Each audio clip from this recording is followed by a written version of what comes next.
We're back. Wow, it's been a hot second. How's it going, guys?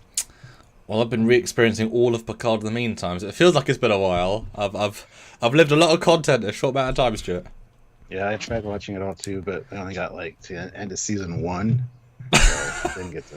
Oh, now What were we supposed to do? That was rough, man. that would be a very interesting rewatch. Wow, I'd not even considered that. That would have been How's it super going, interesting. guys? Wow.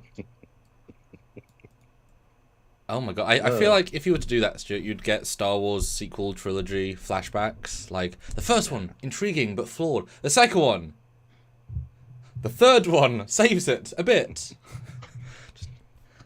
It's like, yeah, that'd be fun. well, welcome back, everybody. Hope you're all doing well. We're having a great weekend so far. Whew! This is it, Stuart. This is our final poker on the Picard season 3 train of our dedicated content. We're here. We made it. We started 11 weeks ago. But so full of energy, full of beans, and now what? 100 videos later. A lot, yeah. I mean, probably more than that. And this is our final multi-hour It's the final countdown. Dun, dun, dun. with booze. Hopefully, but that's up to you. So, what's the gimmick today, Stuart? What do we do on these? As the title says. Ooh, this is fun. This is the retrospective where we go through each episode. Well, we just kind of recap it and give our thoughts, opinions, and how it's changed, and rescore it. And we'll see how the scores line up or don't line up. Problem I had, like I got through most of it. I didn't get to episode 8, unfortunately. Right. I tried, but But you saw all the important second watch nuance ones. yeah, the problem is though it does all kind of bleed together still. So it's hard to say what's per episode. Well, that'll be our job here, Stuart. Yeah. Because this is a job we do here, isn't just let's chat and have fun. There is a bit of a public service. You know, we do it. You know. Yeah. Lots to talk about, and you know, a true second rewatch. How did it vibe? Were all the hints there? Did they make sense? Did it work better? Worse? That's the question. And how do people support the channel? Well, as you know, you can super chat in. Joe Brown's already left one, which is awesome, which we'll get to in a second. As you can see, all the super chats add up to things as far as drinks go for us, which should make getting to episode 10 quite interesting, depending on how many shots you guys want us to have or whatever. So yeah, it'll be interesting. You can also, by all means, hit that like button and join the channel. Do you have a fleet video we can look at? Yes. Fleet video. Here it is, guys. Check it out. This is the fleet, the Trekyards fleet. All those names there are members of the channel. If you want to be one, hit that join button down below. We need all of you guys in different capacities, from ensign to lieutenant to commander to captain and to admiral and Federation Council. Keep in mind, if you join at the rank of captain, you automatically get a ship. You can be captain of your own vessel. And if you become an admiral, you get a hero ship and starbase, or sorry, hero ship or starbase, or just space station of some kind. So lots of different ways to help out the channel and support us. We appreciate every one of them, but honestly, the easiest one is just hitting that like button and sharing the Trekyards word with others you know. So also check out our reviews and stuff after you watch the episodes again, because we do quite a bit of in-depth analysis, scene by scene breakdowns, and we absolutely love that stuff. So our fleet members are important as well on the Discord. We can hang out with you, chat with us, chat with the other cruise ship mates and other Trekyards members. It's a fun place to just chill and hang out for like-minded Trekkies. So the fleet's important. If you guys can click that join button, at least look at the options, we'd appreciate that immensely. The same thing can be done over on Patreon/Trekyards. All the same ranks, tiers, privileges, perks, bonuses, all that apply over there as well. So if you prefer to use Patreon instead of YouTube, you can do that also. and still be included in the fleet video. Which, as you can see, we got ships from many different franchises, from Kelvin to Discovery, maybe to everything. So lots of cool stuff. We might as well just get into some of these super chats right off the hop. Yes. I don't know if the fleet video is done because it's a delay. So it was not, but that's okay. Oh wow! It's a long video. You guys still going? No, I turned it off straight. Hello, you're back. Oh, you didn't have to turn it off.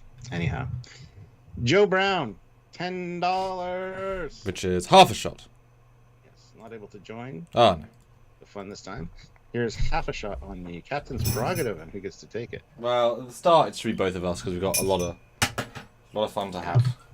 So anyway, for my drink, I'm doing a Silver Creek Sleeman's Lager, and for my shots, I'm doing Kraken Black Spiced Rum. Mm-hmm. So, boy, I know your drinks well at this point. Then I got other stuff upstairs that I can get if I need to, but well, that's more than half a shot. Holy shit! All right, one second, I just gotta get a paper towel. Stuart is ramping up the booze.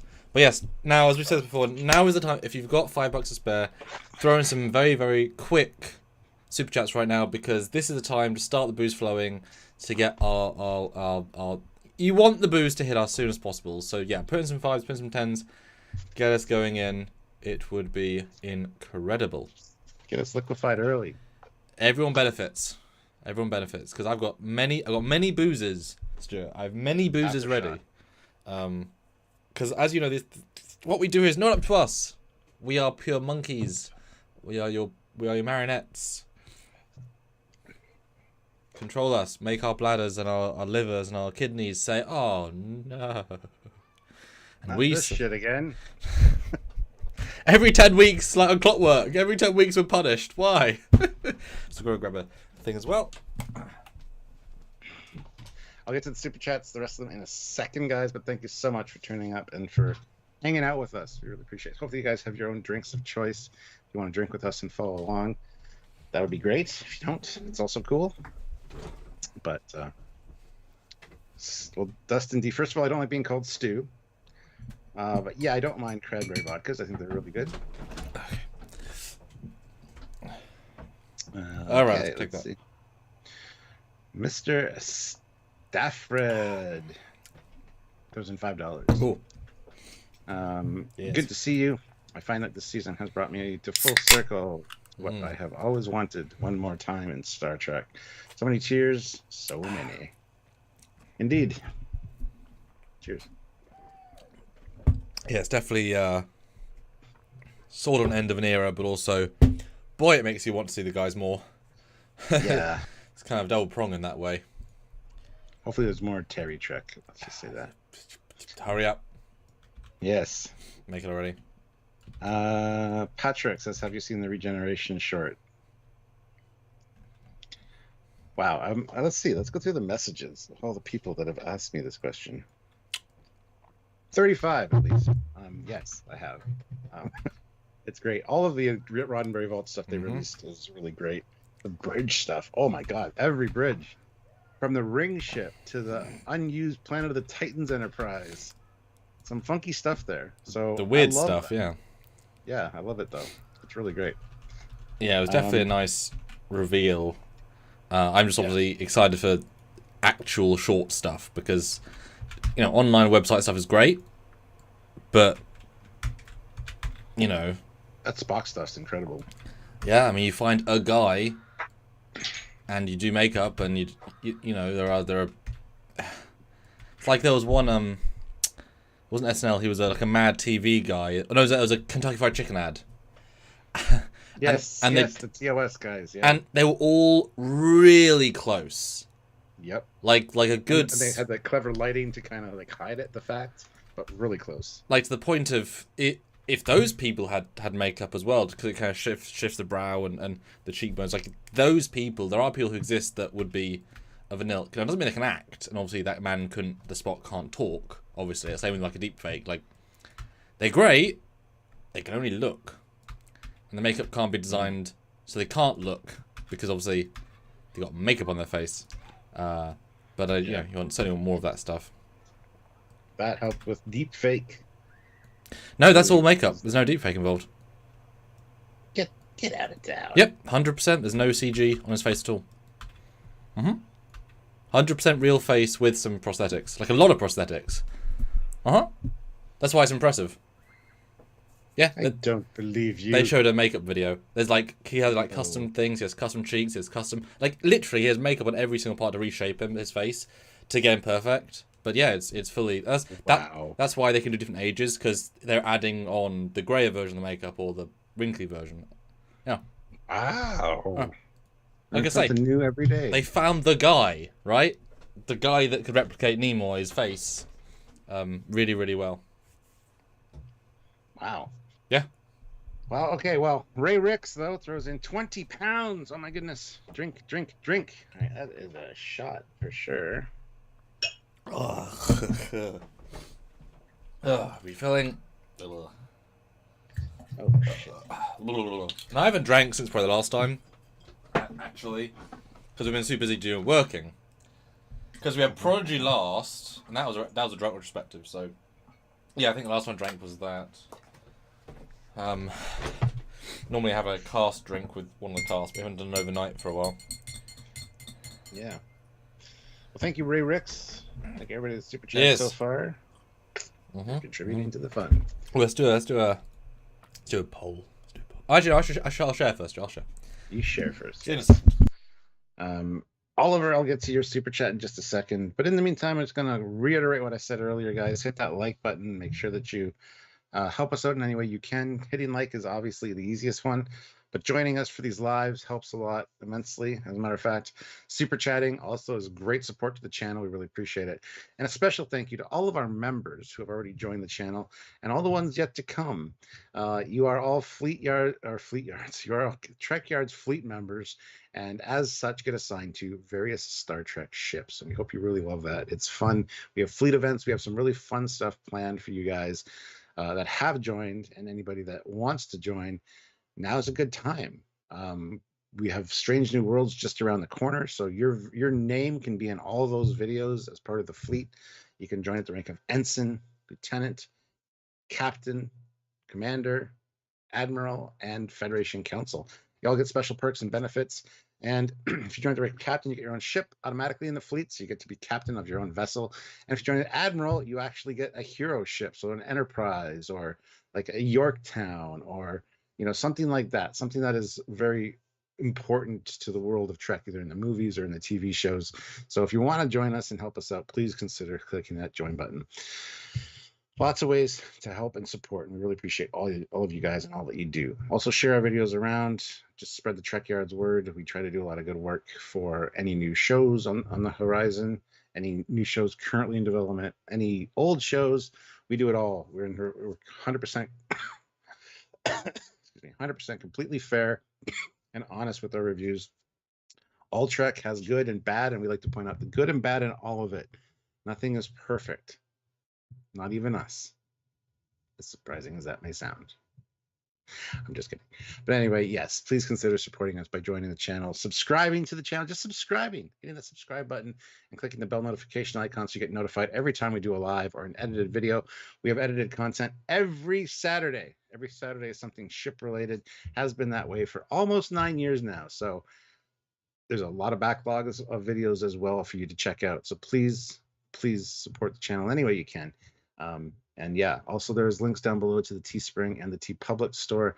Really great shirts and Trekyards merch down there. And we encourage you guys to go grab some stuff. This is one of the shirts. This is one of the classic shirts right here. This one's actually kind of worn out quite a bit, but that is the Trekyards pinups and really cool stuff from our good and talented artists. So by all means, check them out and scoop one up if you're able to. So, I'm right. Sam is back by the looks of things. So, Oliver Lavery Farag throws in 5 pounds. Even Otoy feel the justice for the ring ship. Yes, hashtag justice for the ring ship. Kind of wish we had that bridge thing before we did the video, so we could have included it, a shot of the bridge. But Look, you motherfucker! I waited 4 years just for them to release that, and they weren't on time. Okay, you said release it, so I did it. We pushed you too soon. I understand. You just had to wait a little bit longer. I get it. I understand now. That's a giant fuck you to the audience. Sam has a plan always. Yes. With the edited content. That is shockingly true, though. Apparently, that's pretty great. Well, sure. And I mean the editing. That's shockingly like, wow, that really lined up. Yeah. Because that was right before Picard. Obviously, that was like yes. That was like 3 months ago, max. Yep. But it's a great episode. I do love the ring ship episode. Mm-hmm. A lot of good information in there. So. Yes. Geraldine Karstensen throws in $20. Oh, thank you. It's off to a good start, guys. Waiting for June and Strange New Worlds. Mm-hmm. Fun shall now commence. And what's the new engage phrase for 7 or 9? Warp will now commence, obviously. Jump to transwarp, JK. I'm gonna have a shot for that one, obviously. Yes, I'll have another. And remember, guys, I am offering costume changes. I have my bed is currently covered in uniforms from Picard Season 3, First Contact, Voyager, TNG Season 1, and Prodigy. I've got all my com badges right here. I've got four beautiful screen accurate badges sitting right there. $50. I will swap costume. I'd love to start. It's fun. It's fun to be in uniform. I'm in chill mode right now. But if you want to add to that fun, go for it. Do either of you have some Jameson or sour meat? Yeah. I don't have Jameson, but I do have some red wine. I don't have any Chateau Picard. But, could simulate that sort of. Good question, Eric. Good question. Fleet Paw throws in $2. Never fear, First Officer Fleet Paw Swiftback is here. Good to see you, man. Good to see you. I'm definitely. Guys, oh, yeah. I'm gonna say 66 people here, 41 likes. What's going on? When you come in, just hit like. We're gonna make asses of ourselves more than likely, so it's worth a like. I'm sure. There's also a poll, Stuart. Oh, yeah. There's that follow. Do you want more Terry Matalas Star Trek?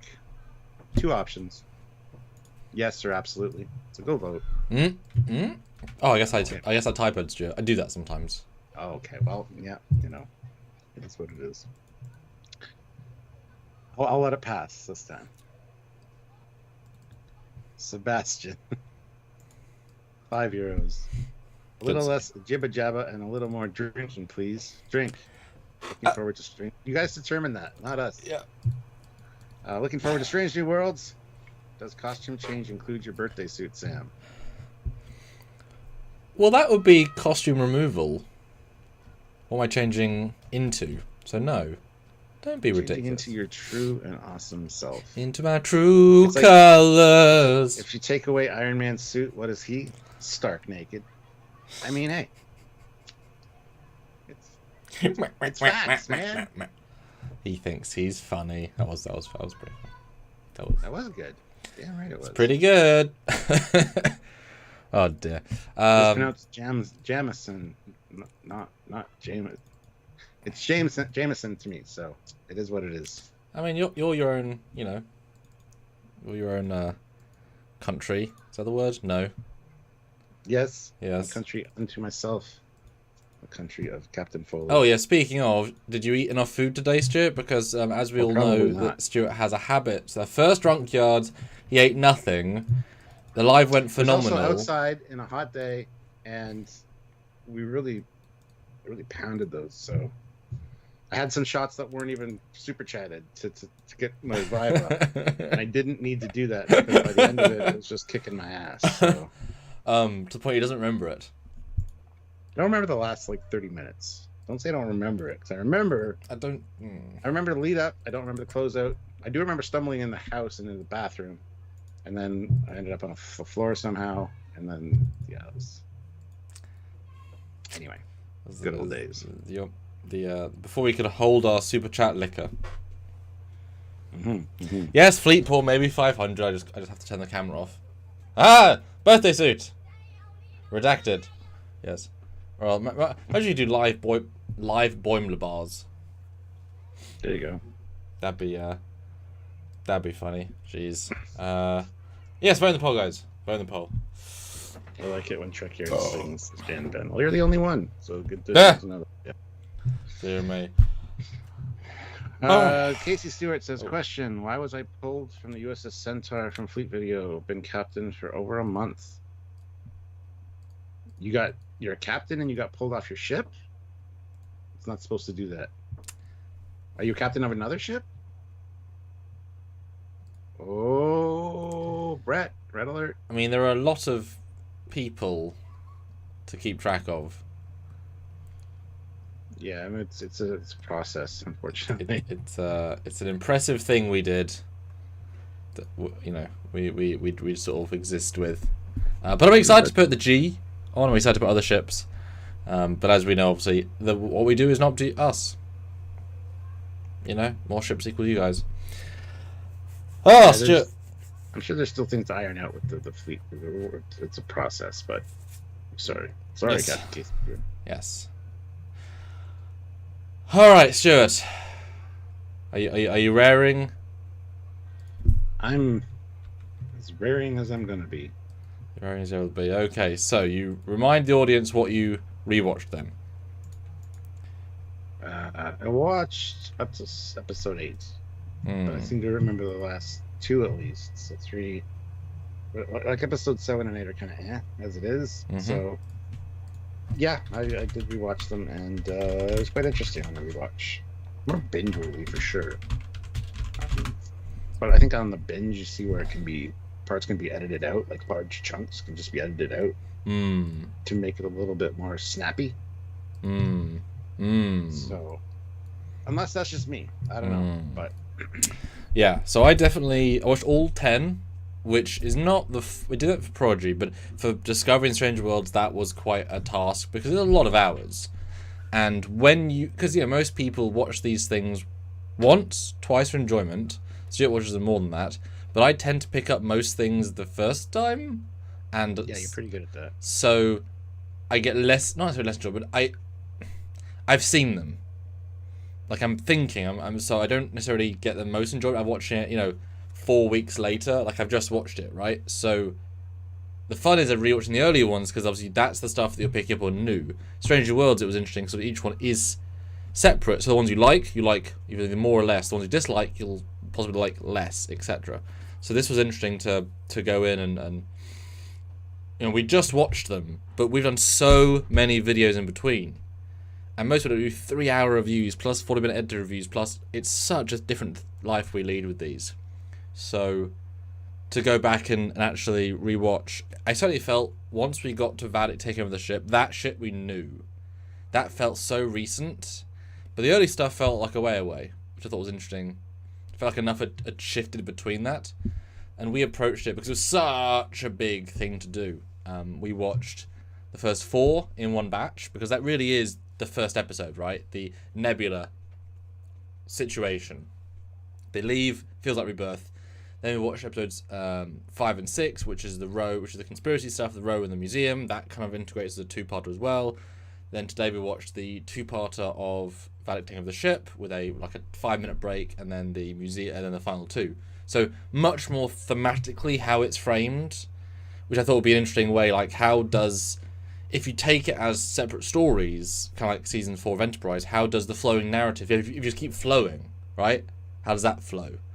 Rather than doing all 10 at a go, because that would be mind-numbingly dull, and I would get so bored, and because I can't just sit down and watch TV for 10 hours. It's so boring, right? And even still, right? Even still. So yeah, it was definitely a different experience, I'll say. Different experience. Yeah. I don't want to do too many summary things because we're not quite there yet. But it was definitely different. What you used to do? Would you say it was distinctly different, somewhat different, very different? What do you think? Somewhat different, I would say. Again, watching it, not having to be making mental notes and all that, it was much more of an enjoyable watch for sure. But knowing what was coming up, I felt like I could enjoy it more. I wasn't kind of on edge, going, "Where's this leading? What's that leading to?" It felt like, okay, I know what's coming. I can really kind of savor this a bit more. I still hate the idea of the floating talking head thing. makes no goddamn sense, even after the reveal, honestly. Yeah, there's still problems with it, but overall it's much more enjoyable, I think, when you're not looking at it with that scrutinizing eye the first time around, trying to, decide what you're going to talk about, how you're going to react to things. It's enjoyable, and it's much better as a binge watch for sure, this one. So that's kind of my thoughts on that. Yeah, it's tricky to take what we do and sort of remove that from the equation, because most people are always going to watch it unthinking. They're just going to go, right? Yeah. We obviously watch it in a huge way as well, but also that allows you, like, I would not personally, if I had just come out from a coma today or had been waiting for it, if I had watched season 3 in a binge, I would not know what I would have missed by experiencing week to week. Because when you just watch it, everything feels a lot less engaging, because they just answer the question.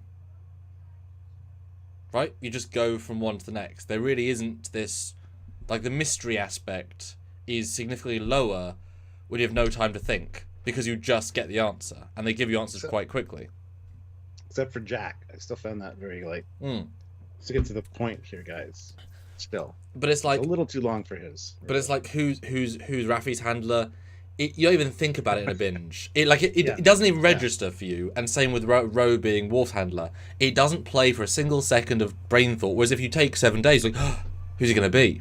So those are entirely, like, wouldn't have had that fun if we'd done it binge. And, are they changelings? Are they not? The changing reveal is kind of flat on rewatch. We know it, but also it's so, like, just burn through in a binge. So that, I think, we really benefited from, that really fun what if, what not, let's look, let's embrace. I think we've benefited in a way that, no one else is going to get. And the whole changeling thing is way different on rewatch, because it's like, it's the changelings, and then it's not, and they're just gone. So I have a feeling with the whole Shelby's not dead. Shelby was in fact a changeling working with the Borg, and once the Borg got everything they needed, they just started doing away with everybody. They took her out as a changeling. I would love that, because the Borg got what they needed. That's how the Borg work. They once they start taking over, they So I'm gonna go with that theory for Shelby. I know Terry said she's not dead, but she got 2 kill hits, one to the heart, one to the gut. So. And there was an Enterprise F bridge. They reconfigured the Titan bridge to be the Enterprise F with some standy things, but she never saw it in any of the shots. So. Well, yeah, I said there was. It's just, I almost guarantee they didn't actually do the things in the video. They just added that after the fact, because they thought we can't just have the same bridge. I bet you that was a post hoc. Maybe.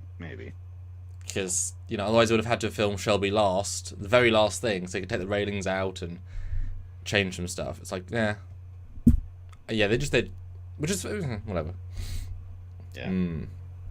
Go vote on the poll, guys. And Eric Martin throws in $11 Canadian.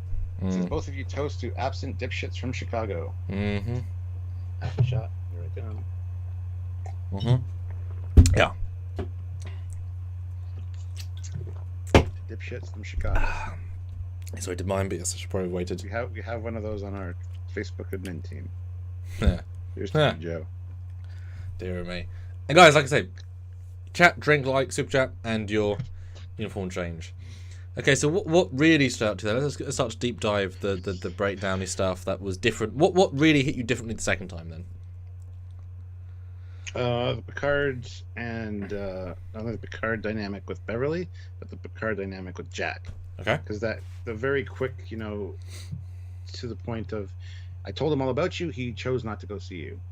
And then the anger from Picard, and then right away, next episode it's revealed, no, he did go to see you, and then you said that stupid ass thing to him, not thinking, and he made his decision based on that. That hit very different. And even the whole lead up to the reveal that it is in fact his kid, like the Beverly glance from across the bridge. I've forgotten that Shaw had said, yeah, it's really easy to hang your lantern on the unconscious woman down in sick bay, don't even know if he is your son. Mm-hmm. Like, good point, Shaw. Like, Shaw's not as bad as well on the second rewatch. He actually has a few moments of like being good.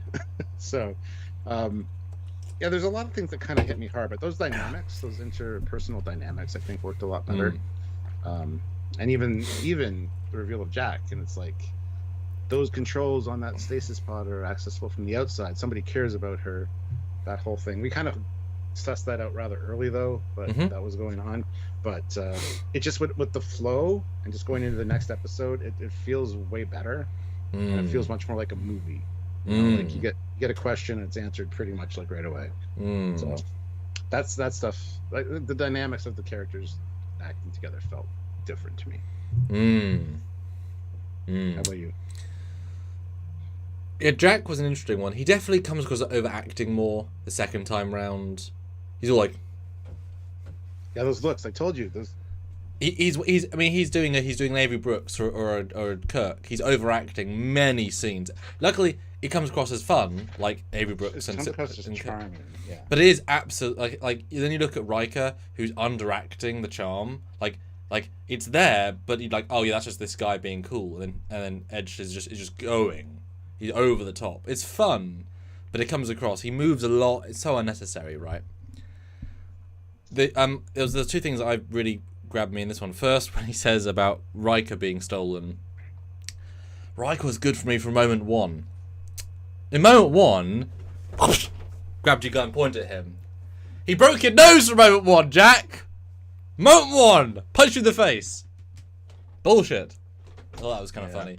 And second time, there is a disconnect with Jack with the real story and the real story, because it depends what part of the season you're on, right? In the middle of the season, he's talking to Picard, expressing how he loves being alone. He's chosen solitary life. He doesn't need a group, and that 180% shifts to I need connection, and there is zero motivational change. He's entirely loner, and there's entirely groupthink. There is no organic shift. It's just because they try and very, very well. It's not actually Jack. It's you, Picard. Oh, it's not Picard. It's you, Jack. Like, they very carefully swap your opinions as you go, but he entirely changes motivation throughout the season, which is weird because I was expecting those hints about connection, and he has none early on. It's really weird how he doesn't. I was really hoping there'd be more of that. That said, there is more Borg discussion. When you watch it back to back, you realise they mention the Borg in almost every episode, but I don't think that's counted as clues, because they've also mentioned other things pretty often. So the Borg are pretty present in the whole season, but I wouldn't say there was a ton of clues that Jack is a Borg assimilation. That said, what we took as a fun visual nod now is very literal. You know, all the First Contact music is obviously very literal. When Jack has the whole Picard wash basin scene, like, we thought that was a nice nod. It's a very literal, right? So that all plays better the second time, but his motivational shift between loner and group, no, that did not work well. Yeah. The other thing about those scenes in particular, those voices you hear echoing, on rewatch, I hear the Borg Queen, I hear Beverly, and I hear Picard's voice mixed in there. Oh, okay. I don't know if it's just my imagination, but that's what it sounds like to me. I don't know if it's because my brain knows the connection. Yeah. But on the first watch, I didn't get that. I got a female voice, and then the subtitle said it was Beverly, and it's like, okay, it might be a red herring. But I heard distinctly all three on the rewatch.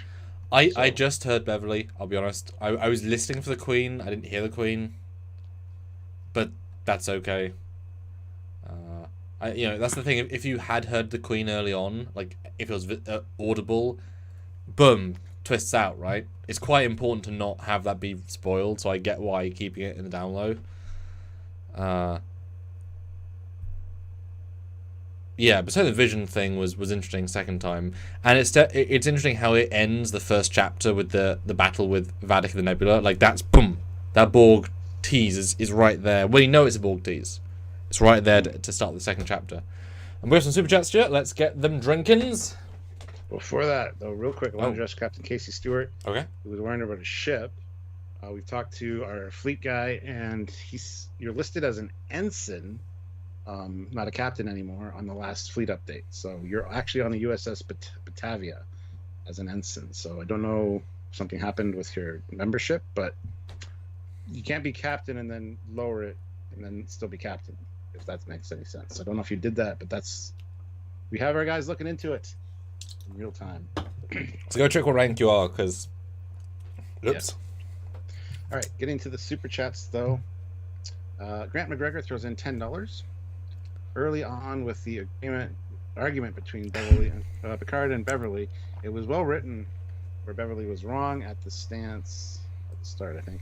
But in the end, Picard's thinking it's his last moments tells Beverly she was right.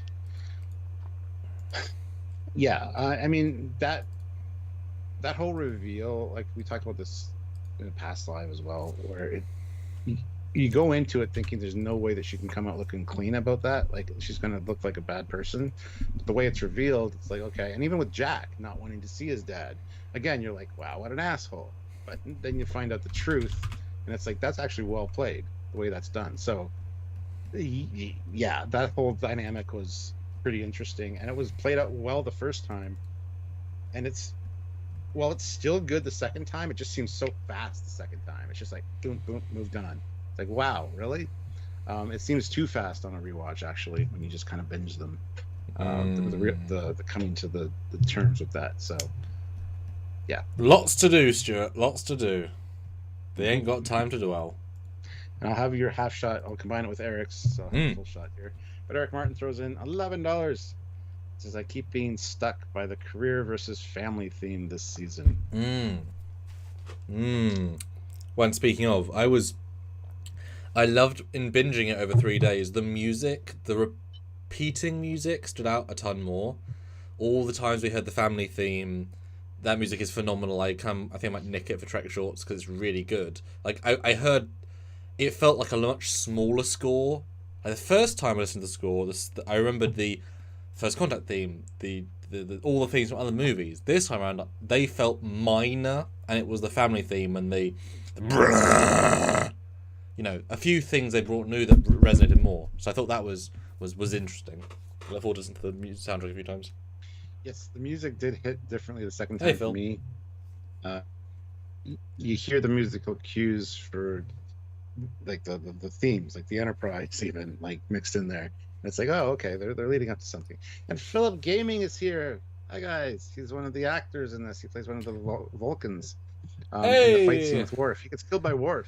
How'd you feel? To see if you got stabbed. See Phil. Interestingly enough, we were gonna talk to him at some point. We still probably need to do that. We just got rather busy, Philip. So we'll get around to it.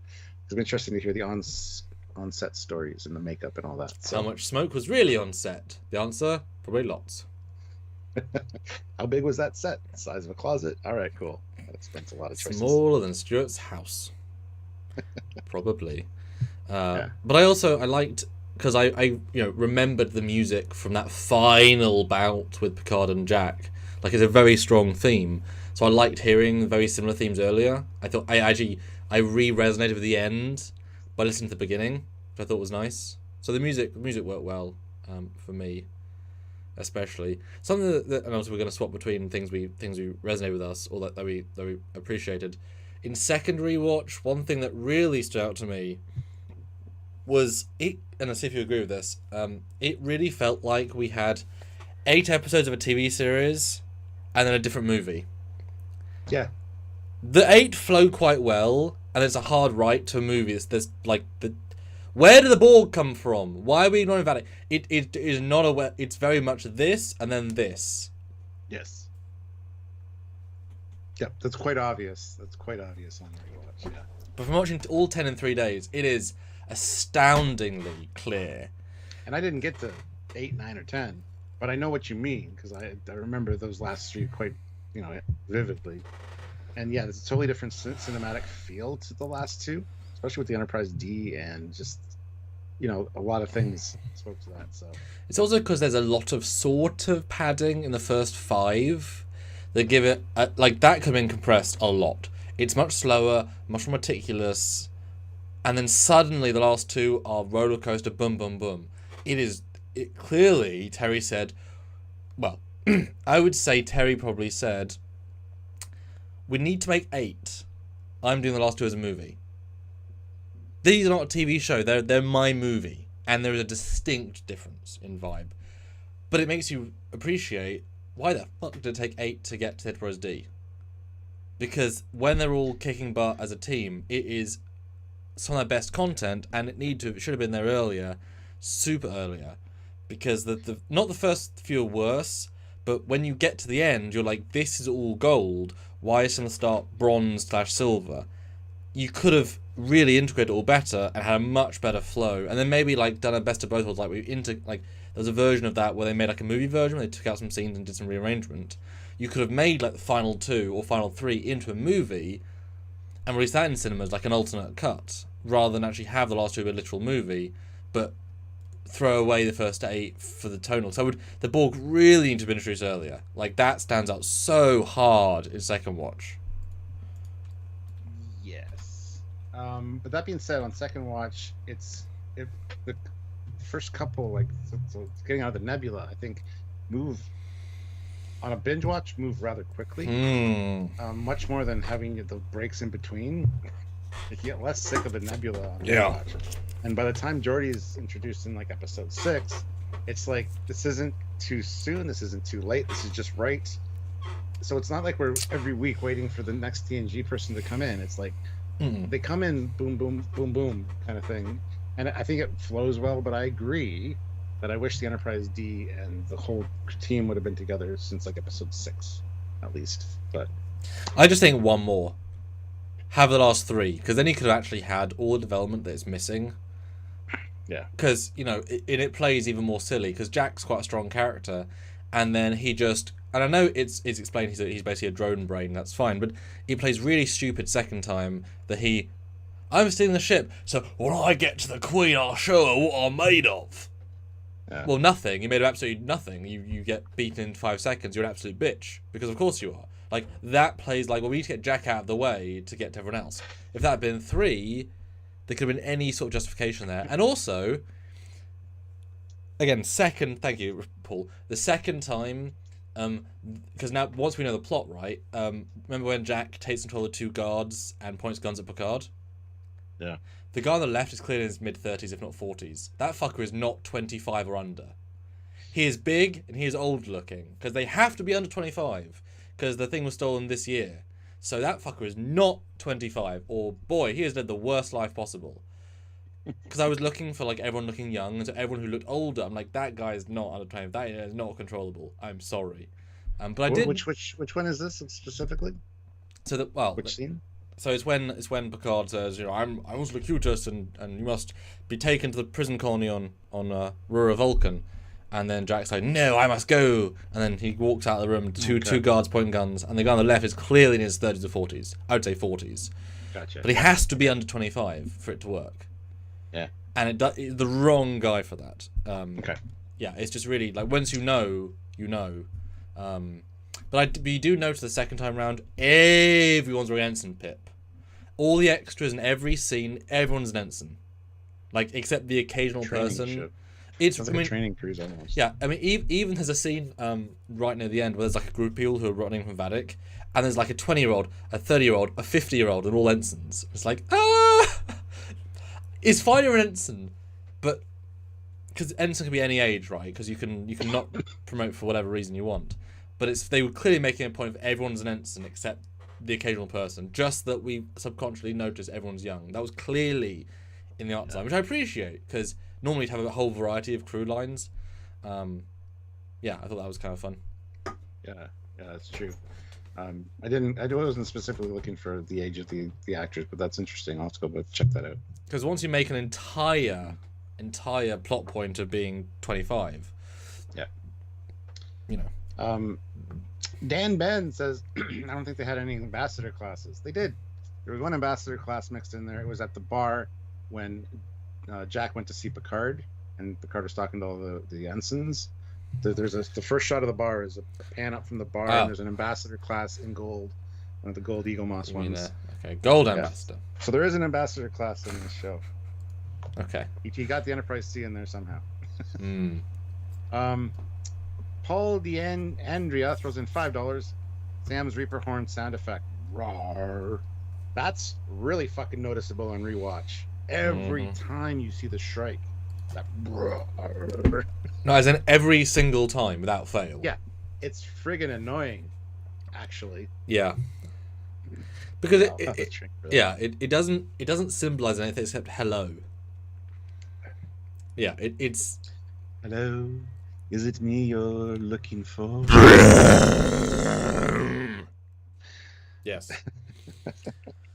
Okay, so that the pacing, the 8 and then 10 stood out, but I do agree the first 4 are tricky ones because it's quicker, but also a lot less feels like it's going on. Like it feels a lot less full second time, but it feels quicker. Feels much quicker, yes. I can imagine. I can understand if you're watching in the writers' room or in the editing room, it'll feel quick, but 4 months was too long. 2.5 hours was perfect. 4 weeks was too long, right? But the same thing still stuck out to me as problems. Any of the Raffi shit, didn't give a shit about. The fight where Worf gets stabbed, that's pretty cool. I have to say I watched that part because Philip Gaming is here. But I might have skipped a little couple minutes of those just to kind of get through it faster so I get to the next episode. Because that doesn't mean anything. It's repeated shit. I watched the interrogation of the changeling. I watched a few of the scenes. But honestly, that part with her and her ex, I don't give a shit. Like, I know what they say. It's too long for what they say. So those things still stick out as problems to me and just filler. And I didn't enjoy them on the rewatch because they are wasted time on screen. So okay. So the second time, it honestly felt to me as a case of we have contractually got the Raffi actress for this many days on set.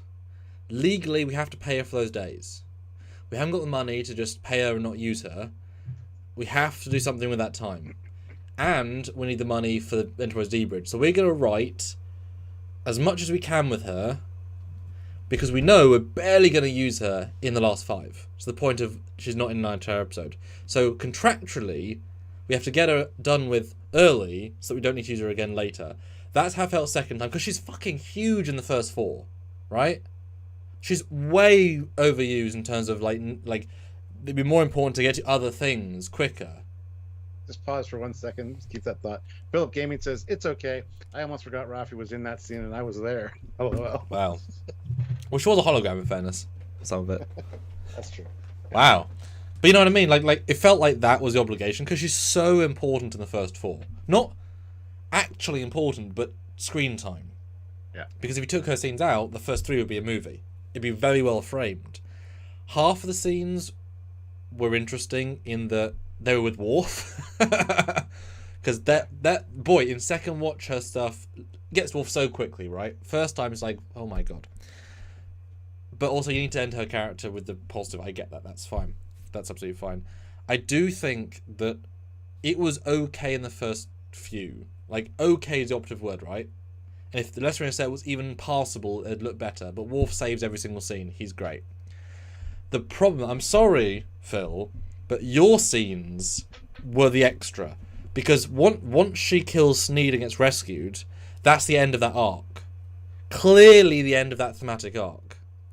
And then suddenly, they go back in to find another guy. Oh, and it killed the one that they needed information from. So. But if they hadn't have killed him, they could have got it.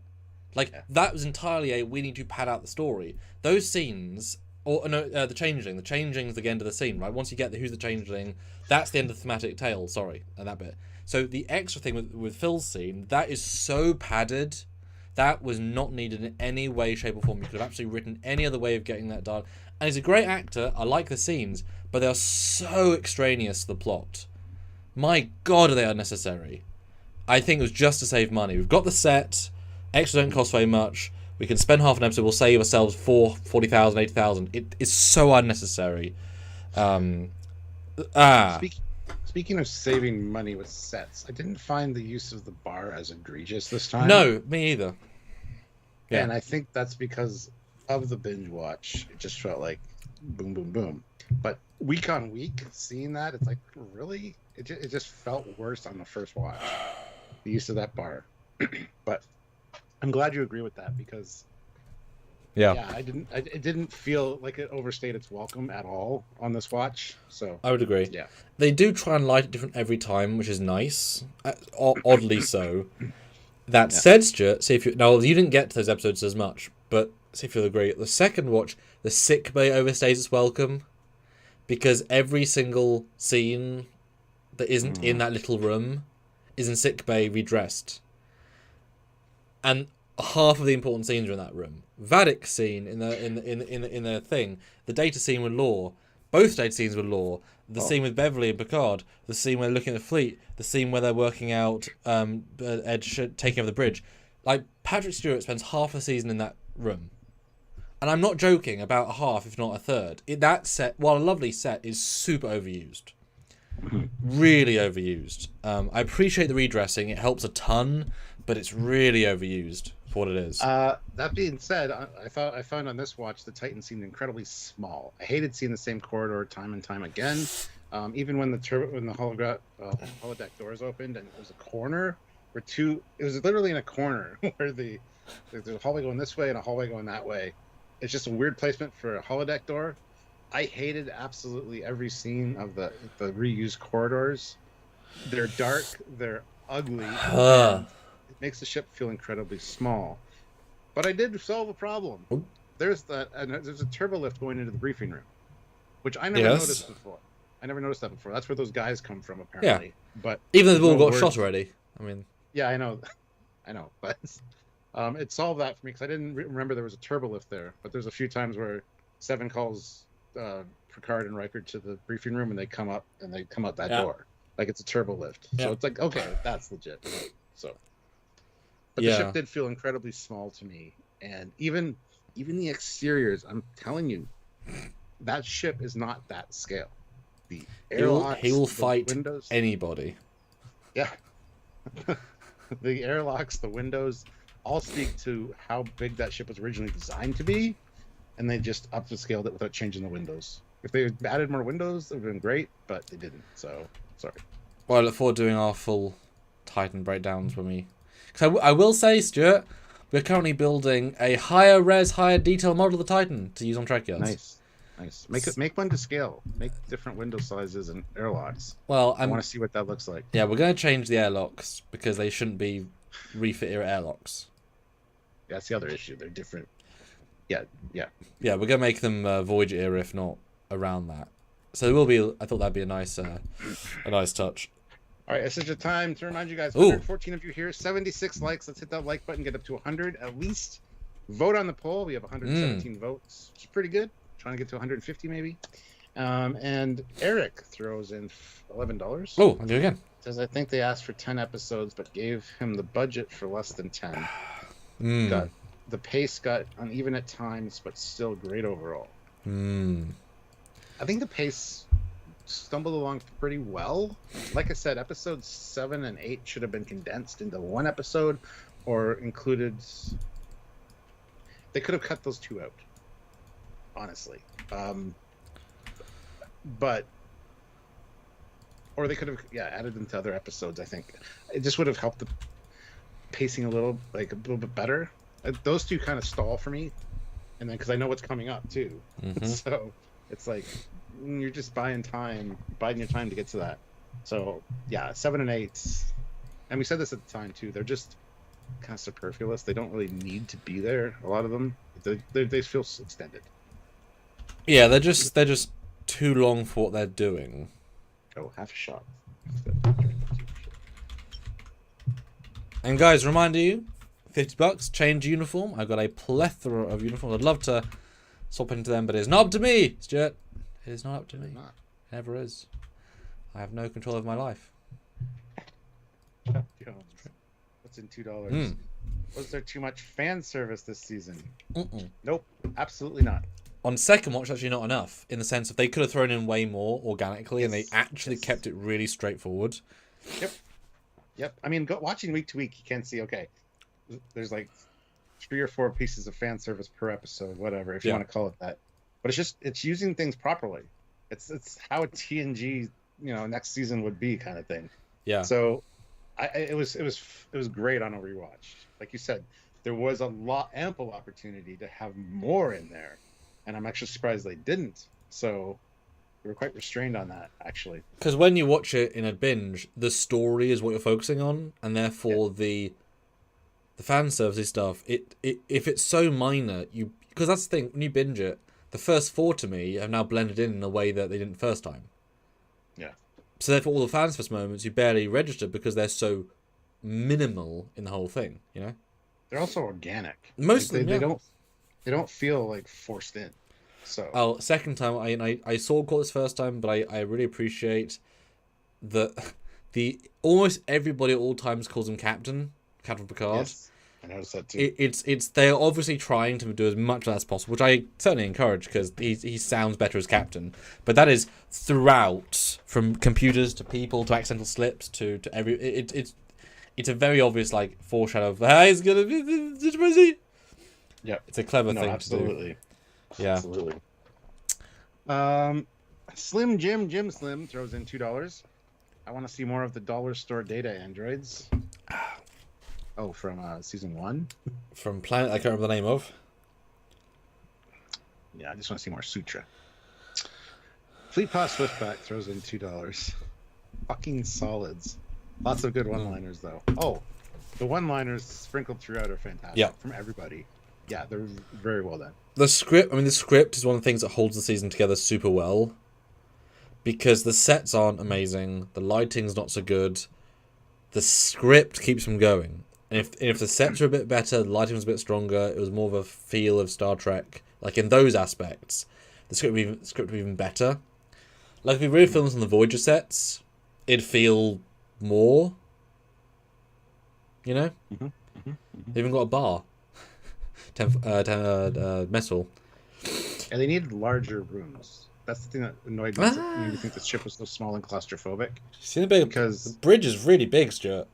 Oh, the bridge, it takes up like 90% of the volume of the ship. But that's the problem, though. I would have loved like a 10 forward set. I'm sure they would have too. That's the bar, Stuart.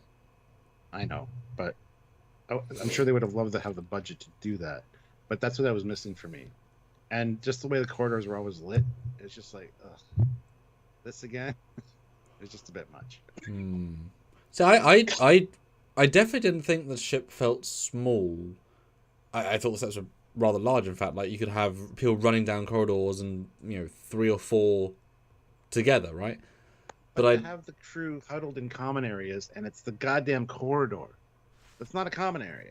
I mean, well, it is. Everybody watches the corridors, but what's the life deck, Stuart? That's the other fucking stupid thing. Life deck is offline. What is a life deck? They do say that. They have it in episode whatever. They said it twice in the space of like a minute. It's like, what the fuck is a life deck? Well, that's the first time I've heard that. No, it's the thing that Shaw says. We huddle. I know. Yeah. But it's just stupid. Yeah. It's never been said in Star Trek before. A life deck. Well, I didn't notice the first time, or I guess the second time, that that Shaw said that the lieutenant who ordered the ensigns to get their escape pods didn't pick herself. I didn't catch it first time. It's very subtle the way he says it, but it was very well delivered. I also thought Picard's a tricky one, right? He's either very present or very not present in an episode. Either he's very present, a la his giant scene with Beverly, or he's not very present, a la him in a room, letting Data talk at him, and he's sort of there but not really. Like he's oddly there or not there. That's the other thing that fucking irritated me.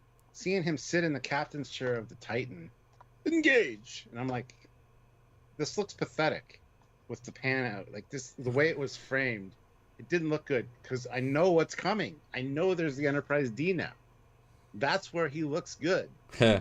It looked too dark. It looked crappy. But that being said, those scenes are revolving around that of the whole. You basically killed us all. Get off the bridge. You're the only one that's ever flown blind without sensors. So take command.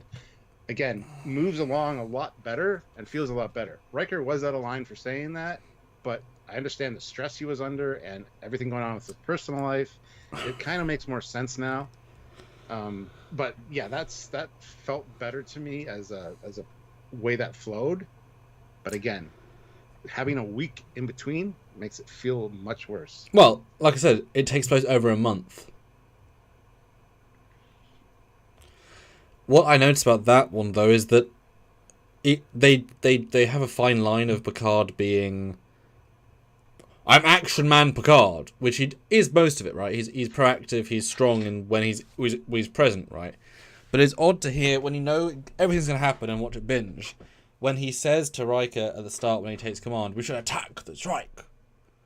And it's like, right, okay, do you have a plan? Well, attack the Shrike. Okay, well, we're outgunned. Yes, but if we attack the Shrike... No, Picard, I get it. But torpedo... Yeah, no. They'll kill us. Yes, but if we attack the Shrike... He has no plan, right? And then, the worst bit... I literally stopped and said, seriously? He says... Okay, we can attack the Shrike because they'll get our trail and we'll go behind them, and from behind them we'll kill them. I'm thinking... Admiral Picard, aft shields are a thing. They're just as good as forward shields. So having the rear gives you maybe 1% advantage. So they're still going to fuck you with their aft guns. So even though it was a fair idea in general to attack, he's a fucking moron because he has no plan. He gives no plan, but it's not remotely his fault the portal weapon kills them, because that was not what he could predicted. The Shrike didn't do like that. That's irrelevant to his thing. But stop saying attack the Shrike and you have no plan. You're an idiot. All I thought of during that was fire everything. I'm glad they didn't, because then they would have really been screwed. They kind of saw it coming, so more torpedoes is fine. Well, phasers would have actually hit the Shrike and then. Well, I don't know. Phasers, if they put the portal thing up, it would have gone through. But they have enough time to do this. The phase would have hit. Yeah. I mean, great CG. Like, I love the portal stuff. Although, again, and this is the other thing that pisses me off, right? There is and see if you guys agree with me, there's a giant disconnect with Vadic and the Changings and Jack. Because if they know Jack is the voice of the Borg and they need him, they'll do anything they need to get him. However, we as the audience are not led to believe he's the most important thing for a good portion of the season. So when you rewatch it, when she comes to the Helios, they've got no shields. He waits 5 minutes to do transport inhibitors, which means they could have got Jack then and there. First. Second, they could have destroyed the Titan instantly, grab the Helios. Then for some reason they give Picard an hour. They could have destroyed the Titan and grabbed Jack. Not just that, but then they're flying, and then when they do the portal weapon to take out the Titan, they don't track them out of the devastation area. They let Jack die. So many points do they not understand their mission, because the audience can't think it's important. It doesn't work, which is why we didn't think it was true. Not just that, Stuart, but we know for a fact that all the changelings want Jack because there was a bulletin board, right? That motherfucking first changeling throws him against a wall and leaves a room of poison gas. That fucker's dying. You're leaving him to die. You could have grabbed him out, taken the transporter, beep, beep, beep, beam him to the Shrike. Why are you killing the one guy you're after? And you don't say he doesn't know he's important. Why have Vadic not told her fucking 100 changelings? Don't try and kill Jack! Fuck! It's just funny, right? Because it doesn't make sense. Oh. Now, what are you thinking rewatching now? Put all that stuff to you, Stuart. I didn't think about that, but you're absolutely right. He is the goal, after all. And yeah, that changeling's just an idiot. So, then again, that's also changeling that killed the person that he was mimicking, instead of saving him for more information later. So, He's a lower tier changeling. He's an idiot. It's fine. But seriously, don't kill Jack. Just grab him. The entire first 4, they could have got Jack so many times. And he's literally the most important thing ever by 1,000 miles. And it doesn't play that way for the first 4. It really is a problem. Yep. It's after that little tirade. Me PM throws in $10 Australian. Swap the decommissioned F in the story for the E instead. That way we would see the E in the series giving a send-off, and swap the G for the F at the end of the episode, introducing it as the new Enterprise.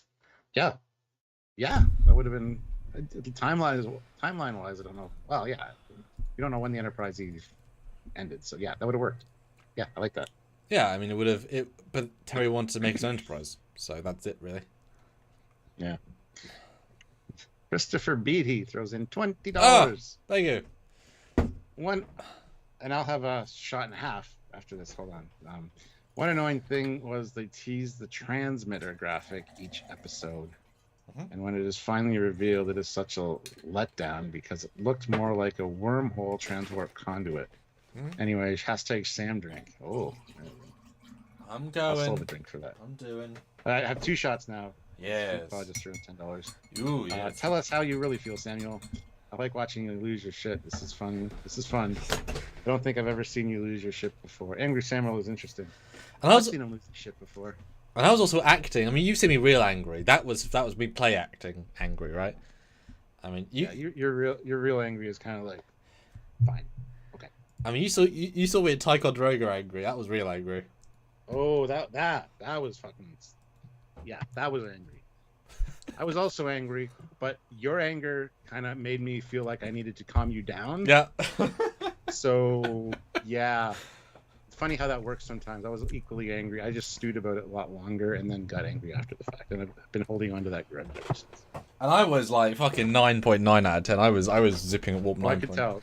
The way you walked, everything. It was like, oh shit, I'm not, no, don't kill me. But, so yeah, I've had to change gears and go from angry to negotiator and shit happens, man. Nah, we just got fucked hard. Yeah. Right, I'm gonna do some shots. Yes, booze. I've already done all my booze. Oh. Thanks, thanks, Mateo. I mean, you gotta have fun, haven't you? You gotta have fun.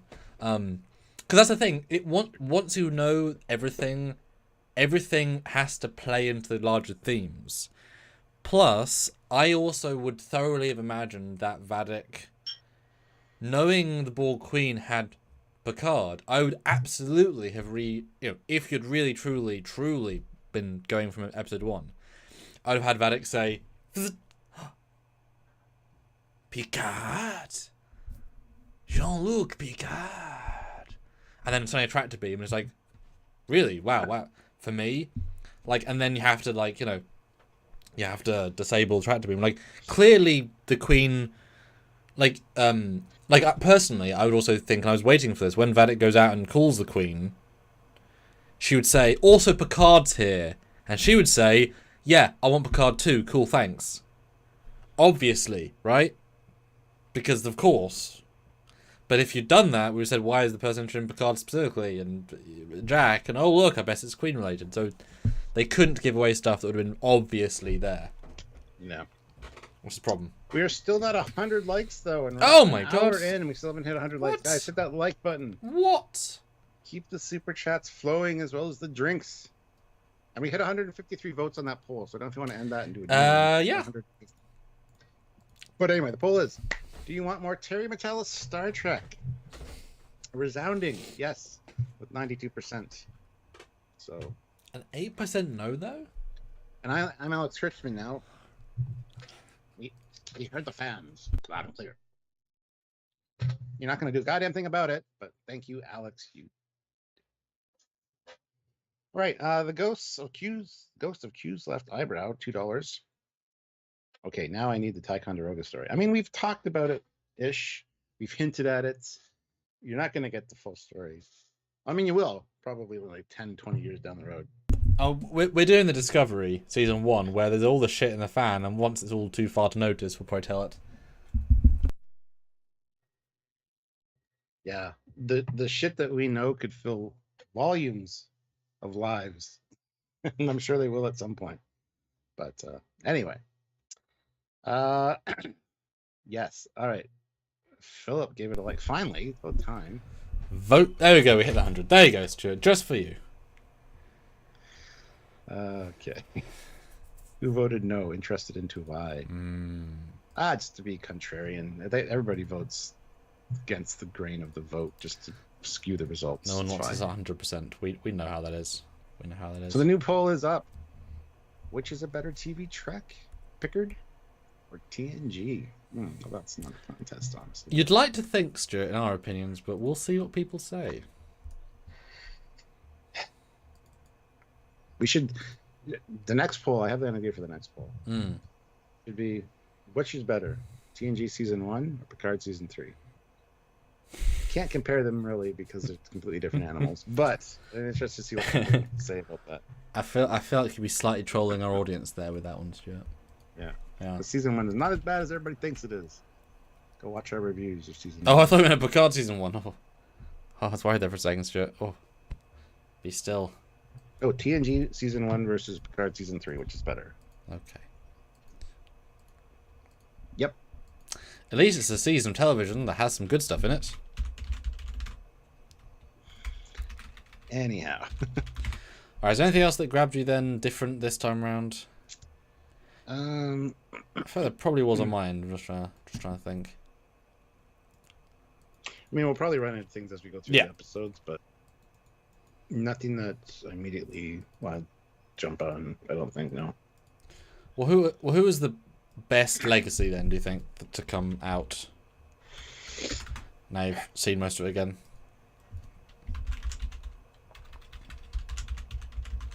It's a toss-up between Geordi and Data. Okay. Picard's better this season than any other season of Picard, don't get me wrong. But there's still moments where he's like useless and doing nothing in his own show. But Riker is just being Jonathan Frakes, just having fun being back on set with his friends, it seems like. Seems a little out of character for Riker, honestly. But yeah, I would say definitely toss up. Probably Data.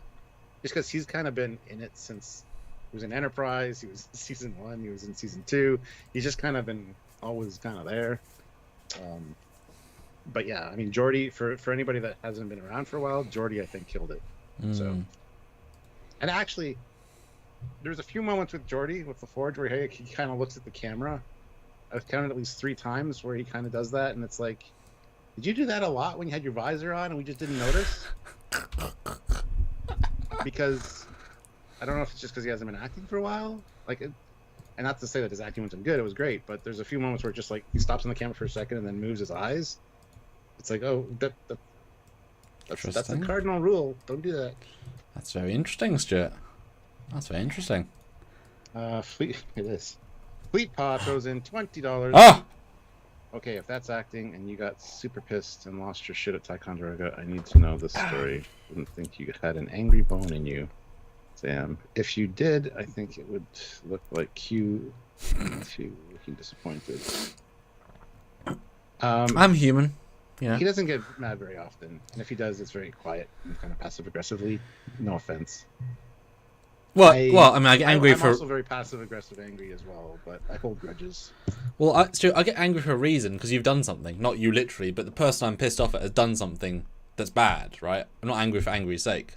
So, yeah, it's like, it's not me because I could go into that a little more, but I'm not going to. No, indeed.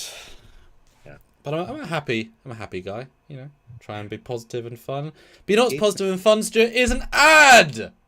Oh, good God, yes. What are we going to look at today? That was great. That was great. But I definitely felt in second time that, yeah, it really is segmented, right? Like, Riker is strong in the first few, sad in the second few, and then infrequently in the rest. But he looks good when he loses weight. Which is like, instant, what the hell happened? Sure. But they each have their own zones, right? Like they all absolutely nail it. Although Geordi, he I think had the most new meat, because Worf is being Worf. There's very little new he's doing. It's just very good Worf. Riker's being Riker with but he did emotional stuff, right? It was a new Geordie. It was a dad Geordie. But it was and he played with the I'm trembling my voice, but really distinct. Like he plays that tone 3 or 4 times because he has some harsh scenes, and they're all really good. It's kind of the same thing each time, but they're all like he's acting as Blaze socks off, and Brent's being a new Data. Yeah, but he's one that gave the newest performance. I thought was really nice. Like we know Beverly can, like we know we've seen Gates do the dark, sad stuff. They're all great, but Joy never did this sort of stuff, so I really like that. I agree. It's the most evolved of the characters, I think. Yeah. Data, less so, because when he gets mad about his gut feeling, he comes across very much like Lore with his facial expressions and his voice. I can do this. It's like, wow, that's Lore dripping, oozing out of you. Well, the thing is, because Brent has been a cowboy, he's been a Shakespeare, he's been an alien, he's been a Klingon. Like he's been the range that we've seen a lot of Brent's range. So him being Data human, he's been humans, right? So it doesn't feel quite as out of place while still nuanced as, of course, it is. And I think, in a similar vein, the Roe episode is still an absolute standout of the season because the last 2 episodes rely on Enterprise D. The Roe one relies on here is incredible acting and script that pushes Patrick to a place that he rarely goes. I think that might be my favourite acting episode because it lets Patrick just go for it and not just, look, I'm dying, or look, I love Miss Eleanor, who was a child, who blah, blah, blah. Like, it's actually new yet old. That's such a strong acting episode. I was really proud of them for that. Versus just Enterprise D, etc. Oh, I have to have a shot for that. But then I didn't drink. Good. It. We'd like to drink with Stuart, 'cause Stuart is our mate. He drinks many booze. He'll do it down in 8, 7, 6, 5, 4, 3, 2, 1. Happy day! Pop. All right, getting back to the super chat. Yes. Grant McGregor, $5. There needs to be a change in how Bad Robot creates their scripts for a season. Too many plot holes. They can do a standalone, just not sequential.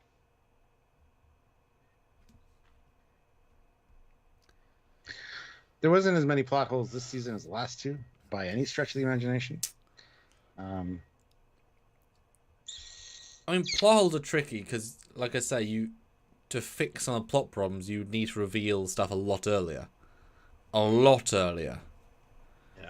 Part of the fun of the Borg stuff is that it comes out of left field almost. But if you had it released earlier, you would have had a much more much more full season, but you wouldn't have that same bam final 2. Jessie is here, and she says she hit the wrong choice in the poll. Oops. Rampant Fury 925 throws in $2.20 Canadian. A Ross class would have made a better Enterprise G, in my opinion. Yeah, I also agree with this. If you had to do something like, yeah. Yep. Honor the D. Anyhow. So shall we get into the first episode, Stuart? Holy shit. Because that is part of the fun. Sure, boyo. Yeah. Episode 1. The one... Next generation. With the first episode. Where is it? There we are. Yeah. Episode 1. Do you want to be the starting guy in this set? Sure. Why do I sound so uncertain? I don't know. I'm looking for my notes on it. Okay. All right. First one, we got the Laris scene. Just so important. Picard's gonna go on a new adventure with her. He doesn't need a legacy. All this talk. Lots of hints to the Enterprise D to come. Got the painting. You got the one on his desk. You got his first love, essentially, his favorite, as he says. Got the Laris stuff. All right, cool. You should go. She trusts you. speaking as a secret operative, you're the only one she trusts. You need to go. He's like, oh shit, man, I know what that entails. He's like, don't worry. It's like, I'll be back in a couple days or more. Yeah. Then we get the weird communication from Beverly. Then it's a matter of bumping into Riker. Hear this. Nobody wants the fat ones. That's another hint to the Enterprise D coming later. And also the guy that follows them kind of goes nowhere. Dropping the Enterprise D in the champagne. Like, damn. So they get on the Titan. I do love all the scenes on the Titan. Again, Shaw, I think, is fantastic. I don't know why Shaw doesn't give a shit about his ship. He didn't want to be there launching out of space dock. He doesn't want to be on the bridge ever, apparently. He just seems kind of begrudgingly like he's on the bridge. It's like, I have to be here now, so I'm going to be here. I was napping, damn it. Yeah, he's literally in bed, and he's like, oh, there's a nebula outside. What the hell? 7 hours a night minimum, Hanson. One rule. Yeah. So yeah, the commandeering of the Titan, the stealing of the shuttle. There's some good moments there with first saying in 4 minutes, and I mean exactly 4 minutes. The guard down in Shuttle Bay 3 is going to be called away. No toilet breaks, Jean-Luc. I know you're old, but yeah, and then the discovery of the Helios and Jack Crusher, but we don't know Jack Crusher yet. And I still hate the end of that episode. I fucking hate it. Who's after you? See for yourself. Vroom! Yes. You still have no fucking clue. This is big noisy ship. Okay, great. Residents of the hull, vroom. Stuart, they should have had. They should. Them in the shuttle. Stuart, they should have had a glass of water. Ding ding. Vroom. Yeah. Like a T-Rex. Yeah. It's visceral. I knew what you were going with. There you go. The launch of the Titan out of space dock is glorious and gorgeous and beautiful, and I love it. And also the banter between Picard and Riker all throughout this episode, but especially on the shuttle, where they're talking about, there's two life signs that put in Beverly's information to compare, and then they dock. We need to help both of them. Blah blah blah. But there's some good moments, and then the whole my hands are shaking from adrenaline, and oh my knees are sore. As long as we don't have to shoot or fight, we'll be fine, kind of thing. Good moments. Good moments. Yeah, that's basically episode 1 in a nutshell. So, yeah. Right. Okay. Anything else to add to that? I don't know. I'm not going to remember every episode. Like I said, a lot of them bleed together. Everything's so dark in it. Yeah. Obviously, we'll make it work. Try. Yes. I've mostly got. Where's your scores again? With the scoring system. That should be. Where's yours? There's yours, isn't it? 1 second, guys. Yeah. Okay, Hit the like button if you haven't. If you're just joining us. Okay, that was. Feel free to super chat. All the super chat stuff's on there on the screen right now. And Sergeant Montgomery, Mako, throws in $5. Bang it. Now hear this. All new ensigns assigned to the USS Majestic report to the Armory for weapons calibration and qualifications. # dealer's choice. Well, it's just both drink. I gotta get a second drink. I'm already out my first drink. Alright, I'll see you in a second. Shiza. Alright, yeah, I'm having issues pulling up my screen caps for this first episode.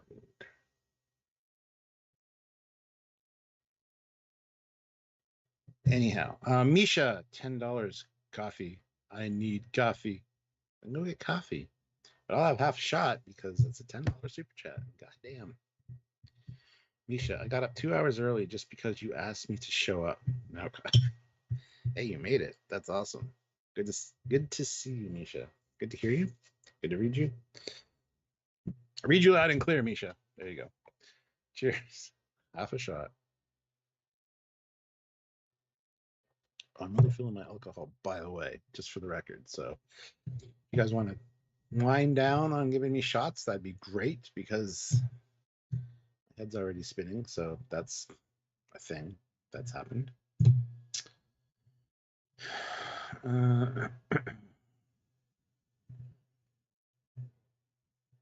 Yeah, don't want to do that. All right, so hit that like button if you haven't already, guys, please. And go vote on the poll as well. We want to keep this train chugging along. Classic for real, $2. If I send two $25 super chats, does it count as 50? I mean, if you caveat that in the super chats, the first super chat say this is the first part of a $50 super chat. That way we don't have to have a shot for it, but it'll count towards his costume change. Then yes, and then send the other 25. But if you just send a $25 one and say something, and we have a shot for it, and they send another one, those are just 2 shots. So I don't know if that makes sense, but why don't you send a $50 super chat?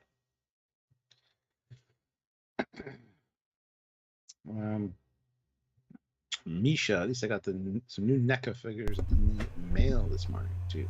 Oh, yes. Coffee. Misha tells coffee. Okay. Yeah, I told Misha to be here, so he woke up 2 hours early to be here. Good man. Well, we're not gonna be here for a while, but if you want the actual episode bit, then yes. Okay, so we'll do my review, then we'll do your score, then my score, and we'll. Or do you want to do your score now? No, I'll listen to your review first. You'll pick up something that I missed. Yeah, episode 1 is great.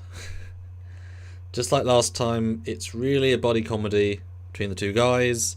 They're a really, really good team, and I wish we had an entire season of just these 2 guys. Because, also with the secondaries, they could run an entire show. The camaraderie, the equalness. Just like with the first time, the Beverly moment, she's like, calling Admiral Jean-Luc Picard. It's like, Jesus, score. Calm down for 4. Wow, you went to warp 10, didn't you? Yeah. But now the thing is, okay. The problem with this episode now is that the changelings are real bitches, right? They're in a world where they've got control of Starfleet. They've got Rose says they're in charge of all major ranks, right? There's loads of them. There's 4 changelings on the Intrepid. There's more than the 9 they originally had. There's going to be dozens, if not hundreds, right? Or at least that's how it kind of feels by the rewatch. So there's a lot of changelings. This random shuttle finds them. And they call for another shuttle. And 2 troops beam aboard, shoot at Beverly, massively ineffectively, and get killed. These are changelings. How one changeling could ruin the Federation. These are all genetically modified changelings. They can do more than ever. Why the hell are they ineffective as all hell? Like, knowing what they are, they feel like such piss poor people the second time. Especially in that first scene. Because genetically modified was to their detriment. They can still be changelings, though. They were more human-like. They were less changeling-like, so they couldn't attack like a changeling could with the At least that's the vibe we get because we never see them do it. But they could still pretend to be anybody else. They never if that's your one ability, try. Unless they can't. We never got that clarification that her crew with the mask, which refers to them as formless and shapeless. Like they're lower end changelings that can't mimic anybody. That's why they wear the masks. The conversion failed, etc. I get it, but that was not said, so you can't add that really. I know, but the worst thing about that scene is the pump action phaser. So. Well, yeah. Well, actually, it isn't what it is. It's the fact that when you rewatch the season, Jack disintegrates multiple changelings with hand phaser. A jacked up hand phaser. Pardon the pun. Beverly doesn't need a phaser rifle because and I think also they do with a normal standard issue phaser rifle from Starfleet, so she doesn't need a phaser rifle. And she doesn't even know they're changing, so she's just killing people in general. But any phaser would do. There's no reason. There's no body armor. There's no inclination. She might have fought these people forward rather normal changelings. So the fact that she's having a phaser rifle is unnecessary when any phaser would do, and then she could have 2 and be more multi-fire. So that plays silly. I wish the modified phaser would have been more, because there's modified phaser parts on the workbench that they pan across. Like, they're building these specifically to take these people out, and it's never revisited. Plus, there is that future tricorder there. Oh, I know. Multiple shots. It's like duck luck. It's a nice little hint. I can't wait. They went to the future or something. I can't wait to talk to people behind and say, where the hell did that come from, guys? You don't just have that prop, guys. That's a very specific prop. But what also felt weird is that we very explicitly showed Jack as being very capable. The entire season, he's a terrorist in some planets. But the first scene, Beverly locks him in a room.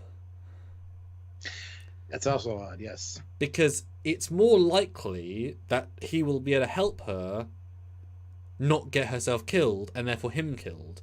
If she gets killed, he's going to get killed. If they both shoot, more likely to live. Because he does not...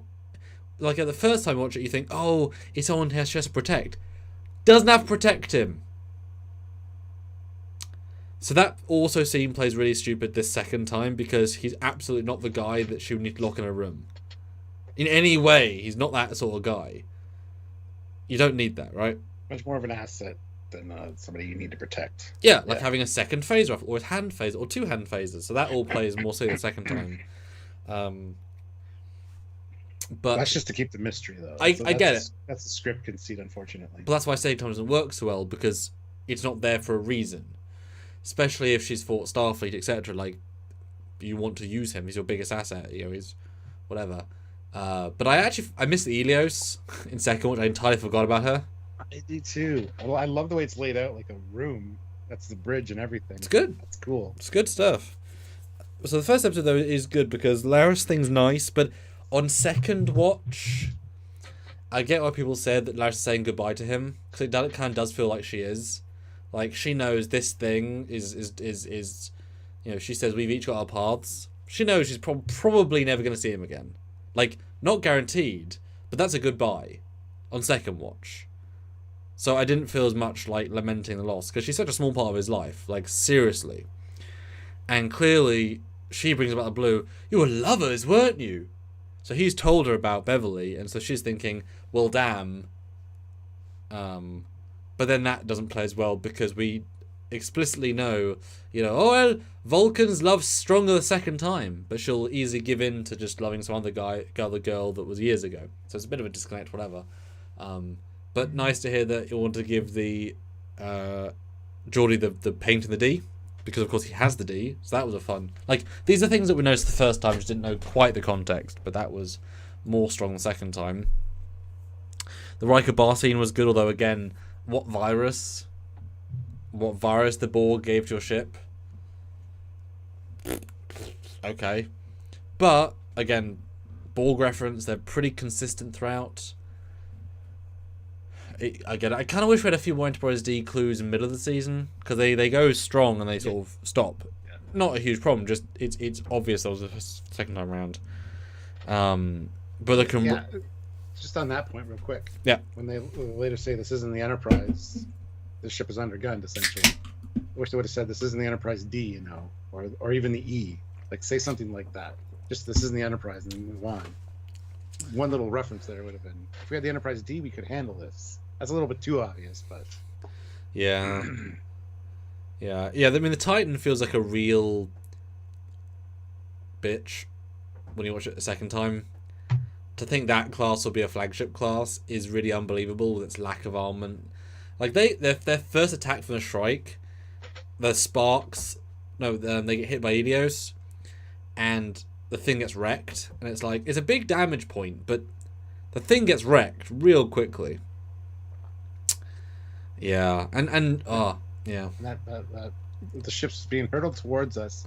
Still great. Shields up. Oh. Why the fuck are your shields not up already? You're facing this massive ship, which you know the armament of. Your shield should be up. Regardless. Yeah, that was stupid. The way they warp was fine on the second episode, but yeah, of course you're already red alert. Oh, you're not red alert? Jesus Christ! I can say he is the opposite of a combat captain. He is bad at combat. He's so bad the script has to get him out of the scene as quick as possible, right? But also I was left wondering once again.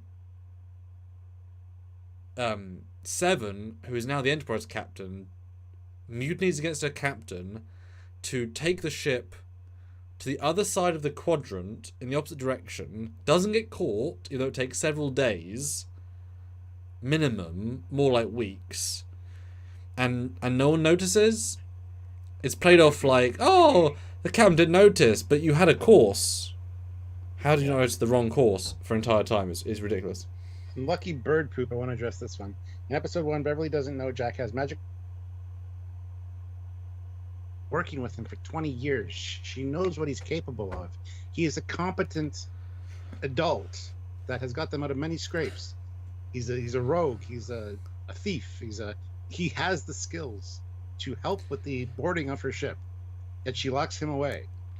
I know that the people have been after them for a little while. That's been kind of an odd thing, but still, it doesn't quite. He built his own phaser. Exactly. It doesn't make sense that she locked him up. He built his own phaser. That's pre default set is disintegration. He's a bloody warrior, right? Like, not kill, not stun. Like, this guy, he ain't fighting. He fights his way out of things. He ain't some guy. He's probably more capable than Beverly because he has fast reflexes. Irrespective of how much whatever, he's absolutely capable. He's not Wesley in season 1, who you would expect to put into this box. He's as capable as Beverly, but faster because he's younger, etc. It like I said, works first time, but we know what he can do.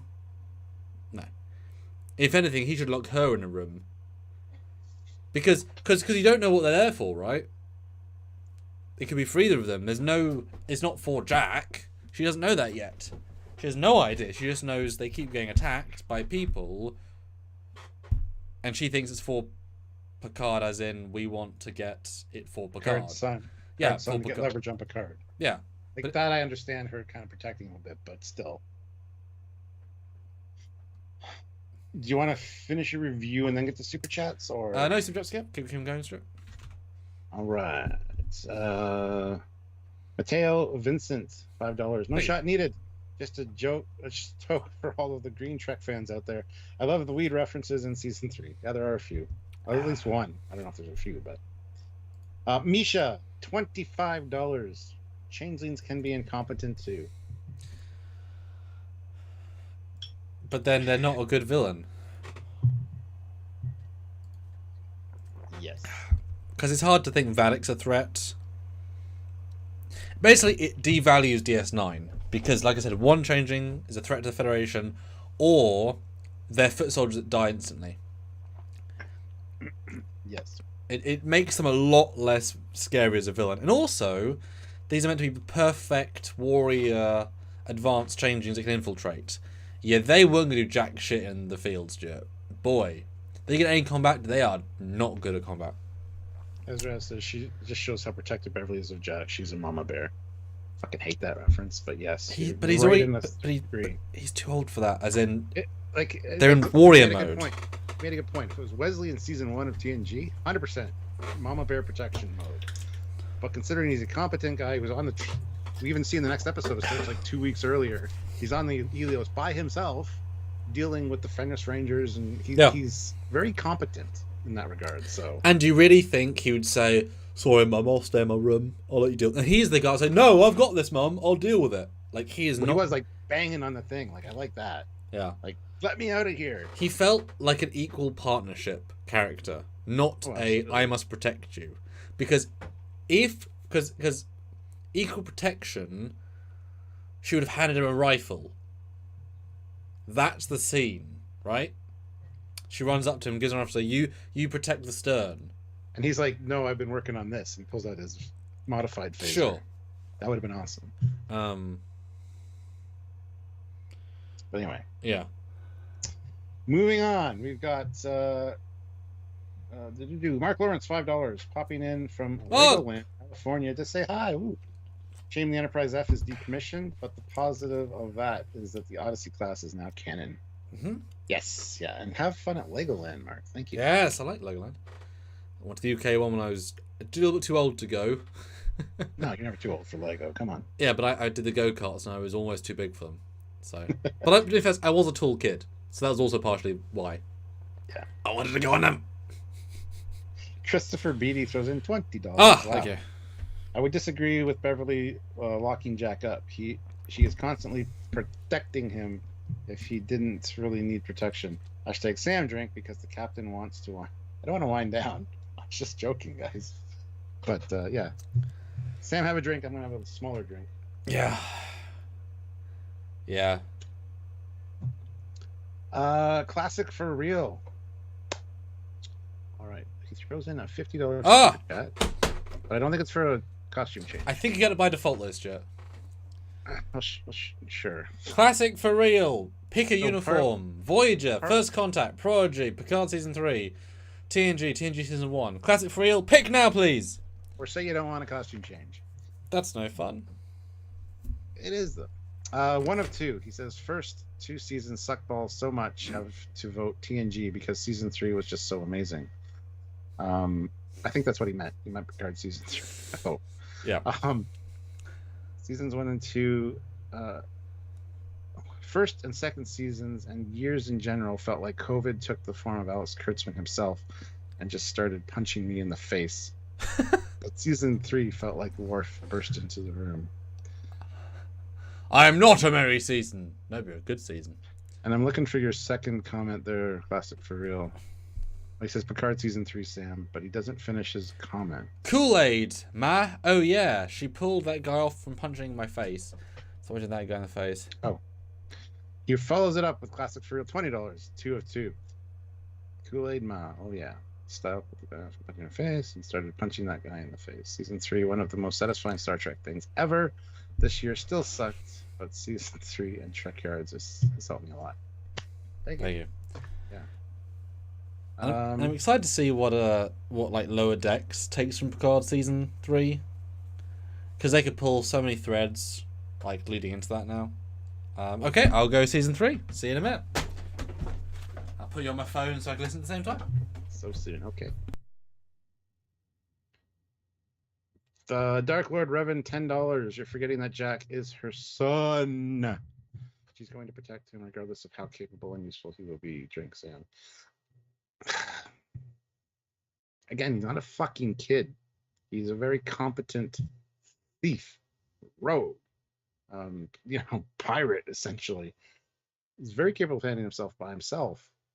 Next episode starts with 2 weeks earlier, and he's on the Helios by himself, dealing with issues. So I disagree. I understand that she's protective, yes, but it's more of let's work together to do this. You stay here, guard the door.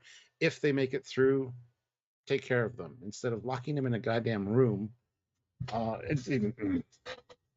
get what you guys are saying. She's protective mom. Fine. There you go. I just disagree with it 100%. So, and she's like 70 years old. Yeah, that's the other issue. Like, she needs help.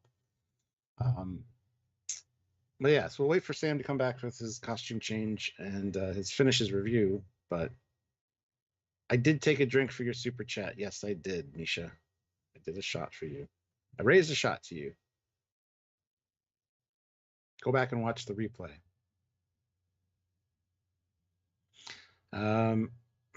That's exactly what the Kool-Aid Man is like. A jug with Kool-Aid in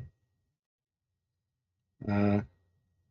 Power says, I agree with you and Sam about Jack. Wow, what a shock. Oh, and Sam is very handsome, apparently. And handsome is misspelled. So I'll give you 3 guesses who Power 543 might be. Anyway, guys, hit that like button. We have 92 people here, 117 likes. We're going for 150 likes at least. Hit that like button if you haven't, if you're just joining us. And I'm really starting to feel my alcohol, so bear that in mind. So that means that if you go hard now, and by the end, I won't even know what my name is. So reviewing the episodes will be quite interesting. Hezraz, that is exactly like parents would do today. Parenting. Helicopter parenting. Just kidding, but Gen X is a bit mommy. Wow. Sorry for all the Gen Xers out there.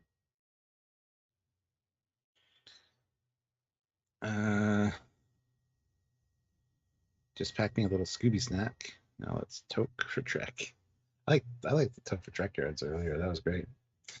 Guys, just enjoy. Come sit down, hang out with us, have a drink, have a toke, whatever your leisurely thing is.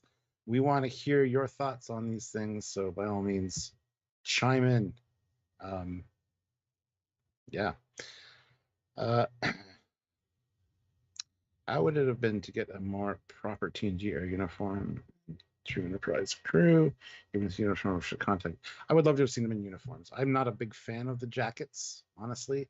They look kind of lazy to me, especially with the captain's bars and or the pips going down. I think it was kind of stupid. The jackets are all right. Like, I mean, Sam's made the point a few times. They're very motorcycle jackety, and they kind of are. And they could have done a much better choice for uniform, but.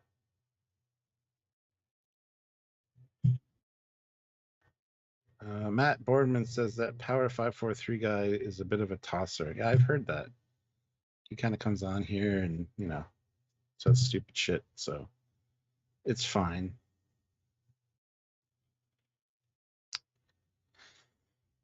Picard uses drones on the hull, but would be really useful in defending a firefight. We're not sure they're drones. I mean, we see them from quite a distance. They could be guys in suits working to repair the ship. But yes, they could also got no drones. Pips. Gonna get pips.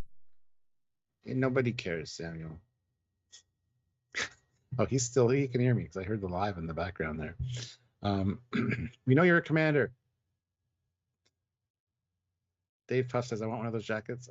That's cool. There's a lot of places that are selling them. Although ones I've seen have not been like very high end. So yeah, classic for real. You're biased, yeah. They have lots of ships, but we didn't zoom in and look at them in great detail. The ones at Celebration, I've seen pictures of them in Dave Blass's photography. And Dave Blass has some really amazing photos and stuff. So, yeah, that's where you get the true meat of what happened and what was going on in the season. So, thank God for Dave Blass. TNG equals totally rewatchable Picard. Equals only certain parts at best. The leather jackets are like a throwback to bad Admiral uniforms. Kind of, yeah. I'm now in the future. Yay. Yes. I made it. It's quite a tight neck though. But in summary, episode 1 is one of the best of the season for simplicity and fun. Picard's very good in it, Riker's very good in it, Shaw is a good setup. 7 is overly emotional, but it's kind of a thing. And she's not very captain-y. Although it is also weird, in retrospect, having Shaw just released a accommodation log saying, you know what, 7, Hanson, she should be captain as soon as you get home. First episode, God damn it, Hanson, you suck, and you're discombobulated, and I hate you, and it's like, really? You wanted to be a command style with her the whole time, so it's just like not letting on that she's going to be leaving for captaincy. You don't really buy that he said that like a week earlier. Yeah, that thought crossed my mind too. But it's really it's as if that was a reshoot idea. I'm kind of the same way though. I'll say really nice things about you, just not to me. To your face, I'm like, you bastard. Yeah, Klingon bastard to kill my son, etc. Score-wise, Jeff, for episode 1. All right, let's go with my score first. Yes.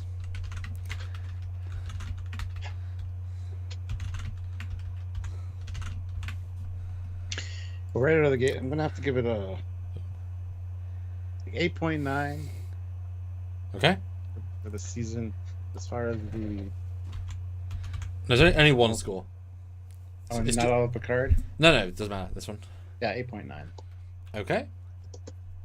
Cool. A lot of good feels, music-wise and stuff, but then Titan leaving space dock and a lot of really good visuals. So, lots to love in this one.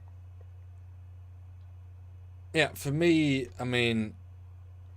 this gets into the 9s because it's very solid. There's almost nothing bad about it. So it's only beat the other ones. Well, the Raffi stuff, but I've already forgotten the Raffi stuff. Because of the nature of the piece. No, I'm going to go solid 9. It's going to hit right into that 9. It's real good. All right, so I'm episode 2 then. 2, yes. Which I don't have a thumbnail for because I didn't make the thumbnail. So, yay. Oh, well, it's called Disengage, so. Yeah, can someone send me a thumbnail? Can someone take the thumbnail from there? Anyway, put in the YouTube chat because I haven't got a thumbnail because I didn't make it. Cool, thanks. YouTube chat. Episode 2. What's episode 2? Well, that's a question now, isn't it? Oh, yeah, episode 2, the Shrike appears. They lose the Idios. They get attacked by the Shrike. Oh, yeah. Oh, yes, it's the... We're going to give you an hour. For no reason whatsoever. None. And then... Raffi does a Sneed stuff. She bitches at Worf a bit. As in before she knows Worf. She goes to Sneed. She's a very long scene with Sneed, which is very unnecessary.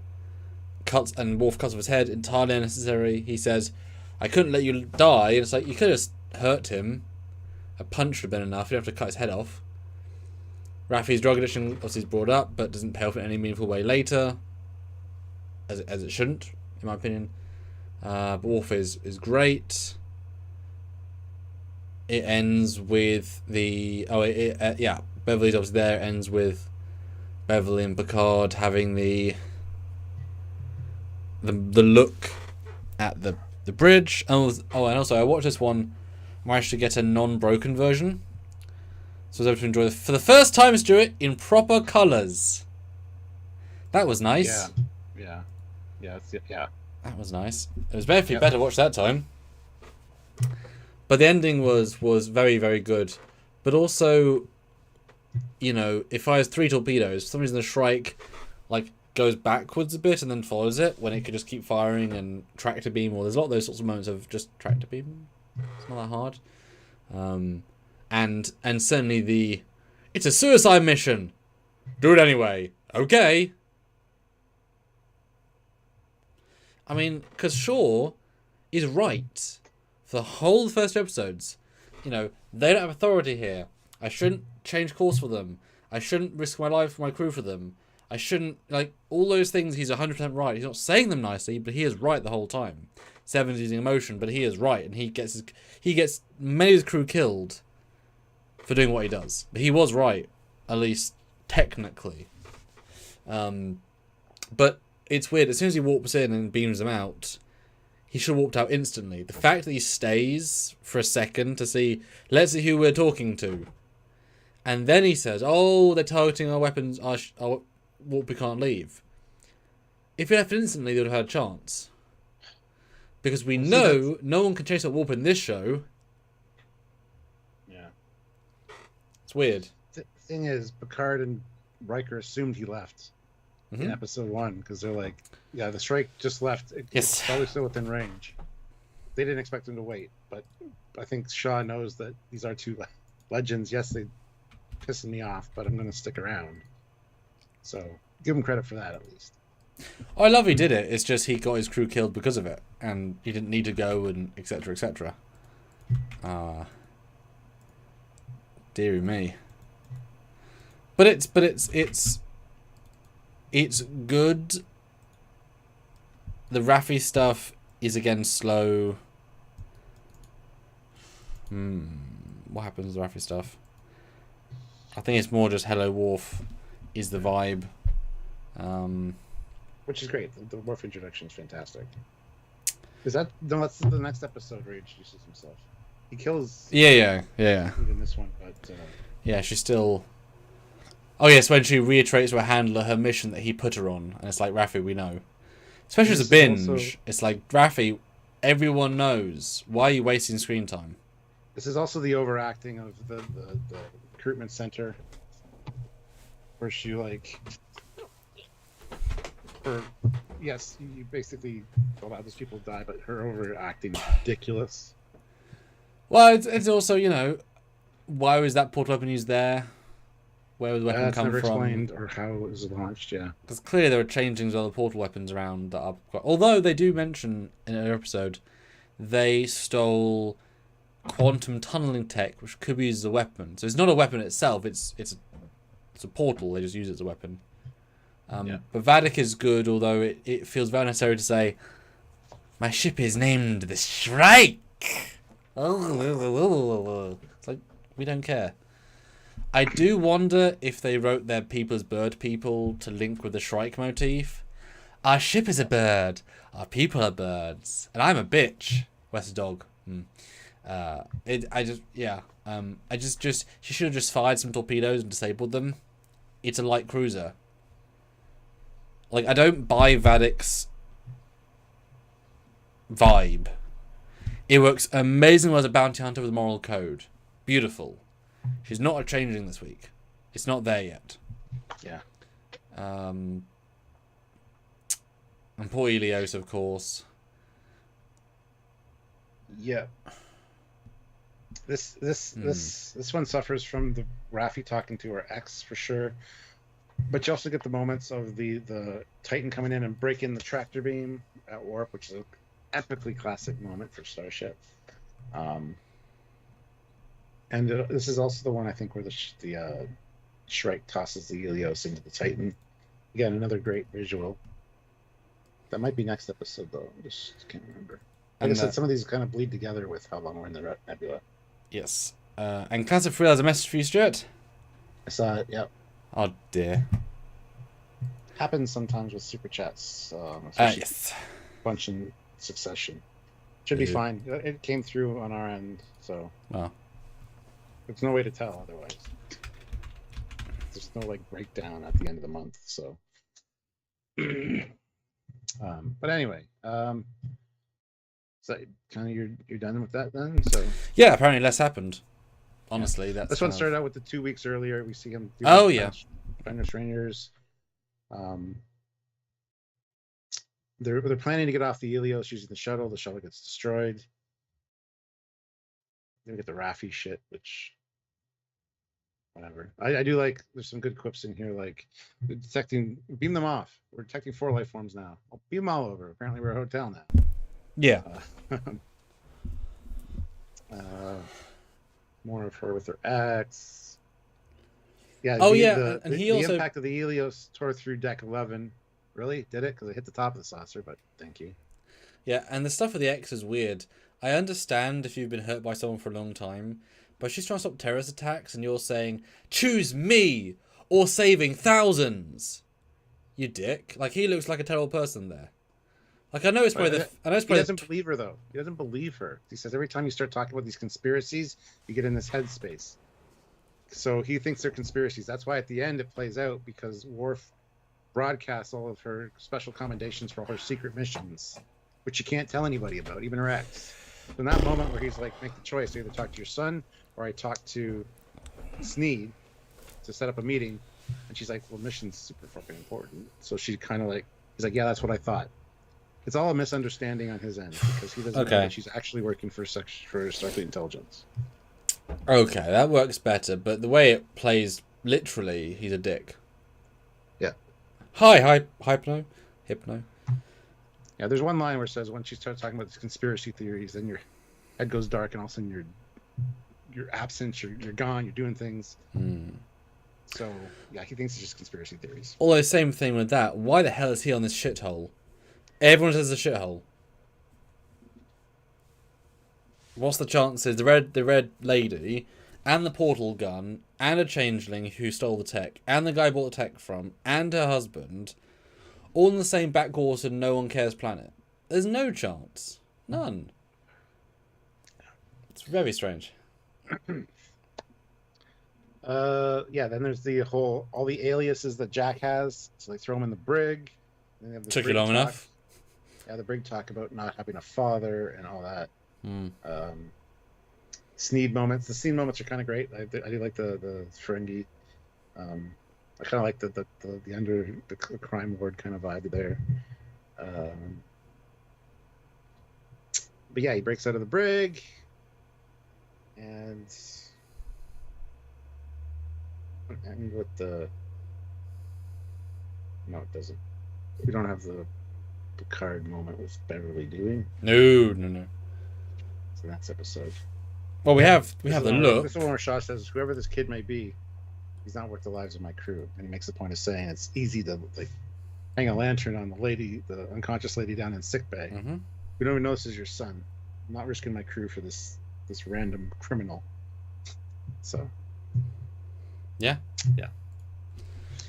So I guess you get to score this one first. But the Sneed stuff's tricky because it's good in a vacuum, but on a TNG reunion special where we want to get Enterprise D and the Borg, it's so overplayed.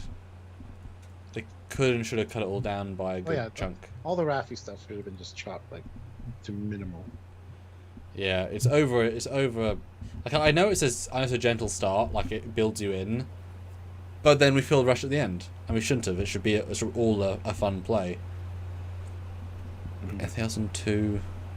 Oh yeah, and it's interesting to rewatch 1 and 2 knowing Jack knows he's the dad. That's kind of fun the second time, because Ed would have known, so he would have played that in the performance. When he calls him captain and admiral, it's like he knows the stories of his dad as captain, so he's using that as... Yeah. There's something there, and he's being appropriately distant. Yeah, there's another script conceit, though, or writing conceit, story conceit. Let's not check our fucking prisoners for any devices. Let's just throw them in the brig with everything they have on them. Yeah. Because he uses that thing to break out of the brig. It's just on his wrist. Yeah. And also, that security guard who really rude.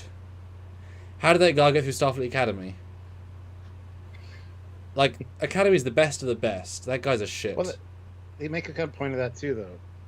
In the next episode, I think, where the people are giving them dirty looks. And it's like, people have a right to know who they're endangering their lives for. So I think there's a lot of, why are we here? You're a criminal, you're in this, I don't need to talk to you. So I kind of buy the guard's vibe a little bit, but... But Starfleet's better than that, especially now, even further in the future from whatever. But they're not, apparently. It's still a dark Starfleet. It's just sad you'd let someone like that in. It's like letting racists in. It's like, they might be good at their job, but they're racist. It's like, well, maybe not let them out of the 5,000 they applied for Starfleet, he got in. Maybe let number 2 get in, who was nicer. Maybe his best friend got injured or killed when the Helios smashed into the ship and he's pissed off. Who knows? Yeah, because there's that guy in Tick where he's like, yeah, because of you! And it's like, no, Starfleet wouldn't say that. Yeah, that bothers me a bit. Like, if he had a head wound and a concussion, I could kind of buy that, but he didn't. He was fine. Score-wise, episode 2... The fact I've talked about it less is not a good sign. There's too much Raffi shit. This is very Raffi heavy, this one. But the look at the end saw the Helios is fun. Titan breaking the tractor beam, epic. Helios hitting the ship's pretty cool. I mean, it got to be 8.5, isn't it? A bit less than last week, because last week was just a stronger overall piece. But 8.5, happy to go with that. For me, I loved a lot of the Captain Shaw moments. Honestly, getting introduced to Vadic was a nice intro. Seemed relatively insane and creepy. The brig scenes, they're fine. The overabundance of the Raffi stuff, though, is really the detractor for this one. For me, All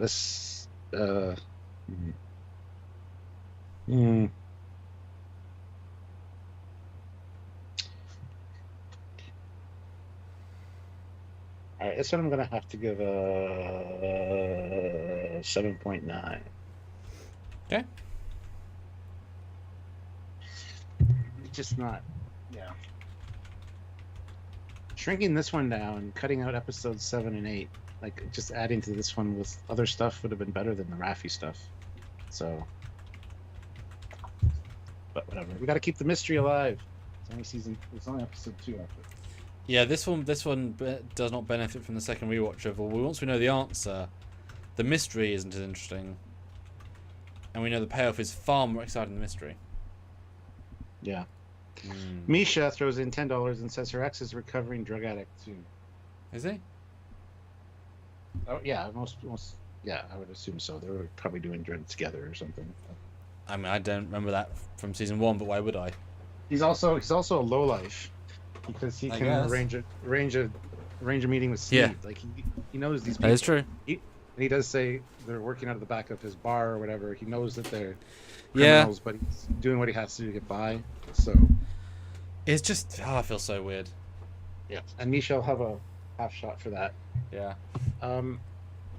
Matthew Lebner throws in $20, Thanks so much. which will be a full shot in just a second. But he says, "What a great day for a drunken retrospective. Yeah. Sorry I'm late. Been on patrol. Oh. Judy got back into comms range. My favorite all season was Riker, as they left the nebula throwing the asteroid, mostly from the acting of Frakes. Yeah. That throwing the asteroid thing is. Did you just throw a rocket? Goddamn right I did. But they just threw a ship at you earlier. So you're just copying what they did. She was unconscious. Who was unconscious? Beverly. She wouldn't know what happened unless someone told her. Who are we talking about? Okay. She says it to Beverly. Beverly says you threw okay. She wouldn't know. Yeah. Which is why it kind of works. But I do wish somebody had said, "Oh, you paid it back, didn't you?" Yeah. Tit for tat. Tit for tat, exactly. All right. Well. Yeah. Well, I'm gonna. This is very constricting with this much booze as well, so I'm gonna swap out this to something else. I'll let you start on 3. To another uniform, or yeah, another uniform because this is just kind of way comfortable. So I'll. Do you want me to do my recap of 3? Yeah, you can start. I'll have you on the phone so I can listen. Okay. But Matthew, your $20 got uniform change. Yes. All right. So episode 3 is 17 seconds, which plays a important part. Before I get into that, though, 98 people here, 130 likes. I still want to get to that 150. So if you haven't hit that like button yet, please do so. Keep super chatting in. I want to hear your thoughts. I'm really feeling my alcohol, so this will be like a drunk history episode. This is the episode that has the guy in sickbay that's like basically telling Jack he's an idiot for getting them in this situation, which is very un-Starfleet, and I hate it. Let me just. Oh, this is also the flashback scene with the really awful, not necessary first contact dish uniform on Riker and the really bad de-aging. I say really bad de-aging because they didn't de-age his hands at all. So when he's drinking his alcohol, Riker looks pretty good as far as being de-aged, honestly, but the hand with it just looks awful. Patrick Stewart has the really uncanny valley thing going on, like very X-Men when they de-aged him for the X-Men. Really kind of awful. But it's talking about the birth of his son. They're celebrating that. It was five years earlier or whatever. And basically saying that it's great. I thought my son was going to die. I had got that call from sickbay saying, "Get down here." Longest 17-second turbo lift ride of his life. I know when your son's life is hanging in the balance. We get a cameo appearance from Troy, who's like, "He projectile vomited all over engineering. He should be studied by science," which makes her come off as awful. Yeah, I get it. She's a new mother. I haven't combed my hair in 72 hours. It just bugged me a little bit. This is also the episode where Sydney goes to talk to 7 of 9, who's like, "I've been relieved of duty," and like, it's all good, you know. She gives him a little pep talk, and then says, "Commander 7."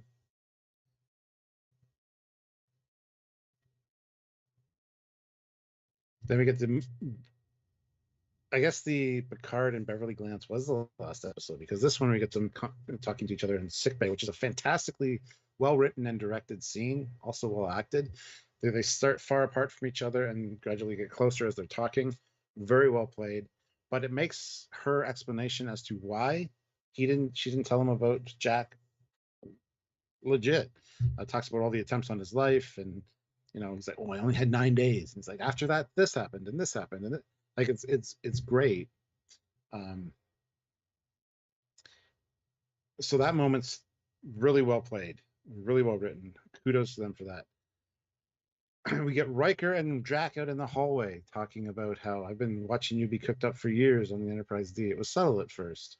It's like, says, give your old man a chance. He's like, he's all positronic. Riker says he's still the same guy. So we come back to the conversation between Beverly and Picard, and he's like, "Why didn't he want to know me? Like, when he was old enough, I told him who you were. He chose not to go see you," which pisses Picard off essentially, and basically says, didn't I deserve a chance to be involved in the most important decision of my life? Anyway, he walks out, sees Jack, is really pissed off with him because he chose not to know him, and kind of gives him, just dismisses him. Riker says, "You know what? You should probably talk to your son. You never know when is the last chance you're going to talk to your kids. Trust me, I know." And Picard says, "It's irreparable. I can't fix it. It's not even worth it." And Riker kind of gets a little pissed off by that, as he rightly should, honestly. We get the attack of the Shrike, where they detonate a torpedo, and Picard's like, "You should call me number one." Nice little moment between the two of them. Then we get the introduction to Worf, where Raffi's like, "You're a legend. Picard talk about you all the time, and consider me a subcontractor." Nice moment, and a really nice introduction to Worf.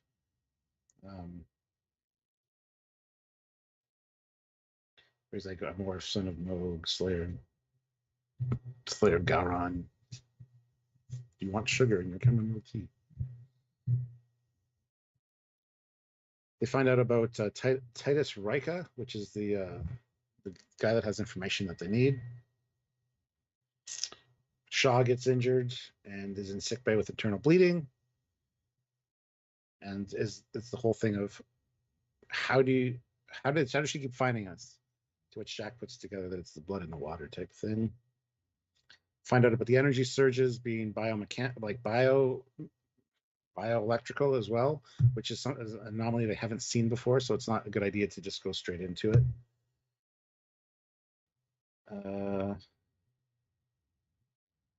What's here? We got the discovery of it's a changeling. He's not going through withdrawal. He's actually a changeling. We get the fight on the Titan of the transporter officer. And then Jack gets injured and is in sickbay, and Picard gets the call, and literally it's a 17-second turbo lift ride down to the sickbay. I love the synergy of the 17-second title name with Riker's 17-second turbo lift ride and Picard's, where he kind of realizes how important it is to be a father, and he's grateful that Jack's safe. So that's awesome. More Riker stuff. They find out he's a changeling. They kill him, vaporize him. And yeah, this ends with the Titan basically falling towards the gravitational well of this thing, and Riker just reams up Picard for making the wrong decision, even though he's the captain. He just took the advice and did it, so it's actually on him. But regardless, kind of a harsh ending to say, you just killed us all. Get off the bridge. Kind of. Very harsh. Yes. But it all makes sense in the end. But honestly, a pretty full episode of a lot of things happening. And yeah, that's the summary real quick. There you go. Stuart, my neck was too tight, so I decided to have all neck. That's a really bright red. Holy. It's not. It's lovely, but it's just. On the Skype, it's like. I'm resonating. I wonder if I can turn it down, because that is a little bit ridiculous. Well, before we hear your thoughts on this one, let's... What do people Super Chats. think? Because they are here to control our lives, Stuart, as we know. Fleet Pass with back, $2. Beheadings are on Wednesdays. Yes, that's this episode. That's much better. You look much better there. Thank you. Grant McGregor, $5. You can say Troy became very much like her mother. Kind of in that scene, yeah. She comes across as kind of just naggy. Well, kind of what Luxana is. She just gave birth. I don't really care. I've been with people that have given birth. They're not that bitchy. Were they Betazoid? I mean, no. So you can't say anything. It's overplayed and it's a trope and it's kind of silly and it just makes her seem like a bitch. It's an awful first scene for Troy in this, in my opinion. But whatever. Yeah. I mean, I'll be, yeah. Okay. And Misha, $10. For me, Michael Dorn kind of stole this season. I mean, many of them did. That's a half shot, Nisha. Thank you. Huh. Yours. Laurie Lowe just used my my picture of the Titan as his thumbnail for a recent video. Ha! Ha! Funny. If only he knew. You probably did. Yeah, so you liked it? Did you not like it? Well, I mean, did you like it more? Out of the three, how does it now fare in rewatch? Because that's important. The retrospective nature of it. How does it compare? This has some great writing and great acting, for sure.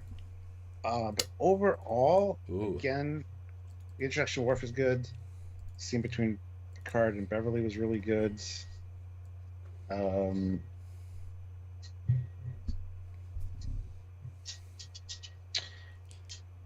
It holds up. It's right up there with the other two, I think, as far as score goes. Okay.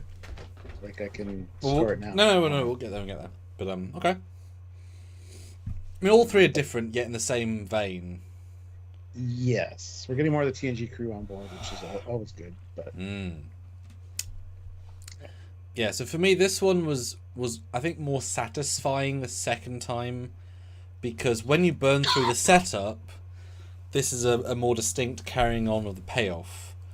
I liked there's 4 episodes of flashbacks in a row, 2, 3, 4, and 5. I like de-aging scenes. I always have. Obviously, wish Patrick had a stronger voice. I hate Riker's uniform. I mean, if anything, the fit is just terrible. Use pins. I mean, Jesus Christ, it's really bad. But the de-aging, I mean, if they shot it better, I get why, but this sucks for lighting, harsh angles. But I appreciate trying. I appreciate the vibe. I love seeing them as friends, right? And so to see Picard, be unburdened by the "I was waiting to die in a vineyard, except my time I went to get fish and chips in LA." Like, it's nice to see Patrick play just fresh Picard, right? This is very soon after Nemesis, like a couple of years maximum. After Lower Decks, I should say. So it's nice to see, and Riker is very, very good. He's just, the family vibe is obviously what we're going for here. Sydney's great. She always impresses. The Beverly and Picard scene is Oscar-worthy, but it's just... And there's no music for almost the entire scene. It's just let 2 actors act. Go. And I can imagine they had a lot of... it's fun to think of having fun while talking about dark stuff, and see Patrick's very like, "Do I hate you right now?" stare, which is very distinct at the start. I want to hate you, but I'll hear you out because I'm a good man. And Beverly, I still think, though, this line, "It'll be a tax on your life," is an insane line read. It'll be what it's always been. A tax on your life. Yeah. And then she said later to Jack, "A tax on your life." Why are you reading it that way? What are you doing? It's just so musical. It's weird. But the acting is really, really good. And this is kind of what this one is the price of admission, right? To watch what we never thought we were going to get. A TNG reunion. Bam. It's really, really, really solid. And this is a nice set early on to kind of be a nice juxtaposition. It's a bit brighter than other ones. The Riker and Jack scene is good, although I think Riker's being a bit too cash. He's literally leaning. And what I always think of when I see this scene is that he's in a set with lights. The light next to him is so dark, you can see the light tubes. This is day operation of a starship. It should be lit. Why the hell is it so dark you can see the lights inside it? Because they're in low power mode because they're falling towards the gravity well. Not yet. Not yet. They're just flying through the nebula currently. They're not nebula. Oh, yeah, that's right. It's like, it's meant to be a light panel. It's not doing jack shit. Pisses me off. It's not doing jack pressure. Yeah. But I also like the juxtaposition here because she says, Beverly says, "It's not about Jack, it's about you." So I like the misdirect very early on. It's good because if you knew it was all about Jack, it'd be too single-minded. That actually helps. Even though they've already got him. They've got the other him. Picard has no relevance to the season in the grand scheme, which I like. I like Strike finding them a bit more this time, but they get beaten very quickly. I like Riker taking command. He's a great captain. He owns the chair. It's the only time they use phasers pretty much the entire season. And this trick of firing a torpedo and having it cause like a depth charge sort of thing, and it causes a wave to force them away. Do that again. If it's that easy and they just go rub, rub, rub, rub, rub, do that again. Yeah, that was kind of comical almost. Yeah, it was so effective. Do it again then. Or keep firing, etc. It was just ridiculously effective. Worf is standout here. He's exceptional. Raffi is a good second fiddle. There's a good moment when she's wanting to argue. Cool. It's a weird, like, is he gonna be Raffi or a good character? Oh, yeah. A good character. Raffi's starstruck by Worf, and that's kind of cute. Because I like, JL would talk about him throughout his time with her, like Mr. Worf used to say. So there is, out of all the people, I think to her, she would mention him more. He would mention him more, because it's a tactical sort of thing. Oh, bloody pips! Not strong enough, Stuart. Not strong enough. You don't know the pain. The pain of the pips. Oh no. Oh no. It's like teeth now. Hold on. I've got to be taught for this. Only you can see what he's doing off screen, guys. Wow. It's not that dramatic. You don't need to whip that out to change your pips, man. You need to whip that out either. There we go. Guys, hit that like button. We have 136. I still want to get to 150. Hopefully you guys are enjoying the conversation. I want you to contribute, though, in any way. We want to hear your thoughts on these episodes. And the whole season as a whole, honestly. So super chat in if you're able to. Fill my alcohol, so keep yes. Yeah. Yes, indeed. But this one's definitely a strong contender. I don't know if there's a guard on the door for the bridge. There's never a guard on the door. Yeah. Doesn't matter how many civilians there are. There's never a guard on the door. But again, what did you think about the 17-second thing? Like the title. Oh, it's great. I mean, that's. And then it's actually literally 17 seconds for his turbolift ride at the end. By the way. No, it's wonderful. I think they did Picard being a dad. I mean, I think any of us, if we found an illegitimate son and that we didn't know about, right? Hopefully we'd all just accept it, because what can you do, right? So there's no like, should I be a father? He takes that role by the horns of being a bold Picard, and he owns it so much. And rewatching the season, the end pays off stronger when you see how direct he is at being like, I'm a dad now. Boom. Done. Like, the way he just suddenly says, our son. Like, he throws that word out there so effortlessly at a certain point in the season that's nice. So, yeah, it was great. It's a good note. But again, we have to attack the Shrike. It's like, no, you don't. Especially as after they work out how to block the leak, they can hide forever. Like there's actually no reason to attack at that point. And yeah, this is the one with the absolutely god appalling, awful, terrible, horrible chasing through the set, because there's no set, so they have to run through the same bit 4 or 5 times to grab the guy. He's a changeling. There's no reason at all he can't change. There's no reason said, there's no reason hinted. The changeling, I understand they say you don't want to be, don't want to reveal yourselves. If you change in the middle of a district, someone might say, oh. I thought they were mythical. Yeah, or that might be the lady from Star Trek 3, because they don't look like changelings, right? There's no reason why they would need to be kept. And then, again, equally, Worf does this. Boom! And grabs them to put him away. He's a changeling. That's not going to hurt him in any way. Are you kidding? He's not been knocked out by this. Why is he letting you that entire sequence is very, very poor second time. It was poor the first time. But now you know it's pretty poor. I just wish they just cut that right out. It lets the whole episode down pretty radically. And that's the same with the changeling punching the guy, punching Jack. It's like, he is number one priority. If you kill him, the Vulcan will probably kill all the changelings.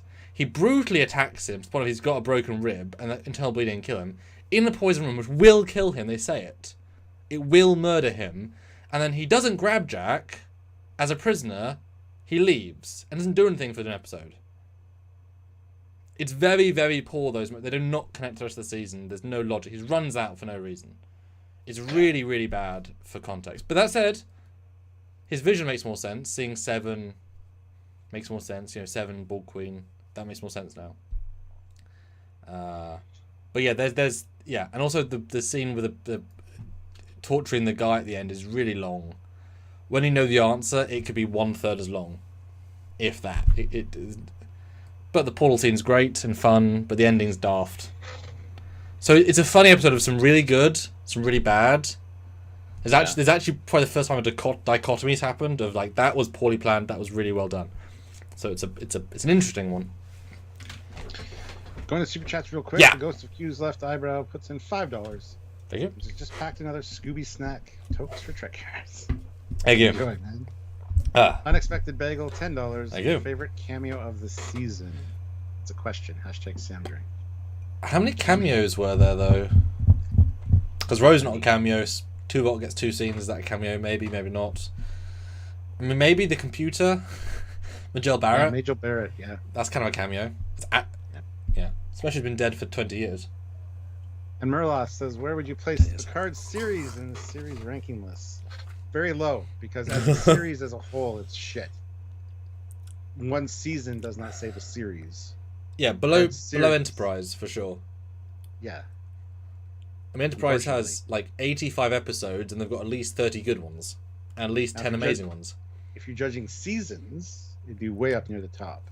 But not at the top. Yeah, because season 3 of Picard's better. As a story arc, it's great. It would be higher, even still. Yeah, I think season 3 of Picard's better than season 1 and 2 of Enterprise. I would happily say season 3 of Enterprise is better, because that's got double episodes, more development, really, really strong story, with some really good twists. Season 4, some good, some bad. But yeah, the other two really lower the average. Yeah. What would you guys give out of 10 episode 3? I want to know what you guys think. I want to know. Yeah. AJ Canada Pictures, are you guys looking forward to Star Trek Resurgence? Hell yes. Yes. Yeah, 100%. Like, it's amazing how I don't play games, I haven't got time, but this is actually my job. It'll be my job to play that game. Oh no, Stuart, I've got to play that game for some time. Oh, what a shame. What a shame. I don't know how much we'll do it on the show versus not on the show, but yeah, really excited. Hopefully we can talk to the team and get them on the show at some point in some way. It'd be nice. But yeah, really excited. I mean, they even did a recent trailer with a TNG shuttle as well, or a Star Trek 5 shuttle. So they're obviously using canon, which is like, yes. Yeah. Feetpaw says hearing Majel Barrett's voice was awesome. It was tear-jerking. It was, but it was all clips that were used before. Chain of Command. If they had used her phonetic recording that they actually say they did, or they can never say anything, and had her say something new for this one, would have been more top marks. But still, having the clips they use were fantastically used. So. Yeah, but clearly that system did not work. Because they have not used it once since they said they did that. Yeah. All right. Scoring time. So throw your scores in real quick of this episode in the chat, guys, or super chat, and hit the like button. Another 9 more likes, get to 150.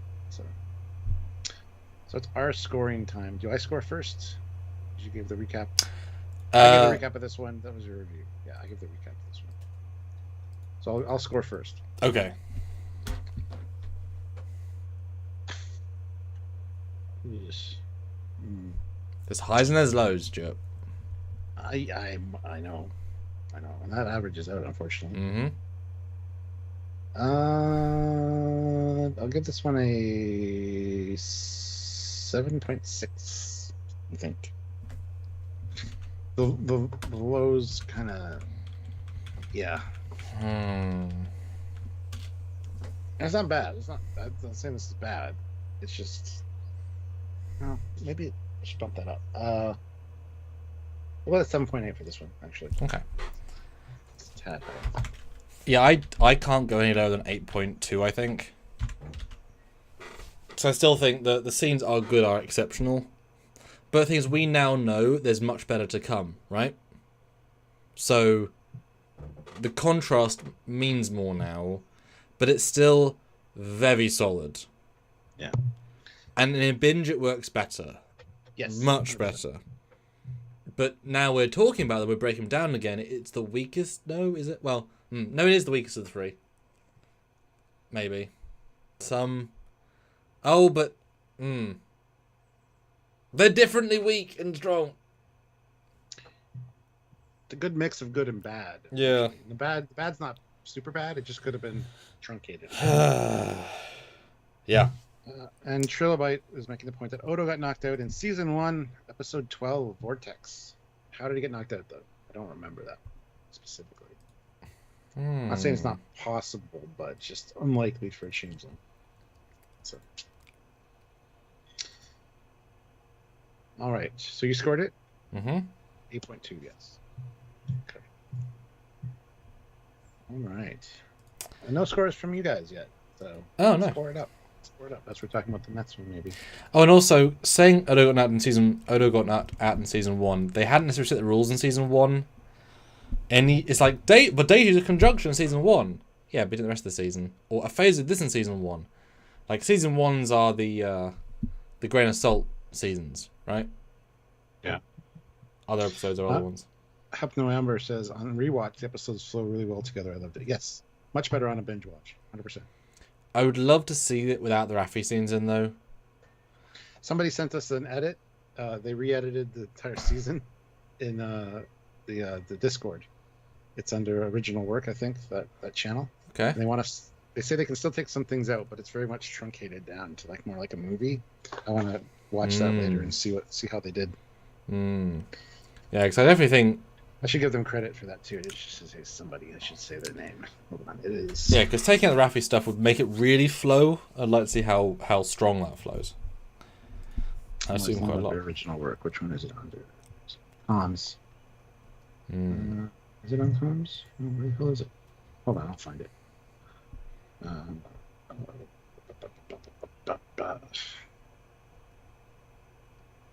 So guys, throw your scores in. Oops, didn't want to do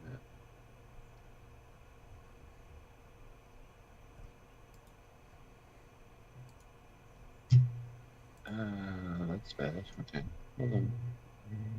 And guys, we haven't drank in a while. That's up to you. I know, right? We're definitely feeling it. But do you want us to break down even further? Yes, you do. Yes, you do. I hope so. Disconnect. There we go. All right.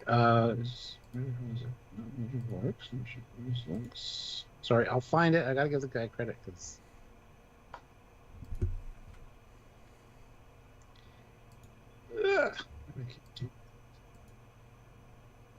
Why can't I find it? Oh my god.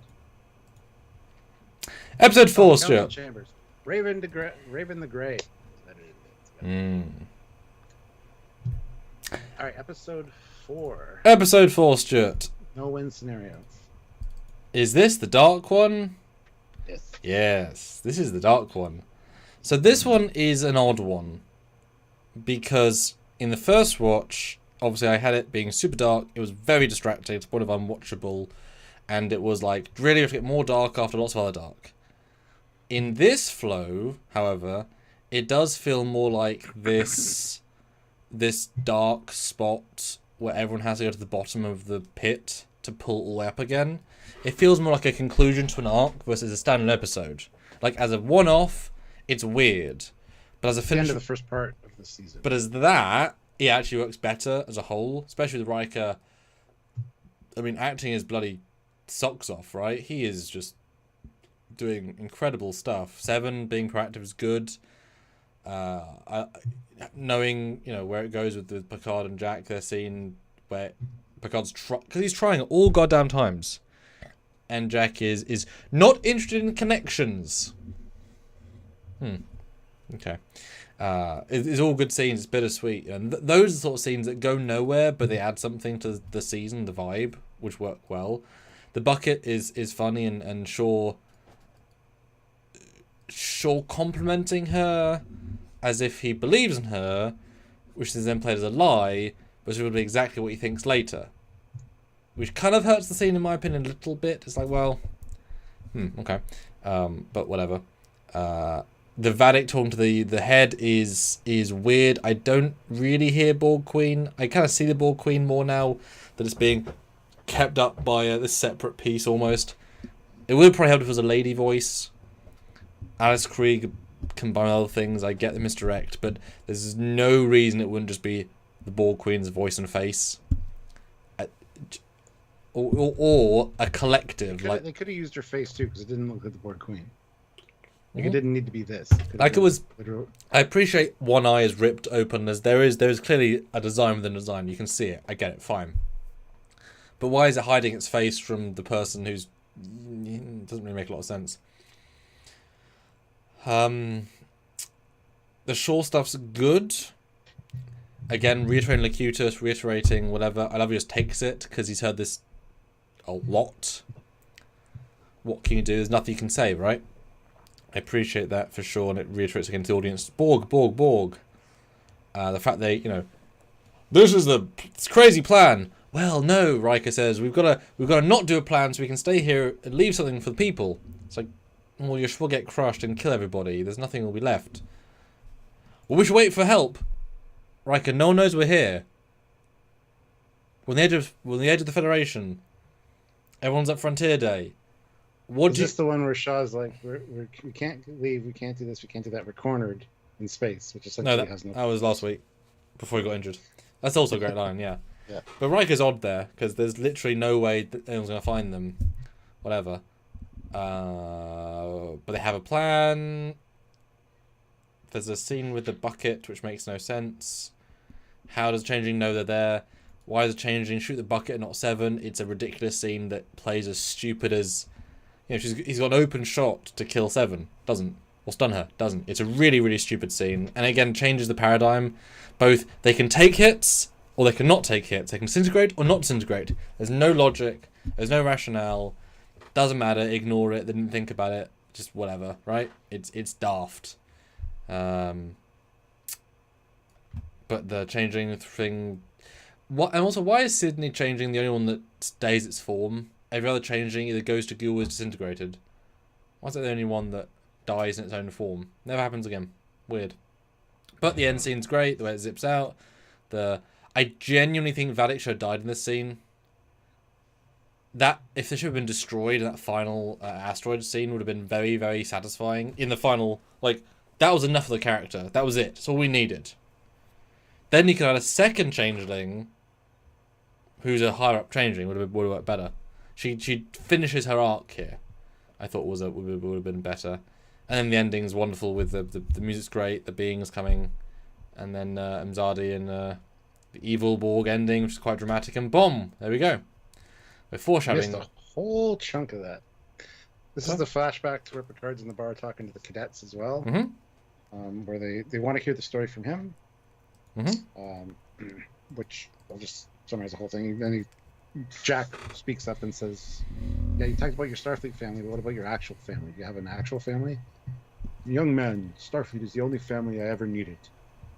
And at the end, the realization that he said that to Jack, and Jack did go to seek him out, was quite poignant. I love that acting as well. Although never resolved anyway, if he told him, if he knew, that never comes back anyway. Yeah. I do like the Shaw and Seven scenes. I think those are quite well played, honestly. I don't know why he's sitting there sharpening a knife, but it is what it is. It's just for ambiance, I guess. Yeah, there's no reason. This is also the nice talk in the bar between Jack and Picard, where Jack is kind of refusing to talk about his feelings, and then he goes, oh, I know a story you'd like. There's an Andorian with a broken antenna, and it's like, and Shaw comes in and says this whole speech about Bottle the Wolf 359, ask where your old man was. And then once they leave, it says there's crew that are there. Sorry, guys, at some point, Charming got, replaced by asshole. So that scene's fantastic. I love the Shaw speech. I think it's really well done. We also get the story of the shuttle incident with the no sensors and Jack Crusher and him, it's old friend Jack Crusher, going to get some booty on the side and going against the rules. Yeah, then we also find out about the impulses, the bioelectrical impulses. There's contractions. We've got to use these to escape, and Shaw has to go and open up the cells to juice them up. This is where, Sydney Changeling comes in and gets shot. And the ending's fantastic with the space jellyfish, very Star Trek.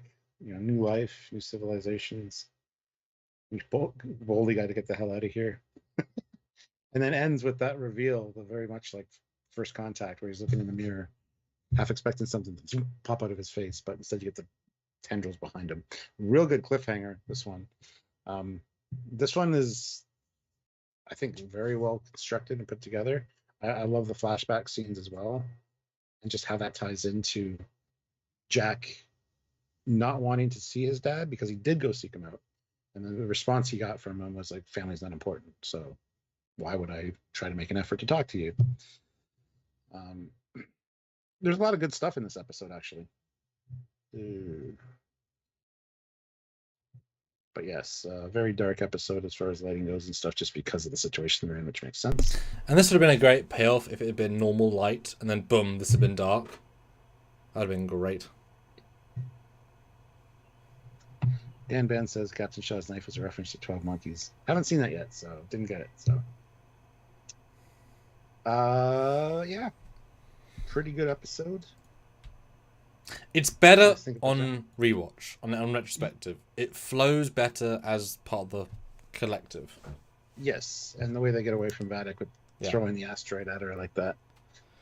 Well, and also when it's not ridiculously over contrasted, it works better. I wonder why. Yeah. Yeah. Right, let's get to some super chats before we do our scoring on this one. Stephen W. Fathry from Text Trek throws in $20 and says, let's get these boys some shots. Yes. I haven't had a shot in a while. So. Whoa. Thank you, Stephen. Because, TNG people always drink, Stuart. That's what we do.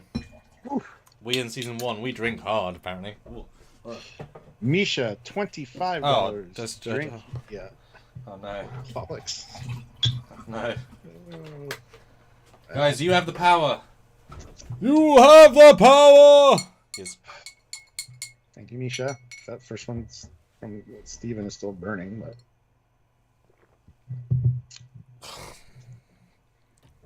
T. Louise Allen. T. Louise Allen, $10. Hashtag Sand, hashtag Cap, drink. Half shot. Goodness, guys. I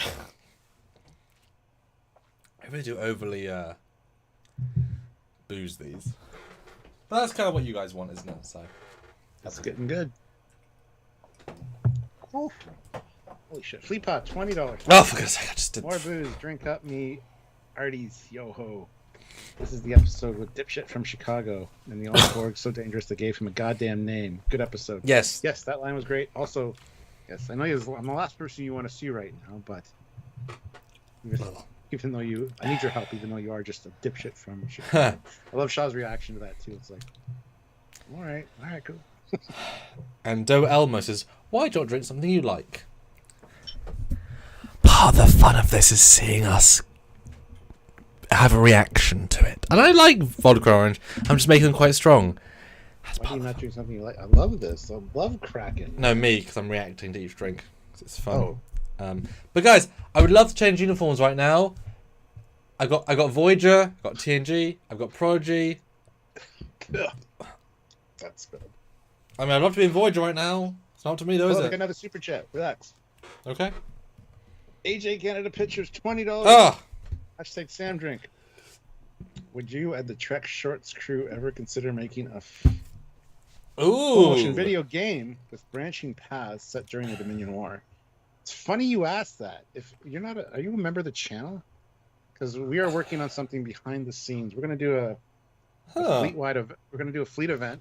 It's going to be a choose-your-own adventure, complete with animations, thanks to Matt Boardman, where you guys super chats determine which course of action we take on this choose-your-own adventure path. There'll have multiple choices. We're just starting to suss out the details. Yeah, this is news to me, Stuart. Samuel hasn't heard about it. You don't need to be involved because We're too busy. So we got other people working on the animations and stuff. Oh, okay. But it'll be in the Discord. We will talk about it. But we've talked about it just in whispers right now to kind of get an idea. I think it'll be a fun event or fleet event to do a live where it's choose your own adventure. No, that see sounds. See which ships survive the adventure and which don't. Yeah, that sounds really cool. Yeah. But ask the question. I've never considered that, but it's never occurred to me. That's a super interesting idea, actually. It's a really good idea. How would I do that on motion videos? Games are really cool. Yeah, how would I do that on YouTube though? I guess unlisted videos and you just pick a path. I don't know how you do that though. That sounds super interesting because if you have to keep it relatively simple, because obviously I wouldn't have a huge budget, obviously. I mean, well, would you guys donate for it? I mean, that's the thing, isn't it? It's time and effort. I mean, I certainly like, Star Trek Borg and etc. They're really cool adventures. I mean, the concept of them's phenomenal. Huh. Yeah, how would you do that? How would you do that? That's an interesting idea. Misha throws in $20. Sam is too sober. Plus, I drank most of the bottle of vodka myself Friday night. Oh, that's where it all went. You drank it. Misha will have half a shot for that one, even though Sam. Because. But guys, $50. I want to be in a new uniform. I'm just saying, Voyager. Let me Voyager it up. Let me be in the future. I'm in the past right now. I'm in the Tunge. I'm in the Tunge Sewer. I'm in the voice here. All right, time for our scores though. Oh shit. I'll go first.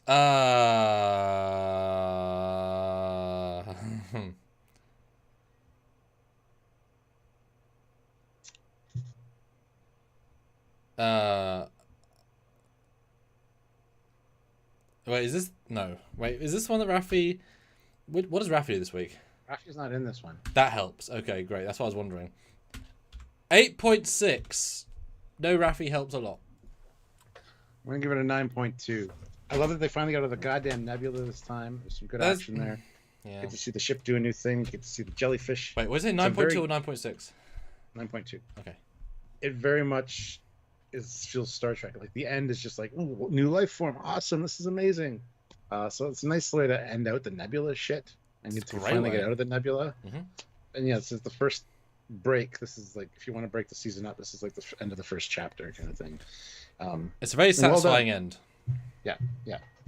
Even to the whole Picard and Jack thing with the contact on the bridge at the end of, oh shit, you were the guy at that bar. I don't think he knew. He did. Absolutely. Watch it again. Stuart, I did. I watched it 3 times. I don't think he did. I know. Chat. Fucking tell me. He absolutely comes to the realization at the end, like, oh shit, that was you. So he can't continue to blame him for not seeking him out. He 100%. I don't know why he would think this random guy 5 years ago that he saw for a few seconds. Because he came to a realization. Why would he think that? Dude, it's 100% on screen. I noticed it the first time, and you fucking shot me down then. Yeah? You're absolutely wrong. As a filmmaker, I'm surprised you didn't see it. It's fucking brilliant. It's better than the Picard and Beverly moment, honestly. 100%.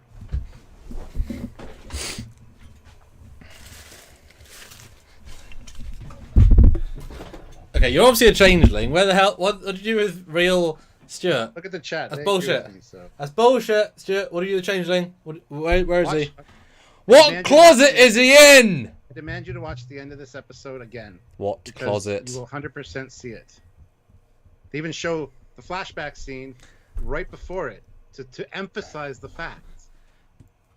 No, I took that as Jack saying, this is what I remember, because he's just there was nothing to Picard, but for Jack it was important. Picard, you see his eyes go, oh shit, and then it zooms in on his face, and you see Jack across the bridge, and it's 100%. Why don't they address it next week? Because it's not remotely talked upon. They don't address it. Exactly. But that's something you would address, because that was. I know you think you're right, but you're not. So. I just think he would address the fact that you chose not to know me. That hurts me, Jack. You chose that. That was addressed by walking out, looking at him, saying, "Will, we need to talk," and just fucking ignoring him in the last episode. It can't be addressed with at the end of this episode. I'm looking at the scene right now. Look in Jack's eyes. Look in Picard's eyes. He fucking realized, oh shit, I made a mistake all those years ago by saying that to you. 100%. Okay. Yeah. Fleet Pass Swift back, $20. He did realize that Jack was there. You could see it in his eyes. More alcohol. I want to hear slurred Klingon speeches. Oh no. And more weird Samuel shot faces. Good. These are good goals. But Stuart, 183 votes. I asked the question, which is better Trek TV? Picard, in general, or TNG, in general? With a slight lead at 91%, TNG wins. As it should. It's much better.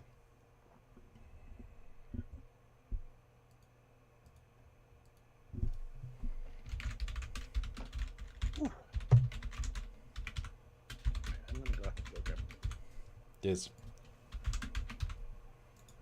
I'll be right back. Coming up in episode 5, which I gotta do the summary for, which is Imposters. Yes. But read the poll, Stuart. No, read the Stuart poll first. Stuart, read poll. Stuart. The results of the poll. Nope. We did that. The new poll. Which is better, TNG Season 1 or Picard Season 3? Go vote. Picard Season 3 or TNG Season 1? This may also be close. I understand that. But we'll see. See you in a minute, Stuart. Everybody tell him how dumb he is for not realizing that moment. And cut. All right. Yeah, there's the booze. The booze is flowing. There is many booze in many ways. It does, Milo. That's the question.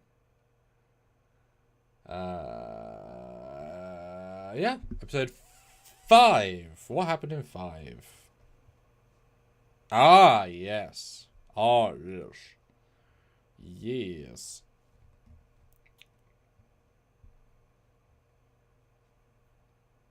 Russell was great.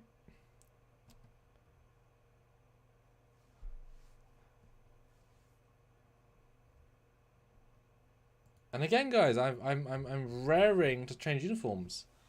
I'm still past me. I'm ready to be Voyager or TNG or no, Malo. If it was season 1 of Picard versus season 1 of TNG, season 1 would still work. Yeah, guys, what do you think? Picard season 1 or TNG season 1? I still vote TNG season 1. Let's plot holes. You know, one bad episode and a few okay ones versus many not good episodes. Etc.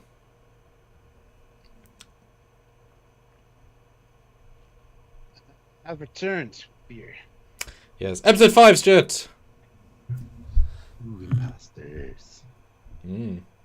This is... Let's see what happens. Oh, this is where Jack has the vision of going on the bridge and annihilating everyone.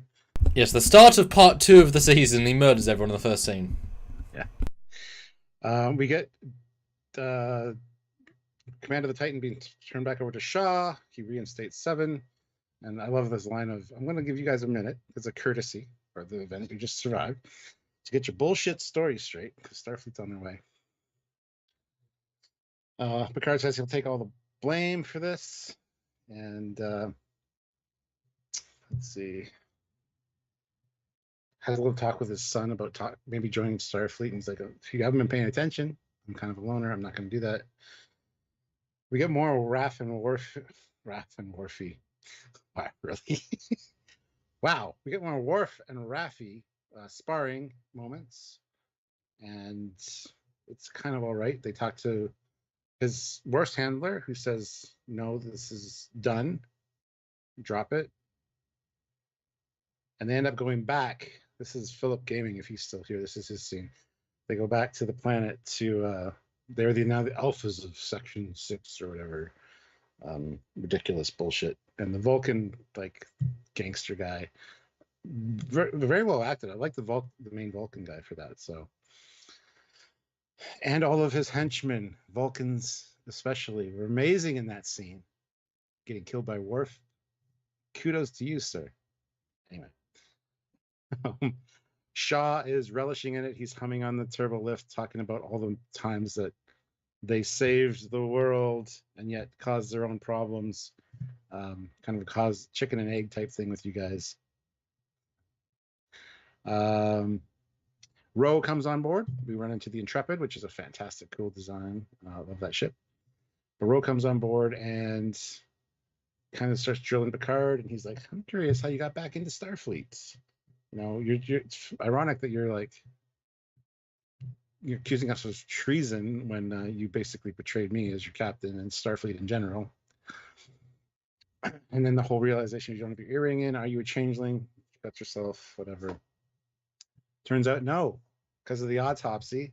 These are new changelings, which are organic, which speaks to the question that everybody has: why did Vadic freeze when she went into space when other changelings don't? Because these are more organic. These are evolved changelings, so they're more organic. So therefore, she did freeze and then shatter. That's fine, because unless you get right down to the dissection, to the smallest part, it holds its form. Evolution. So she messages Picard and says they can trick the blood test now, so Ro could still be a changeling at this point. They end up going to the bar, the holodeck. Picard turns off the safety protocols, pulls a phaser on Ro. They have a moment of, are you a changeling? Are you a changeling? They both give their feelings about the last time they saw each other. Beautifully played, because Picard has been practicing this for years, because he felt very hurt by that.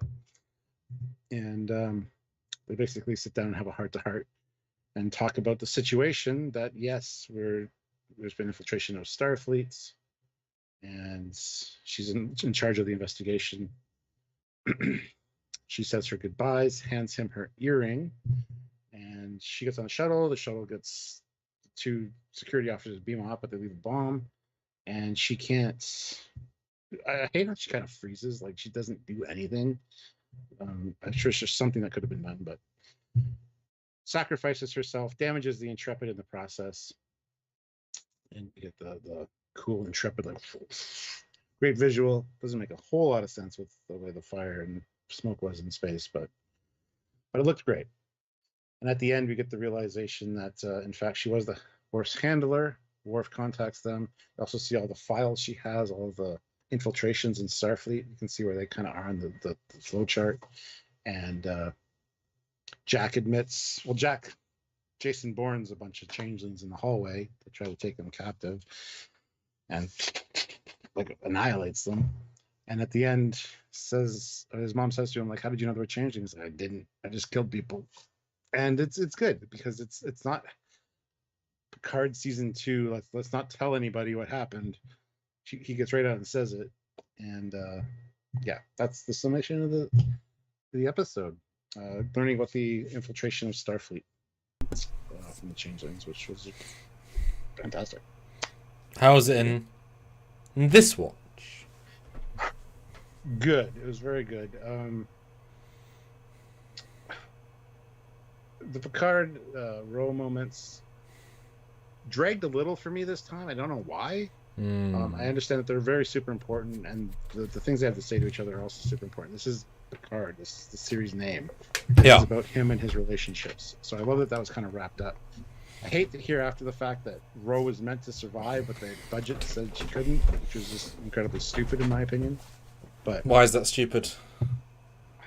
All I needed is a line of dialogue saying she beamed aboard. Where would you have placed that? Then. What? Where would you put that in the edit then? Why would I have? Where would you put it then? I don't know where I'd put it. But well, you have to say where if you say... If you want Ro to survive, make her survive. It's not that much of a stretch. But if there's no scene that fits it, you're not suddenly going to have, this is the end of Enterprise D. Oh, by the way, Ro survived. Oh. Like, if it doesn't fit any scene, you can't fit it in. You're not going to ruin a scene just to say Ro survived. I don't know. I just think it's a silly excuse, no budget, to say that a character survived when it's an important character. I think it's probably quite bold. They didn't do a line, so they could save it for later to do a scene, because it needed to be a scene or nothing, so best leave it alone. I definitely agree it needed to be a scene, but regardless, I just hate hearing that after the fact, because I thought her death was quite poignant and important. But then to hear, I originally planned for her to survive, but I couldn't do it. It's like, well, that's just shitty. Don't tell us that then. But it's not to say they couldn't film the scene for legacy. Like, it just means that the intent wasn't to die. That's why it's interesting. Regardless, it's the least important part, honestly. It's just very cool that Ro coming back was a surprise. Absolutely, to me, it wasn't spoiled for me. Thank F. Yeah, and it was great because she is a very important part of Picard's, journey. He, thought that the fact that she turned on him essentially hurt him deeply, and we get to address that finally. So I think it was an amazing episode. This was actually a really good one. The only part I didn't like was there was too much time with Raffi again on Metalis. I think those scenes could have been, like I said, truncated down quite a bit. I do like the Vulcan villain though. He talks about how criminal organization is kind of logical in a society, whatever. But yeah, good moments, good acting again, good writing, and I just wish those scenes would have been shut down quite a bit. It's funny, I just kind of stopped on a frame of Philip dressed as a Vulcan, so cool to know somebody that was in that scene get killed by Worf. Awesome. All right, so there you go. That is it. That is the summation of the episode. Yeah, I think for me, this one is the best acted of the season. I think, because it's super focused. Pardon me. Like, the last couple has been a quite good balance, but there's very little of anyone else except Picard and Rome. They give a lot of time to that, and I'd like to know how the actress is in real life, because she comes across as such a hard ass so effortlessly. She's probably the nicest person. Yeah. But the face, the way she acts it, the two roles I know her from, she's been really hard person to be around. I know that's obviously like her, like some actors are fun, some actors are hard, some actors are the evil Russian guys in every film, right? But is that even her as Admiral Kane as well? It's like even more harsh, yeah. Yeah. But the acting, I mean, she pushes Patrick so hard in this, and she delivers a really nuanced performance, especially once you know. In after the fact that Starfleet is so compromised, and she must sort of know that she's running against everybody, that she's risking her life every day in a ship full of changelings to balance her life between espionage and service, to not get killed at any point, just for the Federation, when she could not try as hard or not push as far, and she dies for it, at least in this version. So it's and that's why at the end, I think Picard says, I see you. It's like, I see you will do absolutely everything to save people. You'll do absolutely everything. That's so strong. So strong. And I'm very glad she died, at least in this iteration, because it is a very, very powerful moment. I agree. And, it raised the stakes, obviously. It's the second person to die. I don't know, anyway. The thing that, like I said, brings it down is that by itself, the scene between Raffi, Worf, and Gangster is a great scene by itself. But in rewatch, the planet outsets welcome 100% at this point. That is entirely going back to a place we've now left. Unnecessary, silly, and also the idea of hologram Raffi comes in, shoots a holographic pistol, then waits around. They expect for some reason that they're just going to get walked up to and talked to by gangsters after they killed the guy. It's like I wanted there to be a scene of, I thought I knew you'd be waiting for us, so I did a plan for you. Worf's like, we had a plan because we thought you'd have a plan. But Worf didn't think 3 steps ahead, he thought 1 step ahead. That's not like Worf. Right? They look quite stupid in that scene, to the point of they've literally has to stab him to almost death to get out of it. And why does he have access to Daystrom? Why does he have this knowledge? Why does he just make the code thing? It's that easy. You can break Data's brain. It's not structurally good scenes, and it could have absolutely skipped it, especially the time jump as well. That I I don't know. Those things let it down, not by themselves, but for the whole season. There's much better things could have done with that time. But the end with Worf on the screen is heartwarming. Or the chance of him happening to call Rose's secret device, them happening to turn it on, happen to pick up then and there, despite clearly him going to voicemail 10 times before this. It's laughable when you think about it, right? As a scene, it's really stupid. But and also in rewatch, the thing that sticks out mostly is, why is Jack John Wick? Still doesn't make sense at the end either. Because being the voice of the Borg doesn't mean anything about fighting ability. In no way is that equated to that. There's no reason for that. Are you saying Locutus could also go John Wick? The slow moving, you are one with the Borg. No, of course not. There's no reason Jack can do that whatsoever. It's entirely explained, which is sad. It's entirely illogical. Yeah. And also you'd think if he was Borg programmed, he might not want to kill changelings, just if he knew. He doesn't know, but if he knew. But there's no reason he's John Wick. Guys, do you know why? So that is giant plot hole. Especially as later on, he's just some guy. Like, where's your massive killer ability? There's no reason for that. Borg aren't assassins. Borg are barely able to move. Also 4-in-1 ship. That's a bit weird. So there's a few, like, doesn't work in retrospect, but for the most part, it's very strong an episode. Dialogue is on fire, and I do think the bar works really well in this scene. By God, do I wish that Picard had pulled out a TNG phaser or anything old and classic. Or Guinan's, like, rifle. Sure. But I don't know why Guinan... Because when was this program saved? Why was this program so brand new? She had a brand new phaser. Like, I guess it's not that brand new, but it's still newish. It should have been a TNG phaser or something kind of fun, or a TOS phaser. Anything else would have made it really cute. But also, the changing stuff. And also, I really wish, in retrospect, because I like the Doctor, for as little as she gets, the new Doctor, the scene where Beverly's saying who the changelings are, it's really awkward when you've watched the entire season. And you notice her acting, she's like... Dr. Oak, yeah. She doesn't say a single word in the giant scene about the changelings.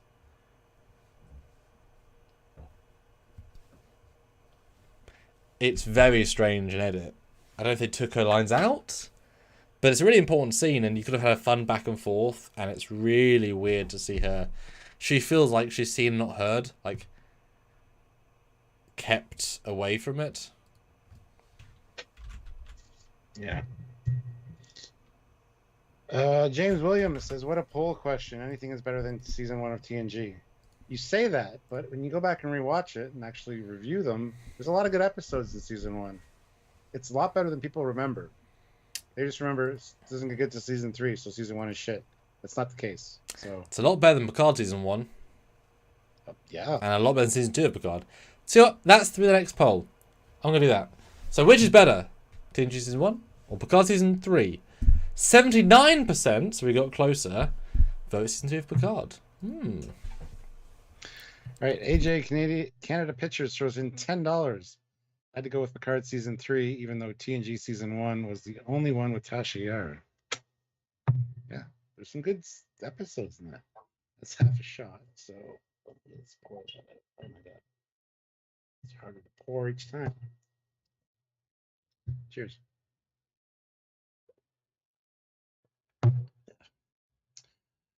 Holy shit. Fleet Pass Swiftback throws in $50. Biddity. Oh. He says, Thou hast suffered enough, my dearest commander. Thou may change thy uniform into the Dominion War uniform. I have spoken. Yes. Yes. I'll hail the merciful judge. Fleet Pass Swiftback. And make sure you take your shot too. Thank you, good sir. I'm gonna go get. My neck is gonna. Take a shot before you go. Okay. That's the. Well, I need to put some more in. I need to put some more in. Oh no. Olivia Julius throws in $5. Thank you. Rule of the Defiant, I order you to make Samuel drunk. Hashtag make Samuel drink. Hashtag the toughest little ship. Hashtag poor little Englishman. I bet I'm taller than you. Nah. And Misha, $10. Oh, goodness.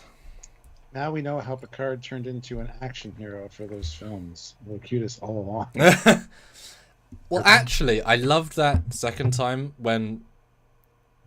Oh, no, it was, Major Grin points out that when Beverly says this equals aggression, hallucinations, and, like, that's what Picard did in First Contact. All the things he did. It's actually really well connected when you add it 30 years later. Okay, let me go First Contact up. I will see you in a mo. Chat to the fans, Stuart, and let's see how much TNG Season 1 can win by. Because that's what we're looking at right now. Win the poll. Poll is, which is better, Picard Season 2 or TNG Season 1? Here you go. Hit the like button, guys, if you haven't. We have 156 likes. Let's try to get to 175. But yes. The TNG 1 versus Picard Season 3 poll only totals 99%. That's the way a lot of polls go here on YouTube. I don't know why, but it is what it is. Do not diss the dancing doc with the magical woman. We're not. He was talking about Dr. Oak, I believe, as her reactions. Let's see what you guys are saying. I've never watched a John Wick before, says Dan Ben. Neither have I, Dan. Been told I need to watch it, and people are gonna like ring me out. I'm sure Samuel's hearing this and going, "You haven't watched John Wick? What the hell?" Yeah, I plan to get to it. I just have not yet. I know all about it. Don't fuck with his dog or his Mustang because he'll kick your ass. That's the first one, I guess. But anyway. This was Rose's 5th death. She died multiple times when the Captain Fraser Crane of the USS Bozeman blew up the Enterprise. It's true. They all died. MK Dumas, 1981. I changed my mind. I regularly rewatch episodes from Season 1 of TNG, but have not watched Picard Season 3 again yet. Yeah. That's what I mean. Like, there's good stuff in Picard in TNG Season 1. There's some good episodes. Some shit episodes like hashtag Code of Honor, but hey, it is what it is. It's a lot better in a rewatch when you actually analyze it episode by episode, scene by scene. There's a lot of good stuff there. AJ Canada Pictures, $5. Does Jack's fight ability make him a Power Ranger? No, it does not. Don't think Donnie Pearson's here to bolster your comment there. Olivia Julius throws in $5. Samuel is a little man. Tactical load up our strongest whiskey and fire at will. Hashtag Sam missed drink. Hashtag defend my 5'8" honor. Hashtag Cap needs to be sober. Okay. 5'8". Yeah, Samuel's taller than you. Record. Fleet Pass, John Wick loses points for driving the Mustang. Samuel's like, John Wick! Yes, I know, I need to watch him. Relax. Hypno Amber, I haven't seen it. Does it have any sci-fi in it? It does not. It is not sci-fi related at all.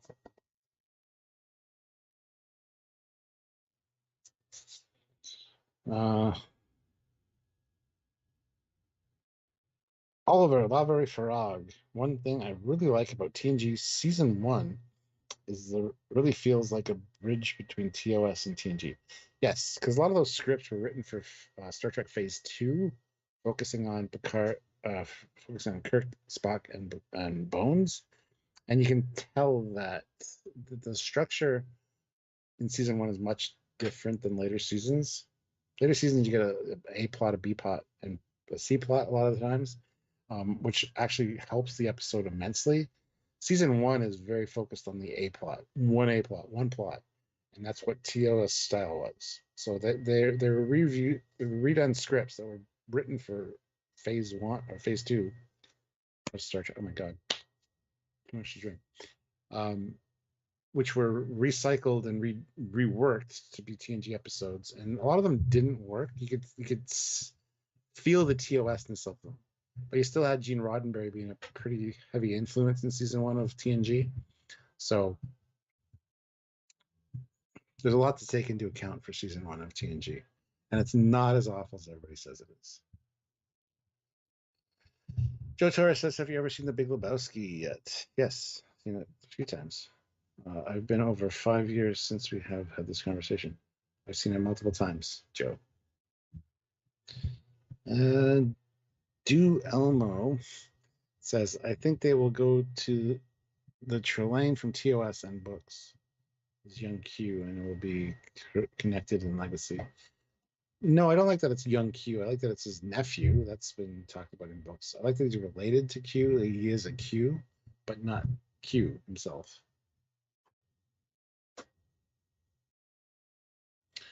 Yeah, don't forget Decker and Ilea becoming Riker and Deanna. Yeah, absolutely. Absolutely. Yeah. Oliver says, "Very interesting. I will keep that in mind when I watch it again." Yes, please do. The producer is a Star Trek book reader, no doubt. Oh, yeah, Metellus is a huge Star Trek fan, so I love how he incorporated stuff that he liked and expanded on it. Fleet Paw says, "And Maurice Hurley, if I recall, Gates and Maurice hated each other, which is why we got Pulaski in season 2. Yeah, she had issues with one of the showrunners or executive producers who said, "I won't work with her, get her off the show." But yeah. Donnie Pearson says, "Oh, Donnie Pearson is here." There's a comment earlier. Does Jack's ability to fight make him a Power Ranger, Donnie? Dave Reels, Area 51, throws in $5. TNG Season 1 Picard is less grumpy than I thought he was. Yeah, he's not grumpy. Everybody says he's such a grumpy asshole in Season 1. He's not at all.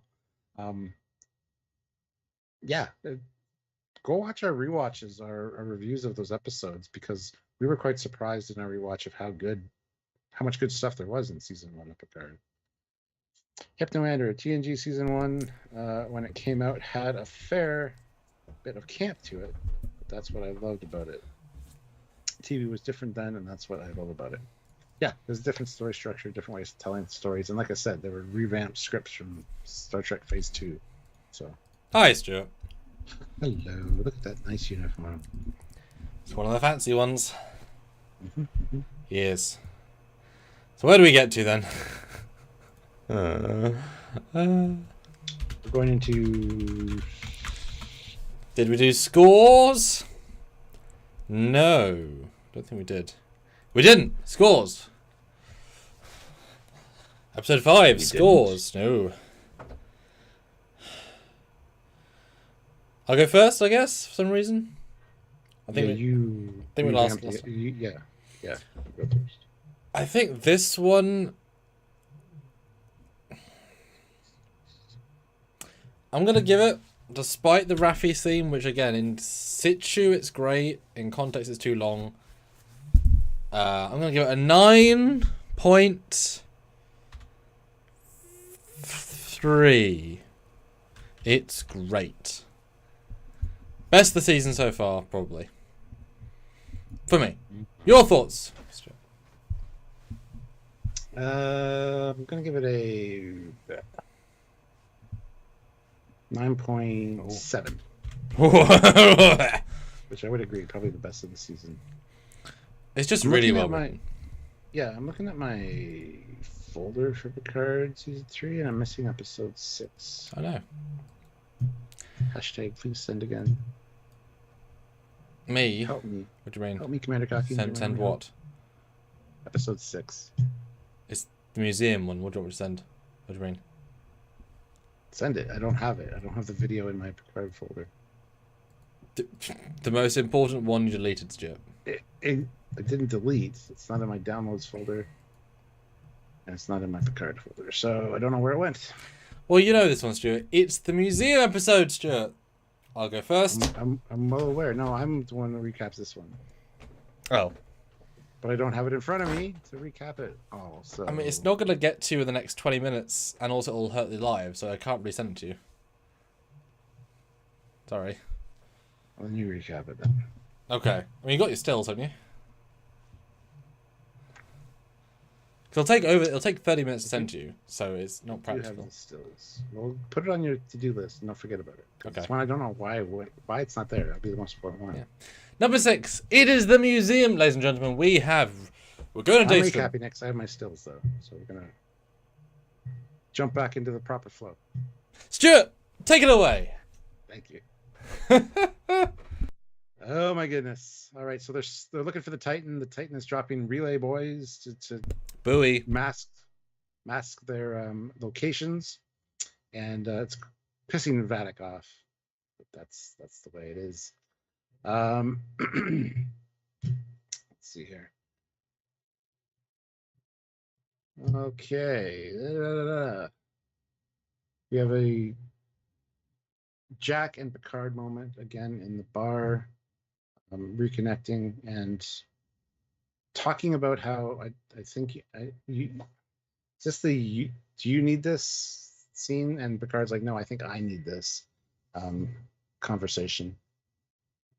Raffi and Worf come aboard. Finally, we're reconnecting there. Get some nice moments between. Get a hug from Beverly, which is really great. He's not really a hugger, but we also got a Seven and Raffi scene where it's like, "Hey, how's it going? Nice to see you again." Kind of vibe. So they decide they need to go to Daystrom Station. This is a lot harder to go through this way, by the way, just for the record.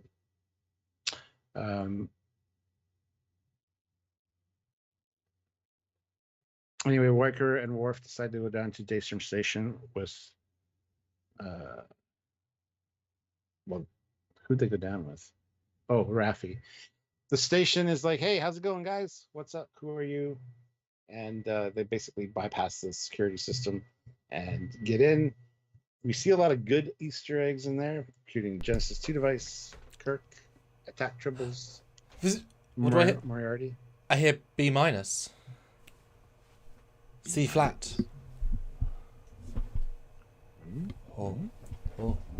What could it be? Oh. Oh, yes. It is indeed the song that was whistled. Very good, very good. It's not that hard to whistle. But I was also born. I wasn't made, so.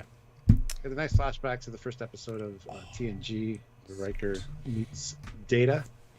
How easily humans do that. Yeah.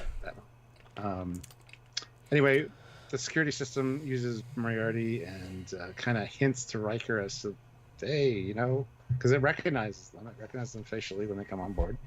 And we get Pro, we get a whole bunch of stuff. Do you even hear yourself? No, I don't. I've been drinking, and I can't scrub through the video because I don't have it, unfortunately, which is really freaking weird. Guys, throw in some more super chats. We're getting sober. I mean, you are, but well, I mean, you know, I got many boozes. Many boozes. I'm just saying. But the solution is. Thanks, Fleet Paul. Better info. Thank you. Good. We're gonna drop you off at Daystrom Station. We're gonna nope out. We'll be back in an hour. We got somewhere to go. I know somebody can help us. So they warped to the Starfleet Museum, which is fantastic. I absolutely love this scene. Seeing the actual museum in all its glory was amazing. But yeah, we see Geordi. We don't really get to see his office, unfortunately, which is a shame because the still we saw of it was much better. Which is a bit of I don't know. It kind of sucked, honestly.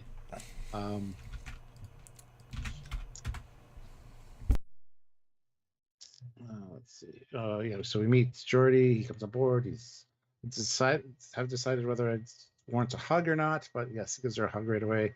And he's very stern to Picard. He is Commodore to Forge after all. And his other daughter comes on board with him. So it's good to meet her.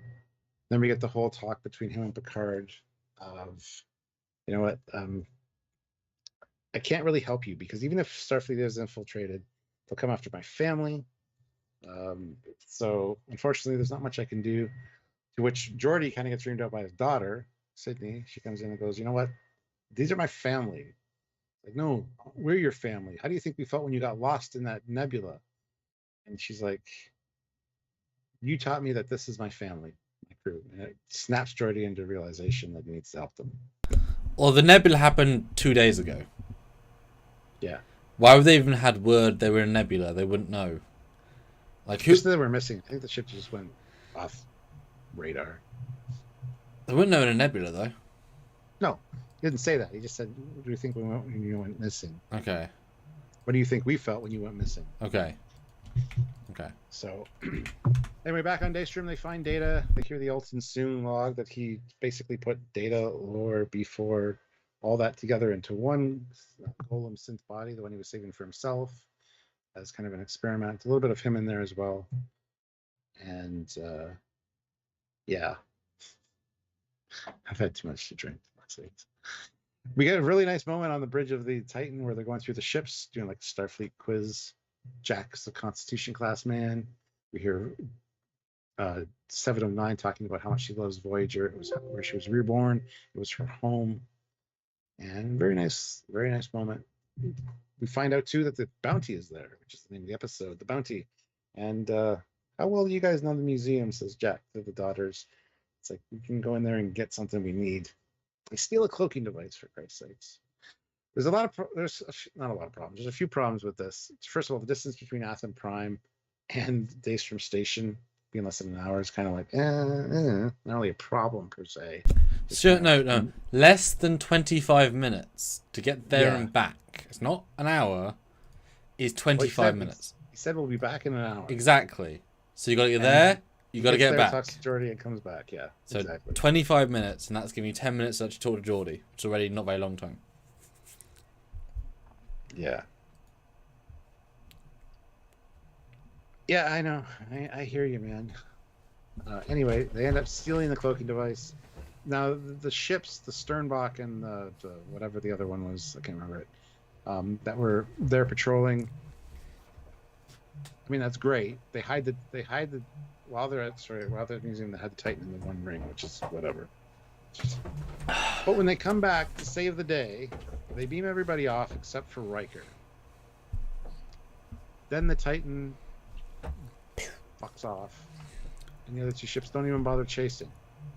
But apparently the strike is there because in the next episode. But a little bit of a problem. Anyway, that's it. That's the episode. Don't know what else to say about it. Like I said, it's hard not when we can't scrub through the video. It's the one episode. I know, which is really weird. It's really weird. Oh, this is it. Okay. Hold on. I did. Okay, so how did this one go on rewatch? Because this is the one that is Trekyards themed, right? It was amazing. Love the pacing of this one. I loved all of the ship references. So much about this absolutely adored. So just top marks all around. Turns out I do have the episode, by the way. Just somewhere else where it shouldn't be. This is why we call him the pretty one.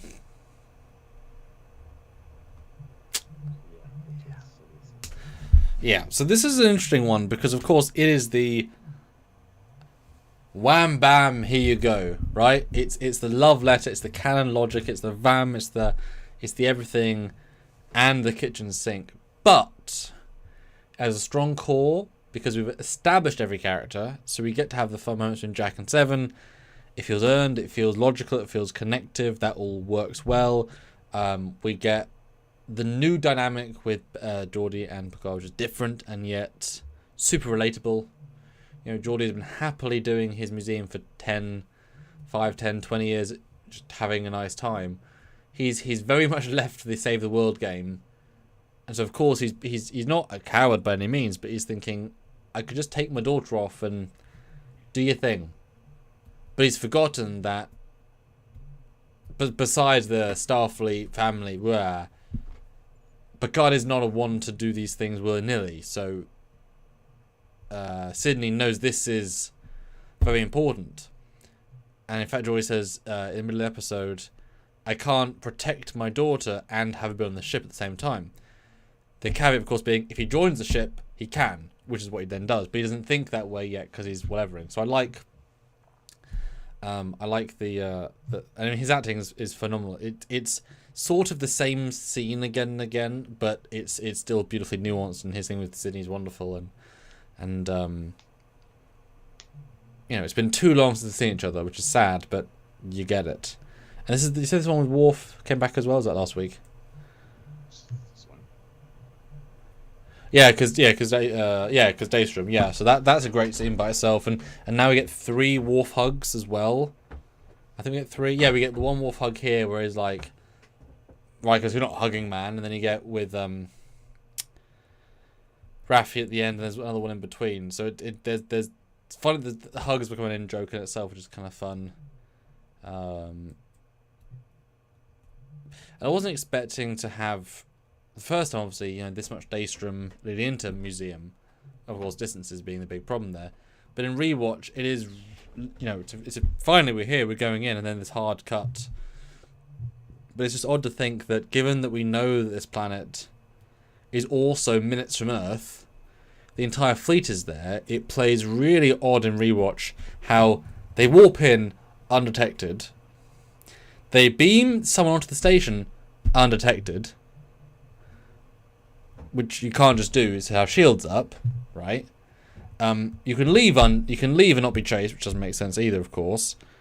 And also, you're that close to Earth. If the Titans show up at your secret special thing that also got heisted last month, you'd send more ships to reinforce Daystrom.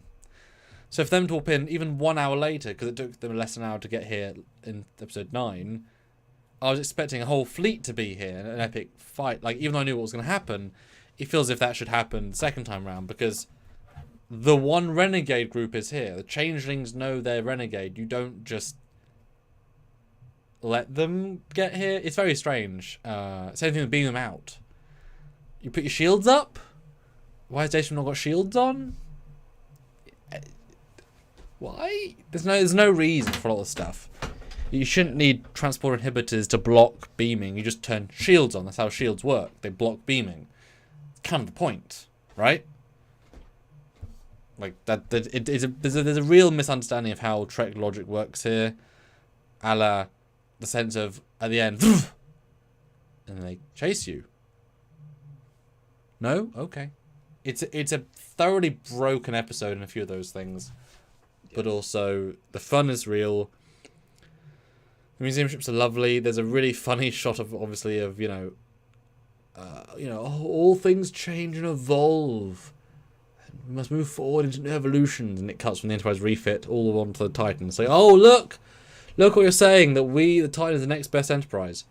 But obviously, also the double foreshadowing of that slot will be the old Enterprise's slot. So the new Enterprise is taking the slot of the old Enterprise, which is yet to happen. So that symbology worked better the second time round. And then the data stuff's lovely. It's a whole lot of lovely. I'm kind of I was slightly uncomfortable with Riker being so dismissive of Worf. Worf's clearly trying to be better, and that's not very paid off. The idea of you've changed and you're not as fun. It's just here and it never goes anywhere. I wish there was a result to that, because it's a fun little side note, but it doesn't mean anything, right? Small note, but it would have been nice to have something there. Moriarty is really fun. Would like for more, obviously. But the TNG clips are glorious. Data's glorious. The Aaron Sing's glorious. I mean, it's very well. The stuff that's well thought out is very well thought out. The stuff that's not well thought out is entirely broken. Which is rare to have a thing with two entirely different concepts. But the speed, distance, and traceability is broken in every episode. So how can you judge this one by all of them? Oh, and of course, Chris. Like, this thing got heisted. Is there no more bonus security? Not gonna double it? Add more than 2 ships? And also, why bother mentioning their special payloads that can track ships and not be meaningful? That was stupid, yeah. And why even have the start where you're having to drop buoys when you can be 5 minutes from Earth and not be found? Like, who the fuck cares if you can do that in later episodes? Why bother mentioning that, right? Still a great shot, but does not make any sense. So it's a Discovery episode in some ways with a lack of logic, and then it's a hardcore TNG love fest in other ways. It's very strange. Very strange is a good explanation. However, I dare say it is the best of the season for me, for different reasons. You may dare say. It's also the reveal at the end of they stole Picard's body, which is a nice.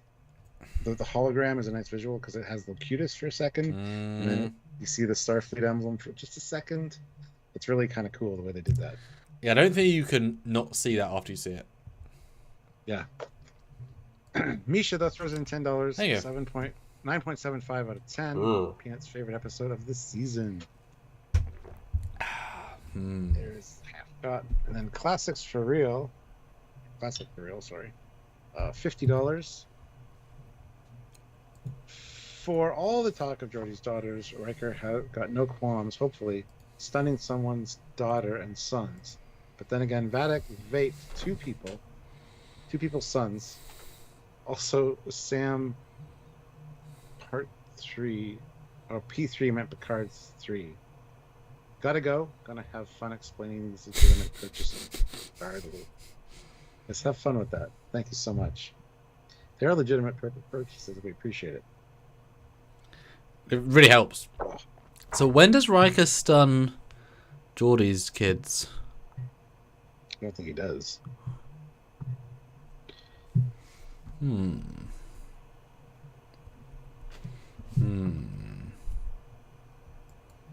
think he doesn't. I don't think. No, I don't think he does either.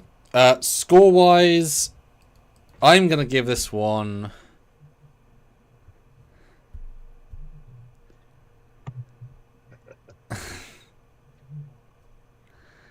$9.81.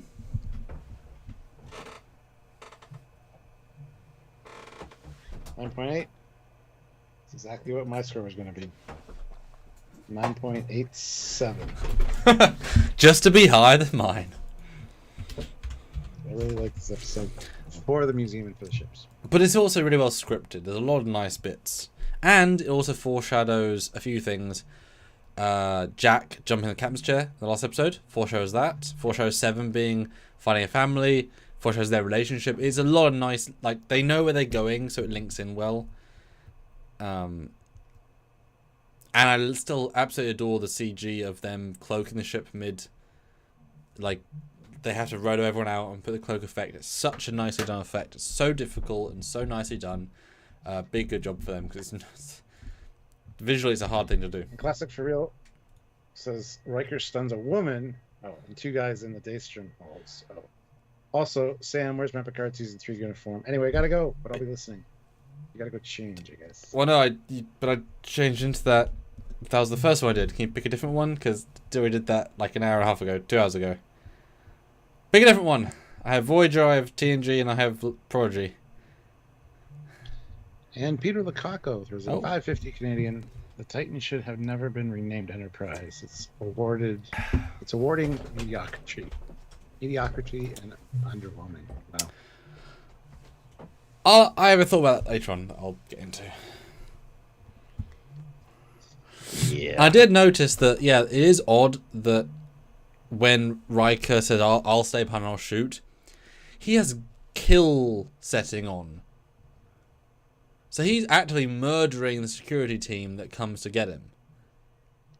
Why? Like, stop killing Starfleet. Riker, dude, you don't need to do that. Because there's a clear delineation between stun and kill, and he's shooting them to kill. Wow, Riker. Harsh. Seriously. Episode 7. Which is Dominion. Before we get to that, though. Okay. Fleet Paw throws in $20. Oh. It says Alan Moraine and then 3 more. Ah. All right. And classic for us, that's Sam Prodigy uniform then. Yes, boss.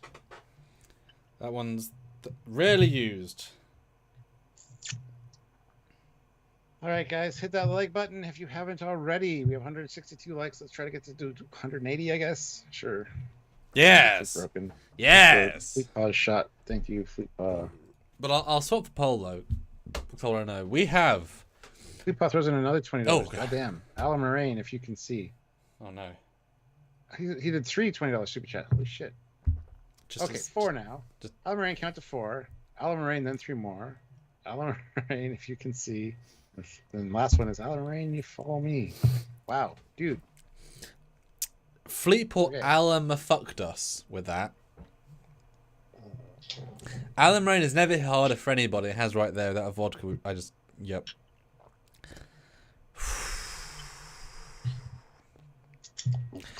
He wants us to have fun here, and you all to enjoy watching us. Oh no. But I asked you all, which is better, Picard Season 2 or TNG Season 1?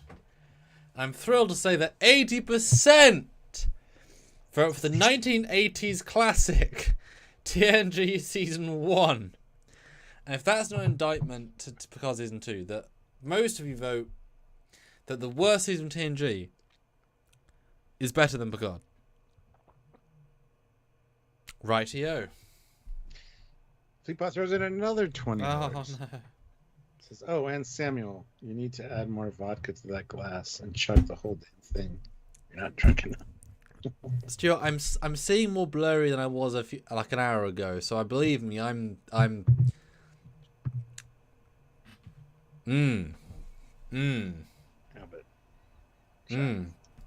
Shots. Okay. Shot is a shot glass. I add it to the right. I'm gonna add another poll. Ready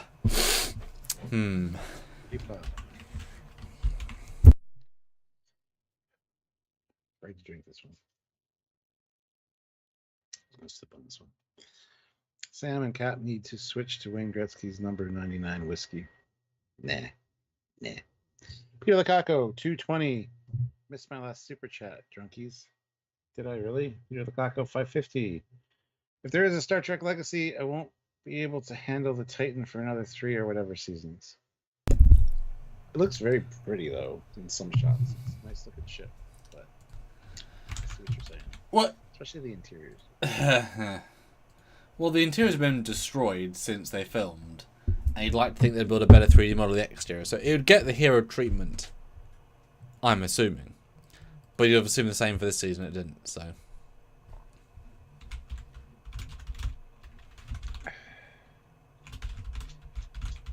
Joe Torres says, "Hey Sam, where did you display that Enterprise E that we got you?"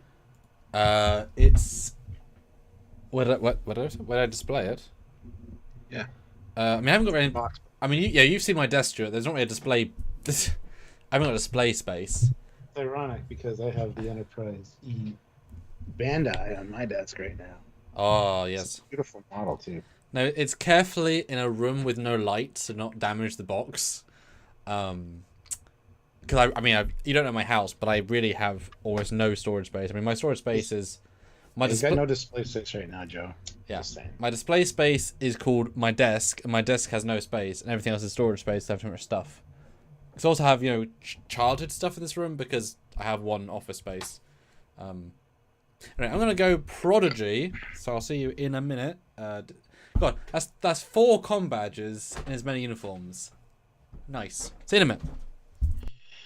All right, Misha, $20.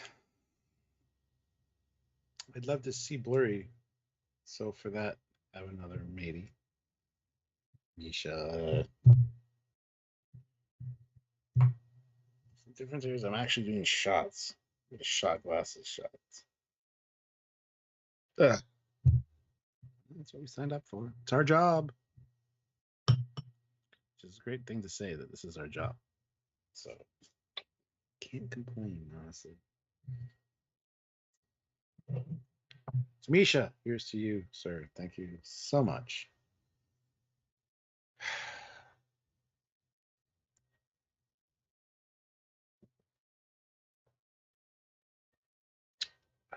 they'd be going down smoother, but they're actually kind of not. Sven says, for my opinion, you can't compare an episode with a season with over 25 episodes. It's true. This is the new poll. Is season 6 the museum episode the best of the season? Yes or nah? I mean, for me, I think it's probably the best this season, just because it's the museum. It's old ships. It is stuff we wanted to see. And the return to TOS with the USS New Jersey. I mean, hey, that's how it should look. That's just how it should look. 166 likes. Can we get a few more likes? I'd like to get to 180 if possible. It's only 14 more. And yeah, please help us out if you're able to. Looks like it's time for an ad. Hopefully you enjoyed that ad. Please buy that product. I don't know what it was. So, I want you guys to rate this episode out of 10. Put your score in the chat or super chat it out of 10 for episode 6. You know, the one with the museum and all the old ships, as well as Daystrom Station with all the little Easter eggs. So many Easter eggs there, from Captain Kirk to Genesis 2 to Attack Tribbles to Borg Vinculum is there as well. A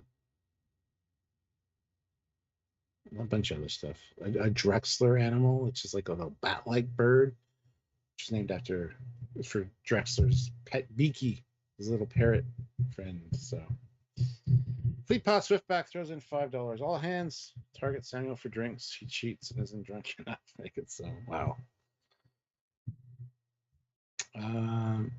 Captain Casey Stewart gives us a 9.2 out of 10.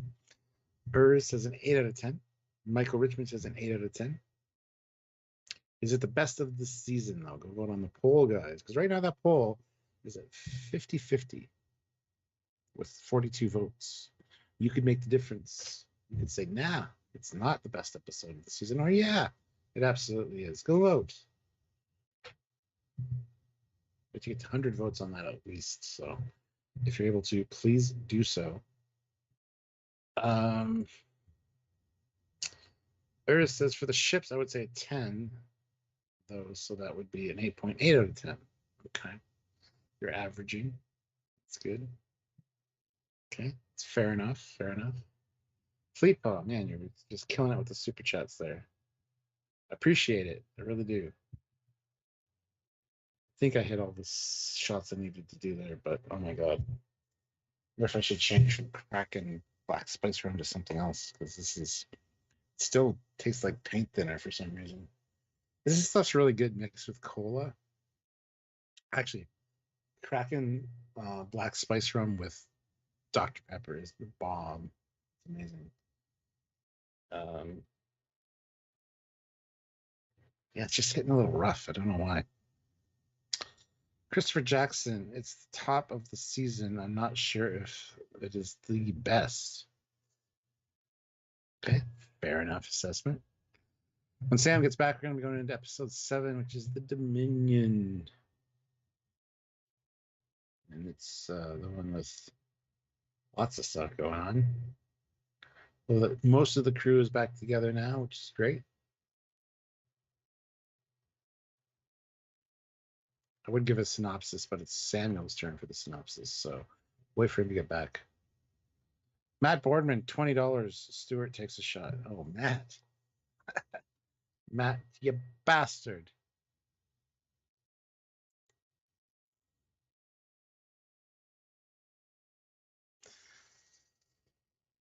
Fair enough. Fair enough. I'll have a shot. With cherry Dr. Pepper would be good. Oh, yes. Oh, Matt Boardman also throws in $20. Sam takes a shot. All right, so we each get a shot from Matt. Cool. We are being punished.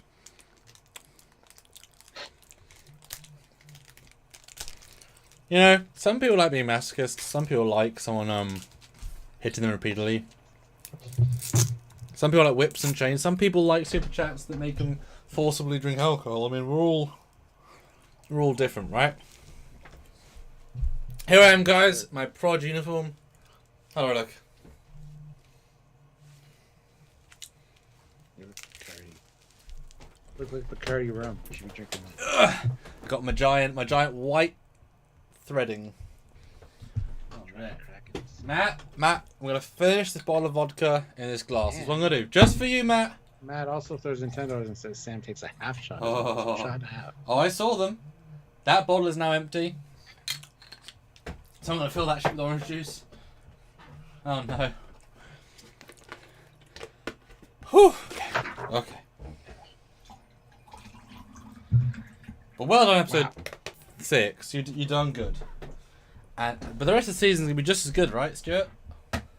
No, we're coming up with the shit episodes. 7 and 8 are kind of hits brick wall. Matt, how's your night going? How's your day going? Matt, tell me. How you going? Fleetpool, how's your day going? Misha says, you look great, Sam. Misha's blind, so I trust Misha's opinion. Means all the more from you, because you sense it.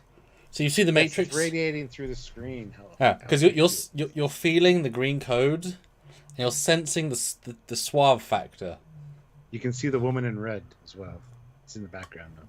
See, I think, in terms of code, tight dress, woman red, Sam in Prod uniform. They look the same. Hypno Amber says, time for some pickle vodka. It helps with the hangover. Actually, I have some pickle vodka upstairs. How's pickle vodka? Tastes very chemically and synthetic, though. Pickle vodka. Don't even know. Me next, I think, with this one. Yes, it's Minion. Episode 7. Now, I will say, it's better as a twofer. If watching back to back. Episode 8? Uh-huh. Okay, yeah, I agree. Because it would have to be. It's the same story. They just cut it in half. I like Vadic's acting of, tick-tock, we must get him because motherfucker's going to kill us. But why didn't you feel that pressure in episode 1 when you could have grabbed them instantly, you idiot?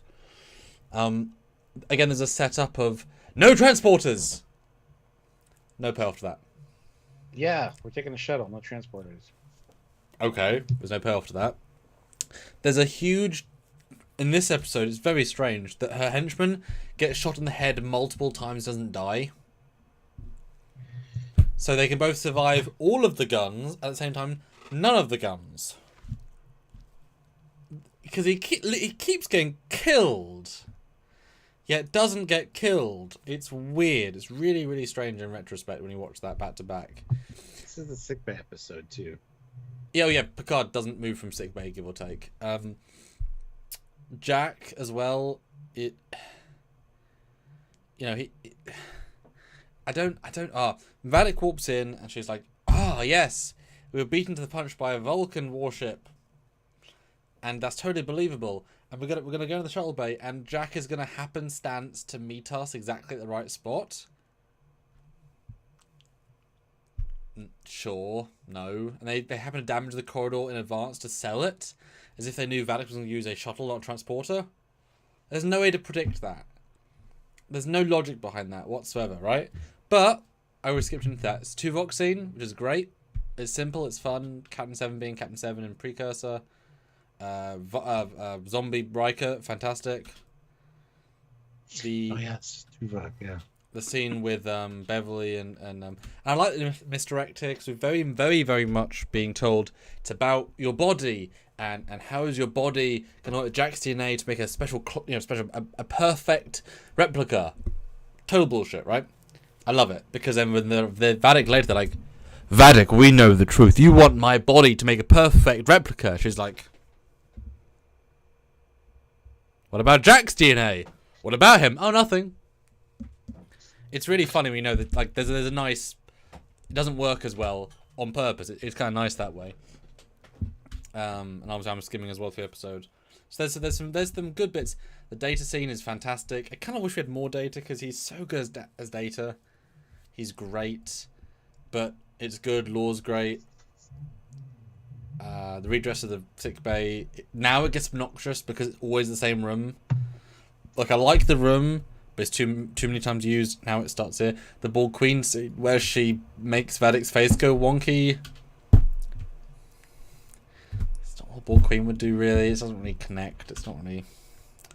It's really weird. It's never explained either. It's like... Yeah. I wish there was part changeling in the Borg. I know. When she saw the Queen, she was kind of like... couldn't keep the form, you know. But and then you get the scene with Jack and Sydney, and I really dislike this scene in second watch because he's like, "I've got these better quarters. Do you wanna come see him?"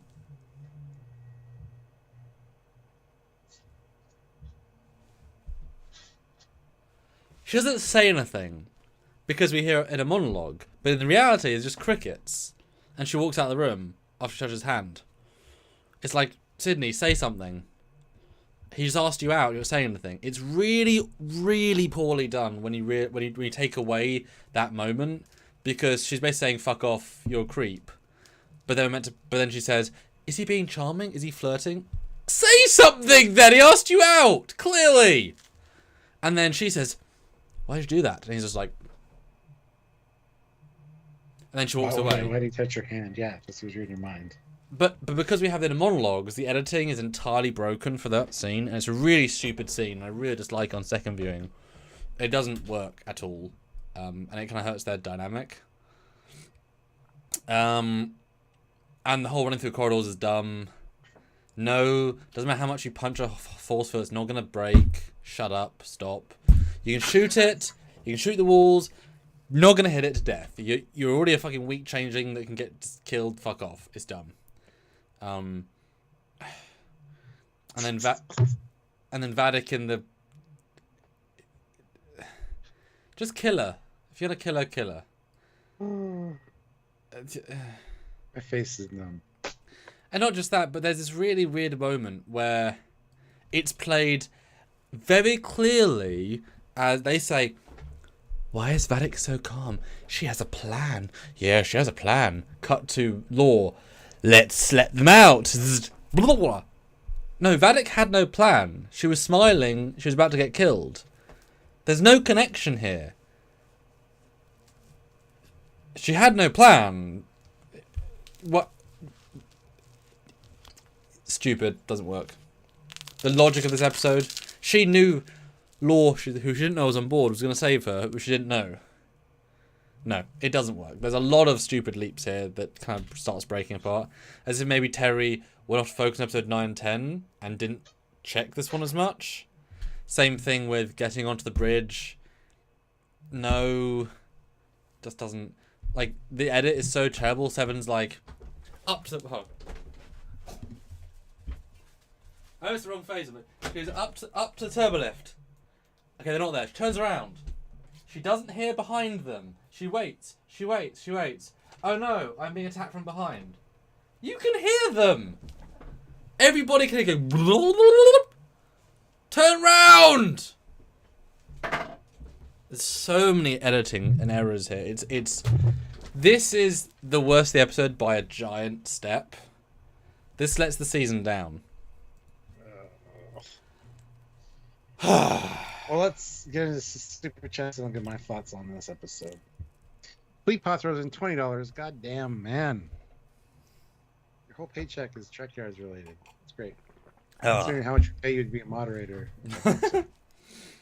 Say hello to Sweet Oblivion, Samuel. You're clearly still clear-eyed and not 1, pink enough, 2, slurring enough, or 3, unfocused enough. I want to hear your liver scream. We're getting close. Microphone. And Captain Casey Stewart throws in $50. It's TNG Season 3 uniform, preferably red. I got it. Hold on, you want to give him... I'll give my recap, then you can do that before we score it. How's that? Okay. I just got into this. Tuvok being back, awesome. Is he a changeling? No, he's not. Oh, yes, he is. It's a quick turnaround on that one. But very well done. I really enjoyed seeing him. That was nice. That was also not spoiled for me. Thank God. Then they go to the whole plan of, what did they steal my body for? Well, I need to make a speech. Maybe they're trying to make an exact copy of me. That's why they need Jack also. Dumb. But okay. Data scenes were great. Him struggling with lore, them lowering the partition, or saying that if they lower the partition, lore might take over. And Picard's like, I don't want to see Data die again. I've already seen that. The Jack and Sydney scene, the first time we hear of him hearing someone's thoughts, really late in the season for that, honestly. I wish there would have been more whisperings of that, like, going throughout. but the whole him talking to Picard saying, "I'm not worth this. Like I'm risking this whole crew for me when I hand myself over." I love that, but then it's like, no, we have the advantage here. Picard's like, "Oh, we actually have a plan now." It's like, thank God, this is the hero that we know from TNG. Yes, you're right. We'll take a shuttle. We're not going to beam over, says Vadic. Why? Silly. I don't understand why. There's never paid off. We know changelings can beam. It was literally last episode they beamed multiple times, on off shuttles, on off ship. Yeah, the chase through the corridors with the force fields is kind of great. That's what force fields are for. But then banging against them to like, what are you doing? And then having Jack and Sydney like trapped is kind of cool, but. Except, as we saw, there's no third person on the third force field. But it seems like there is in one cut, and then there's not. It's like, what the fuck? And they only fight two, so they could just have turned that off and left. They're not trapped in any way. And also, remember this scene? Dad! I don't remember that scene. No, Sydney. She yells, "Dad!" It's like, but they're banging a force field. It's fine. It's like a level 10 force field. There's no way they can get through it. You have to scream "Dad." Just because the music tells you meant to be tense, you're fine. You've got a gun. You can shoot him in the head. It's fine. Yeah. You're all right. Calm down. This is the heavy reuse of sickbay. Just hanging out in sickbay. They trap Vadic there. With the spotlights. Sure. Yeah. I do like Vadic's dialogue here. Her monologue's pretty good. She's a really good actress. Yeah. You hear about the torture that happened to her and her 9 compatriots. More pain than a sentient creature would have to ever do. Making them more better spies, essentially, for the Federation, which is kind of silly, but whatever. Also, the hallway scene where Data's like in a trap behind a door, and the display consoles in the corner of this hallway. It's just, what is happening right now? Just saving money, which is fine, I guess, because we know why. That pays off soon. But what else happens in this one? Lore comes back in a big way and starts messing with them, lowers force fields. And then Vadic gets on the bridge and says, "I am now captain of the Titan." Hey, peeps, how's it going? Shaw is down yet again. How many times has he been taken down in this season? It's fine. That's it this season. I mean, this had some good stuff in it with Tuvok. Like, that was great. But yeah, it is the worst this season so far, to this point. I don't know how to feel. My head hurts. I need to tell now. Like I said, it's better as a 2-parter, but there's so many logical flaws that, so many small problems, so many just broken ideas. I know it's budget. I know they said, how can we make this episode on $50? I get it. Doesn't mean we're going to give it a huge benefit of the doubt, because you can be cleverer. Yeah. Hypno Amber says, Amanda Plummer kills it with Vadic. Chews up the scenes, nails all dialogue, chef's kiss. Yes, she's great. And then instantly next episode, she's completely fucking forgotten the rest of the season. Like, I totally forgot that her as the bad guy was the thing once season 9, or what's episode 8 or 9 hits. Yeah, once season 9 happened. Yep. Yeah, season 9 of. Come on, get into that one. My God, man. All Borg, all the time. Yeah, Vadic is a tricky one. She does great, but she's at the end meaningless. Yes. That's the problem. Yeah. She should have died in 5. And brought a second changeling, who would be a bigger changeling, who would then reveal the Queen, or the Borg, and then the Borg come in later. Which them facing off against Enterprise D in episode 6. Yeah. No, 6. You need them on 8. 7 or 8. Well. Introduced in 7, fighting in 8. They were 8, 9, 10. Might be better, yeah. Okay, sure. I'll agree with that. Fleet Paw, though, throws in $2 and says he owes me for 5 super chats. Chug that screwdriver. I did drink for each one, you know. Okay, you'll mull over... Not a shot for each one. You're going to mull over your score. words. I'm going TNG. I was Prodigy. I barely knew ya, but I'm at the whim of the audience. All I have is Voyager left in the prep selection. So goodbye, Stuart. I'll see you in a non-animated form. Great knowing you. Thank you everybody for watching. It's been but we're still going. We still got episodes 8, 9, and 10, Stuart, including the Borg movie. I mean, episodes 8, 9, and 10. Goodbye, Stuart. I love you. I tolerate you as well. There you go. 173 likes. Let's hit that like button, guys. Let's try to get up to 180. Only 7 more likes. I'm sure 7 people out there have not hit that like button. And I'm drunk, at least. I don't know. Samuel's, I don't know. Maybe he's, I don't know. I am, because I have a shot glass. Anywho, what was I saying? Yes, hit the like button. Put in the chat or super chat whether you think this is the worst or the weakest. Not worst, it's still good compared to seasons 1 and 2. This is still fucking beautiful. But compared to the rest of the season, is this the weakest? Let us know in the chat right now. And yes, Amanda Plummer was great in this, actually, absolutely. I went into season 3 of Picard going, Vatic doesn't really impress me from the trailers and stuff. However, she absolutely did kill it as a villain. I just wish she would have had more of a impact or a reason for being. Like, she's very quickly forgotten once Enterprise D kicks in, unfortunately. But yeah, so let us know. You think this is the worst of season 3? Put in the chat right now or super chat in. We want to hear from you guys. And like I said, hit that like button if you haven't done so. Also consider joining the fleet. Like I said, we have some events coming up, possibly. We're talking about a Choose Your Own Adventure live stream where the ships can all take part in that and see which ships survive the event. Should be fun and definitely interactive and awesome. So please consider joining the channel. Click that join button. Look at the perks. We need ensigns, we need lieutenants, and we need commanders. So if you guys can look at those ranks and see if there's something that you can help us out with on a monthly basis, we'd really appreciate that. Let you get your name in the credits. At the end of each video, there's a fleet video. You get to see what ship you're serving on. And, have your name on screen for some really great content. So, plus we're going into Strange New World Season 2 on June 15th. So you want to have your name attached to the fleet videos for those, because those are probably going to be pretty popular and people are going to watch those. So you want to see your name out there, go do it. Also, vote in the poll. Right now we have 71 votes. Is episode 6, the museum episode, the best episode of the season? Yes or no? Let us know in the comments section down below. He did not mute his microphone so I can hear the entire live, and he's wearing green underwear. Everybody point out his green underwear. Want to see your name out there? Also, vote in the poll.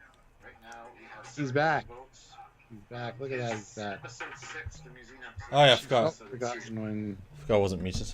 Week by week, when you binge it, it's better. So yes, when you binge it, it is better. Got different vodka now because I was out of the other one because Matt made me use the rest of mine. Now I've got strawberry and lime vodka. Oh no. Nice. I'm tunging, Stuart. I'm tunging. Captain Casey Stewart says this is the worst of season 3. 4.9 out of 10. Oh. Wow.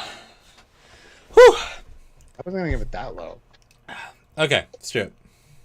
This is your synopsis, so you score first. Yeah. Highlights: her acting, Dominion War reference, Picard. Concrete floors. Huh? Oh, Concrete yeah. Floors. Yeah. Picard and Beverly's moral choice. Tuvok 7. Bad things. Most of the story, most of the action, most of the scenes, most of the dialogue. My score, because it is just significantly worse than the other ones, right? The contrast factor here as well doesn't do it justice. Well, okay. Is it better than all of season 2 of Picard? Yes. What, then see episode 1 of Picard? No. No. Is it episode 1, 2, and 3 are really good, and as is episode 10. Yeah, so how much worse is this than episode 1 of Picard, season 2? A little bit less. Okay. How much better is this than the worst episode of Picard season 2? How much better is it? Mm-hmm. It's fucking amazingly well, much better than the first episode of season 2. I'm gonna give this a 6 out of 10. And that is me being generous because it is barely above average, but a 5 seems a 5 seems unfair. But there's so little good in it. I'm being generous there with a 6, I think. I'll give it a 6.4. Okay. Yeah, it's not good. Yeah. But part 2 though, is it better? Your synopsis first. All right, so episode 8, Surrender, starts out with a beautiful shot of Vatican space, but not because it's foreshadowing, I guess. It zooms down. It's just a reflection in the upper dome. That's not how reflections work, but it looks great nonetheless. What else do we got going on in this fucking episode? This is like the worst in my opinion, these two, because there's just nothing happening. We get the standoff on the bridge, which Shaw does nothing. He says there's no sense for even fighting. Tells Seven that, which is a bit of a shame, honestly. Cut to the Shrike. We got. Sorry. Thank you. Didn't know it was a Shrike without that. Perfect. You can't say it without coming, Stuart. We got Troy and Riker, and these scenes are really good. They play it really well. Their whole conversation about hating the planet they're living on, and the fact that how was the changeling me? Oh, he was really good in bed, bad with pizza. It was just like me. And she's like, nah, actually, I noticed right away that it wasn't you. Blah blah blah. It's great. She didn't sleep with them, despite what everybody thinks. For the record, maybe she did. I don't know. She just wouldn't admit it.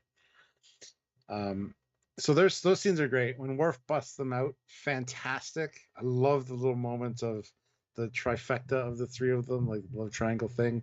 Is this a rescue or is this like actual the torture continuing? It was really great. So Worf coming to save the day with them was amazing, but that's later in the episode. We got some scenes here of the bridge again, and then also down in sickbay, Jack, Sydney, Beverly, and Picard are there. Jack is like, I can like tune into the person on the bridge and like, you know, try to issue your override codes, which doesn't go well. Vadic notices and stops it. And she's like, oh, Jack, that's you. How's it going? That was nice. That was a nice touch, actually. But she's going to assassinate somebody on the bridge. And unfortunately, it's Tavine, which is somebody that's very likely older than 25. So good call on that one. But she makes a point of making that quite impactful. And I think that's really well done. It's a callback to Star Trek 3, where David gets stabbed.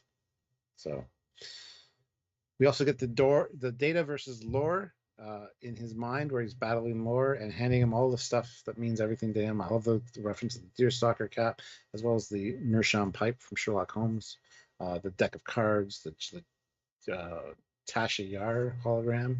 So we got Tasha in here at some point, which is good. And eventually, you know, Data wins by giving Lore everything that's meant anything to him. That was very well played. I think it could have been done a little bit better. It would have been cool if they de-aged Lore, because Lore wouldn't want himself to look old necessarily in that simulation, but that's okay. Jack ends up going up to the bridge and faces Vadic, to which Vadic is like, ooh, I can tell you about your meaning, your purpose in life, and how convenient that 7 of 9 is here as well. Nice little call or foreshadowing for the Borg. We also get the force field and Vadic being vacuumed out into space, blown out into space instead of sucked out, and freezing. Now people have a problem with her freezing because changelings don't freeze in space, but these are evolved changelings. They sacrificed their length of their lives, as well as they're in constant pain to be these new more organic changelings that can more pass Starfleet scanners. So I have no problem with her freezing and shattering against the strike. I think that's great. Going back to Worf saving Riker and Troy, they get back on the Titan, and Troy is like, "There's still a darkness here." It's not Vadic. She's sensing something else, which again is fantastic. Really great moment between Geordi and Data, where it's like, "You used a contraction." No, I didn't. You just, yeah, it's a humor. Ha ha ha! I'm human now. Ha ha! Great moment though. Really loved it. And this ends, of course, with the great scene of all of them, all the TNG cast around the briefing room table, sharing their feelings. Worf is like, "I thought about sending you the heads of my enemies many times, but told that was passive aggressive." Things like that. It's fantastic to see them all together again. Finally, we also get the Jack and Counselor Troy counseling session, which is like, "I'll help you through the door, Jack. You need to unlock that door to find out what's going on with you."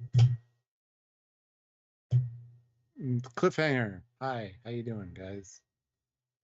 That's it. That's the episode. Some good moments for sure. Like I said, the Worf moments, the Data and Geordi as well. Some really good little moments, as well as the emergency evacuation doors on the bridge instead of a view screen. I fucking love that.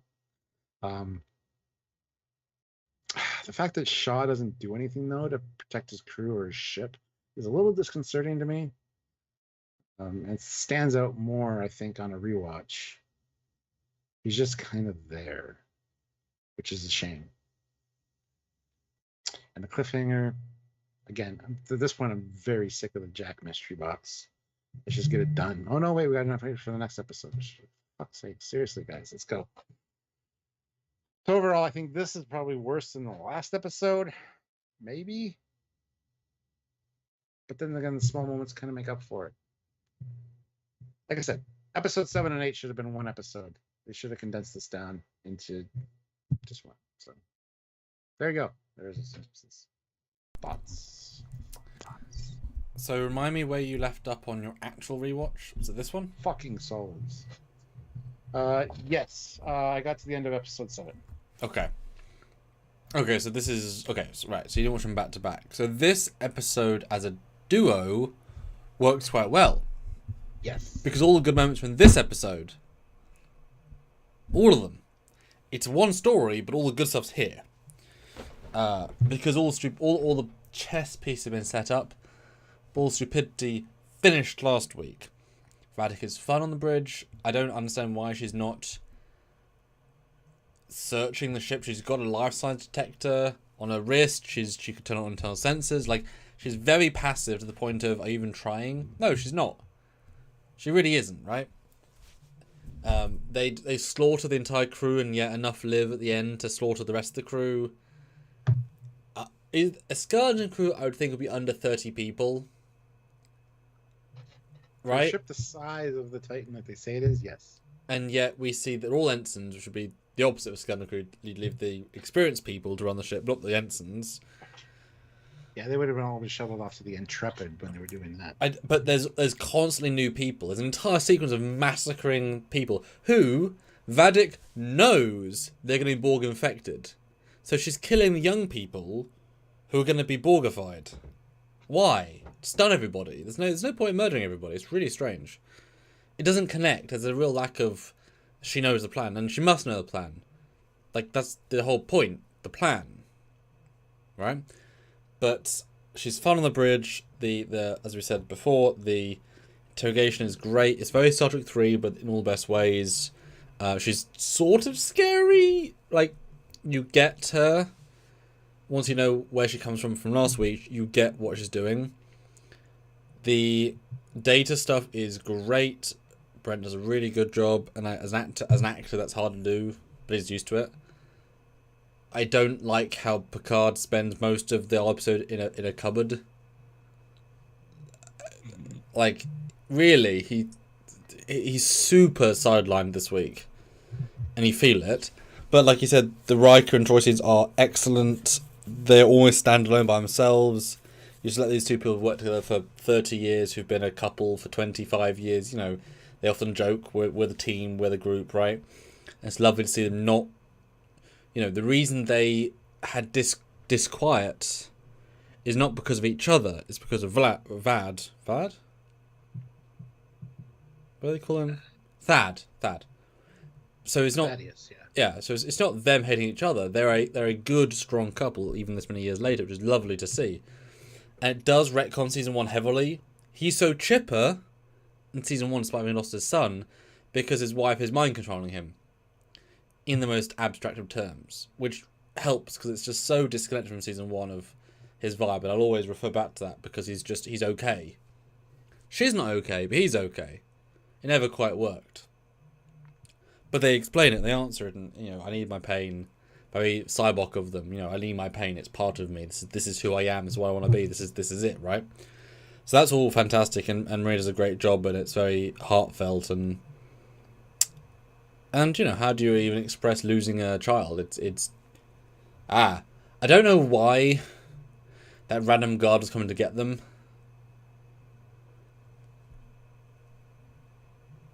To therefore have Worf. And we also see the cloak chip after Worf's already on board, which means how do you get aboard without them knowing? They don't know. Who cares? And also, why is Worf stabbing and changing through the chest knowing it won't do anything to him? Well, these are different changelings. They're more organic. I'm fine Nope. with that. He could just phaser it first. Swords are fun, though. They are. Life or death. Use a phaser. So those are idiotic. But the scenes themselves, the dialogue is fantastic. And seeing that veteran actors just play and have fun is great.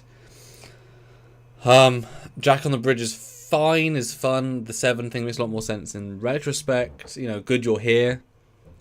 But then 7 plays 0% part in the Borg storyline. So there's no real fun there to had. You'd think that the Queen might want 7 to be there as a happy triumvirate. My ex right-hand lady, my ex-spouse, my ex-future boy. You could play something with that, right? 3X Borg-ish, but they never played into that, but whatever. And at the end, yeah, the Geordie data scenes are superb. The ending, they're all together, is lovely and proactive and strong, and it sets the stage for the movie that's about to happen. So we've killed Vadic, we've stopped the changing plot, but we haven't, but we feel like we have. Moving on. But yeah, it's very odd. But also nice. And it's kind of weird that Shaw's not in that meeting, given he's the captain of the ship. Like, he should be in that meeting. This is a what do we do next meeting. He outranks Troy, and he outranks Data, and he outranks... Well, that's it. But he should be in that meeting. It's his ship, right? Yeah. He's not, though. That's what I thought the second time around. But score-wise, you're going first, I guess? I go first, yeah. You're right. Upon talking about it, I think this is a better episode than episode 7. Better moments for sure. Still not great. And I hate that they ended on a cliffhanger. It's like, just fuck off right at this point. Let's just get to the point of the heart of the matter. I'm going to give it a 6.9. 10. I just wish these two episodes were combined. It would have been much better. For me, it's significantly better than the last one to an absolute degree. There's so many good moments. So I'm going to jump from a 6 to an 8. Wow. I mean, it's actually, there's a lot of good stuff. You know what? 8.1. No, 8. Stick with 8. Yeah, it's much better. Like I said, the best parts of these two-parter in this one. Ignore the first one. It's not good. Yeah. Hypno Amber says 7 and 8 together. I'll say 9.2. Oh, no. They were together, I'd say probably an 8.4 for me. Yeah, I'd say 8. I'd say 8 still. Because the bad stuff does not make the good stuff... Like, it averages out, but barely. No. And yes, Hypno, they do kill older people, but I'm pretty sure they do kill younger people too. Because they just shoot to kill. There's no, like, they're letting people live. Right? Anyway, episode 9! The plot really begins. Vox is what this one's called. Yes, we get the reveal of what behind the red door. I thought I was... Is it yours? Yeah, synopsis? I think so. Isn't it? Oh, it is. Yes, it is. Sorry. Never mind. My bad. Episode 9! We get behind what's the red door? Words. In a in a very long sequence involving petals that surely was very annoying to film, that didn't need to be that long. And I do love you very quickly see he's like, and this is all about perfection and connections and beneath the surface. It's like, oh yeah, Borg, isn't it? It's Borg, isn't it? And the door opens and you hear Borg sound effects. It's like, it's Borg, isn't it? It's Borg, isn't it? But no! Pause. But, Deanna, Jean-Luc, it's the Borg. Oh wait, wrong sound effect. It's the Borg! Holy shit. What? Did you not have set them up earlier? Okay, guess not. And let's spend... I'm scrolling. Let's spend 8 minutes on the door. That's a good use of our time. 8 minutes of a 47-minute episode on the door reveal. Maybe do it last week so you have the full episode. No? Okay, moving on. It's a very slow start. But yeah, we've got to deal with Jack. Good scene with him. Very personable, characterful. You know, I've always wanted connection. La la la. I've been Borg a whole lot of time. Apart from the scenes in the season where I didn't want connection, I've actively wanted to be a loner. Ignore those. Huh. But yes, and then he gets this officer to work with him, and if you can, like I say, if you look, the guy's clearly in his 40s, so that doesn't work. Wrong extra they hired. And you know, I will show the Borg my strength. They won't control me. He's a bitch. He gets controlled instantly. Yeah, idiot. And also, he can warp from unknown place to Jupiter in a few minutes. Sure he can. Sure he can. Yep. But you get lovely data and Picard scene. You get the DNA explanation. You get the F with Shelby, who does not like Shelby. In the ready room, she had longer blonde hair and she looked like Shelby. Here, she has very short white hair. Doesn't like Shelby.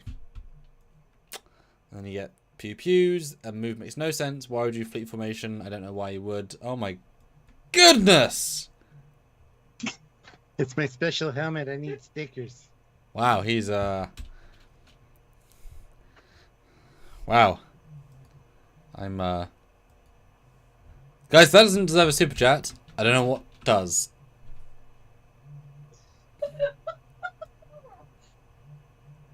Continue your synopsis, my friend. And he goes to a Borg cube, but he sees the Queen. He gets taken down like a bitch instantly. There's zero threat. He done. And then transporter, blah blah.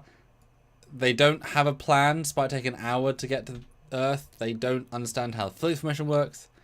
They don't guess cloak. They just go in without even discussing it. They go in. They get failed instantly to the point they have to leave. Idiots. This is Picard, Riker. It's the entire TNG cast. They couldn't work out a plan with an hour. Idiots. Then everyone's That's bored. right. They pointed out they got a transwarp conduit in there. Yeah. In Jupiter. Yeah. Yeah. But how did Jack get there? In minutes is what I'm saying. Who cares about Borg? Borg got that. Because Jack went from unknown with hiding space to Jupiter in maybe an hour, a few minutes, like on a shuttle.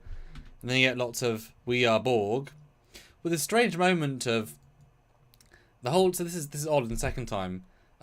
Shelby gets murdered, probably, and then the crew's like, oh, "The Borg are taking over," and all the Borg are like, "We are Borg," without guns. And our team does not take their pistols out and shoot them for stun. They wait until people come aboard and shoot them. But these guys are unarmed. You can just stun them. You've all got guns. We've established this in every episode. Like, last episode, they had guns in sickbay. They have guns. These, stun them. Take the bridge. You can take it right now. You don't need to run. You outgun them all. Just stun. The guys walk in. Stun. You're done. These Borg are incredibly unthreatening because they're just people. They got no shields. They got no heart strength. They're just shootable. It's pretty piss poor how they leave the bridge. And also they should have lots of senior officers aboard. I would assume that they'd very much outnumber, unless Intrepid countermanded Rose orders and forced only ensigns to stay aboard. But that's silly. There should be many superior officers, but whatever. And then, for some reason, despite the Borg having total control of the ship, they don't stop the turbo lift to make it back to the bridge, which they could do. They let them move to other decks when they could stop them. But they don't. And Picard says, "Picard, everyone who can hear me, including Borg, we're going to be on this corridor, but don't come attack us, Borg." And none of the survivors come to meet them, only the TNG crew does. And the Borg aren't there either, until they are. but they can hear you. Johnny Picard. Doesn't matter. Whatever. They haven't thought about it. And then they get on a repair shuttle. It's also in the main shuttle bay. Okay. And why isn't every ship launching shuttles? Because every ship understands their shuttles aren't affected. They're going to be... most of these ships have 400-500 people. And most of them are going to be armed. I mean, most of these ships should be able to be taken, I think. I mean, how many... if you've got 5 senior officers on one bridge... You're gonna be able to outnumber 3 ensigns without weapons. It's fine. They're just people who have kill without guns. I don't get why every ship is fully taken over. It doesn't make sense. Yeah. But then they get to Earth within a few minutes, or they get to Anthem Prime within a few minutes. They find the day, it's beautiful and it's amazing. The end's gorgeous, beautiful, whatever. But they get there within minutes and it's silly. Yep.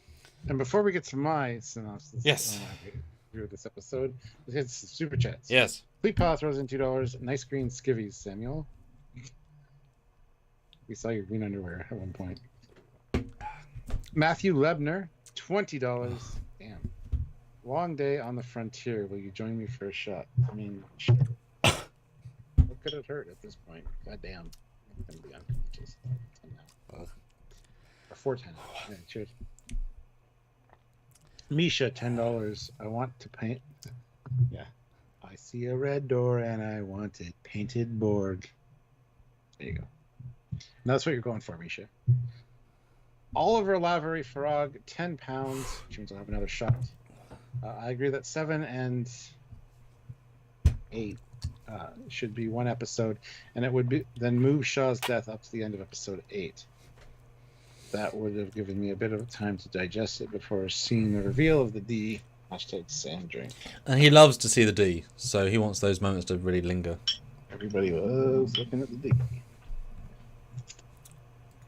So for those two, $10, I will have a full shot.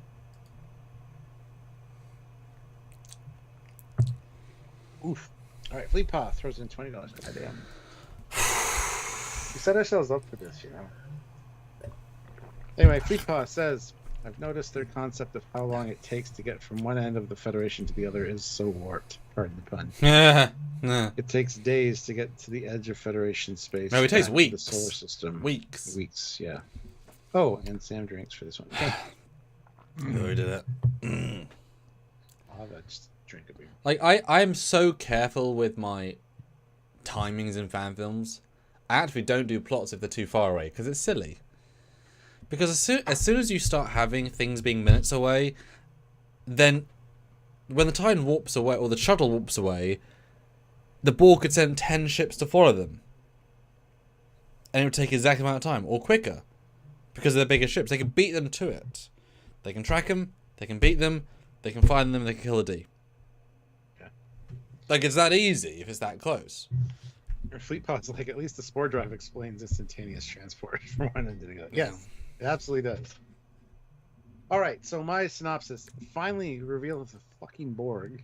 Like, getting through the door, finally. And then Deanna, like, nope, I'm out. Poor Jack. I know. Like, I'm going to go tell Picard about the Borg. I mean, yeah, it's probably a good idea, but, stick with What did you see? Counselor, yeah. It's really harsh when you break it down. Yeah. It's really mean. The Jack and Picard scene of basically, you know what? I love how Jack like rips Deanna Newman. She's a Federation Starship counselor. That's bullshit. And Picard's like, well, there's issues.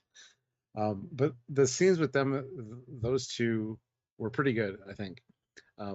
Basically, it came to there's certain protocols in place. We need to take care of you. Essentially, we'll shut you off to the Vulcan, whatever. And he's like, that's not a place that I want to go, because they're just going to basically mind meld me into numbness. And then it becomes, there are certain procedures, but there are also procedures for being a father. Or didn't you get those? I kind of love that line. That was kind of good. But Jack, I didn't know you were my son until 2 days ago. Get off my back. Yeah. I didn't get those procedures, you prick. It's been 2 days. Anyway, he takes over the two security officers, and leaves. He nopes out, and his mom's like, "Where are you going?" He's like, "I gotta go do this thing." So bye. Get in a shuttle, take off to Jupiter, wherever the fuck you are. I don't know where you are right now, but anyway. Yeah, there's no explanation for how he got to Jupiter necessarily very quickly. Time and distance are kind of a problem, but it's all in the conceit of storytelling, unfortunately. I just like smarts in my Star Trek. Yeah. I miss find out about smarts. the transmitter protein, how he can transmit the Borg signal. Now we got Fleet Day, yay! We got the Enterprise F, yay! We got Shelby, yay! Introducing the newest advancement, fleet formation. We never knew how to fly in formation before. Fucking stupid. It was totally great after the Prodigy massacre. Seems like a great idea after that. Shelby is what the hell? What the hell, Shelbs? What the hell? Why you do, Shelbs? Why you do? Anyway, Chad gets on the Borg cube and basically faces off against the Borg Queen and fails miserably because he can't shoot her. Changeling infiltration in Starfleet. Yep, we know that. Thank you very much. Everybody goes all Borg-like. Anybody under 25, anyway. No explanation given for how that happened. Shelby gets nuked with two kill shots. But apparently she's not dead, according to Terry Metalis. And it's fine. I like the idea of the Borg. Now that they've got this implemented and active, they just take out the changelings as well. And Shelby happened to be a changeling. I'd be down with that. That's why she instituted this fleet policy thing. Makes perfect sense, actually. So that's fine. Good explanation. Geordi's freaking out. He's like, I gotta save my daughters. And Data's like, no, we need a plan. Chill out, bud. I like that. A little bit of friendship moment from Data. Really well done. Well, what happens here? Oh, fleet operations. Yeah, there's a thing. Shaw gets killed. They bugger off with this. Oh, by the way, he gets shot. I don't know if it. Oh, there's this week. I forgot about it. I entirely glazed over that bit. It was so unimportant in the grand scheme. I forgot about it. Yeah. Everybody of importance from TNG cast gets on the shuttle. It's Raffi and Seven. I totally forgot. Wow. That's how much imprint left on me, apparently. But he calls her 7 of 9, gives her the this hasn't been my ship for a while now, it's your ship. Okay, cool. Even though he mutinied on me on Thursday. Yeah. Captain. That's why it's her ship. That's why it's her ship. Oh. Only the future captain's mutiny is what you're saying. Yeah. Then we get the arrival at the Fleet Museum, and again it's weird because it's like instant. Because you think during the transit time, Carter would have been like, where are we going? Oh, okay, it's a great plan. No, he waits till they arrive to talk about the plan. We get the reveal of the Enterprise D, which is amazing. Data says, I have strange feelings about this. It's like, we all do. It's fine. Can't use the Enterprise F. Not my fault. Or the Enterprise E, sorry. That's not my fault. Okay, good. Apparently, Terry has stated that Worf was, in fact, captain of the Enterprise E. So that's something we gotta, take into consideration, I guess. But then we get the reveal of the Enterprise D bridge. It's amazing. It's glorious. It's awesome. Back on the bridge. Cute little moments. He goes up to the dedication plaque. That's nice. I missed the carpet. Awesome line. Not if they're trying to make fun of it, but it's an awesome line, regardless. Data's like, are you sure the ship isn't connected? No, this is the only functional ship left that isn't connected. Okay, that rules out all the other Starfleet Museum ships, in case you guys are wondering. And anyway, let's go do this thing. And you see it pull out and warp away, and it's glorious. So there we go. Awesome episode, at least the ending. The rest, I mean, seeing the fleet was great. Seeing Space Dock, seeing Shelby, a lot of great stuff in this episode for sure. And yeah, this is the first part of a movie. So I think it worked. And yes, Christian, yes, we did. So yeah. Score-wise. Score-wise, I'm gonna have to give this a ignoring the little foibles, like travel distance and Shelby being killed, but not killed, apparently. And no explanation given. I'm going to have to give this a 9.4.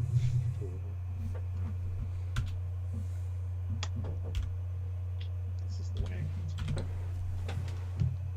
Hit like, guys. I want to get to 200 likes. Ooh, yes, please. Yeah, this one is definitely... It burns through a ton of stuff very quickly. Yeah. But by doing so, you see a lot of sets, a lot of fun, a lot of ambition, a lot of story.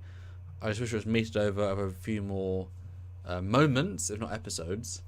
The ending, of course, is chilling in a good way. Is groundbreaking. Is amazing. I would love to have experienced it if we didn't know the D was coming. Because if we didn't know, that would have been... Yeah. I mean, to see that bridge without knowing they built a bridge, because we did for a while, that would have been just you know what I mean? Like, right? Is it one of the best of the season? Well... I mean, for nostalgia factor, absolutely. Well, exactly, because my gut was yes, but it doesn't stand on its own. Not really. It's a part one of a two-parter. That's what it is. Yes. It's we need to stupidly get into Earth Sol without a plan, so that we can stupidly escape, so we can get into Enterprise D, which is stupidly close. Those are three stupid elements to get to the Enterprise D. None of them work. None of them are smart. None of them make sense. Especially, I just thought of this. Geordi would say to Picard, "Admiral, as soon as we get into orbit, they're going to take over our ship." "Yes, Geordi. Have you any recommendations?" "Well, we could go to the my museum and say we have a ship that could do us." "Oh, we do, Geordi. What is it?" "Well, let's go and find out." And they go there instead. You can skip the entire middle bit, because Geordi would have already guessed. They all would have already known this was going to happen. There's no reveal here, right? It's not a twist tech. It's exactly what they're doing. And given the Titan 7 days ago was in dry dock, was in space dock, and it was going to be at this event, it also had the tech. Like Shaw would have had the briefing on this event, so he would exactly know what was going to happen. So therefore, they would know the problem. I'm wondering if Captain or Admiral Picard was supposed to be on the Enterprise F giving that speech because he was AWOL. Shelby did it instead because he said he had to make a speech. Riker was going to be making a speech, so I could see one of them being in command of the Enterprise F. Yeah. And Shelby kind of had to step up. I've also wondered that. Like, where are the speeches of the two former famous people? Yeah, they kind of had to revamp Frontier Day. But it kind of felt like it was Shelby's idea, though, is how they were kind of playing it. Like, this was her strategy. Yeah. Oh, it's tricky because it's not a standalone episode. It's part one. Yes. But the ending is so damn hits you. But that end though, I mean, oh dear.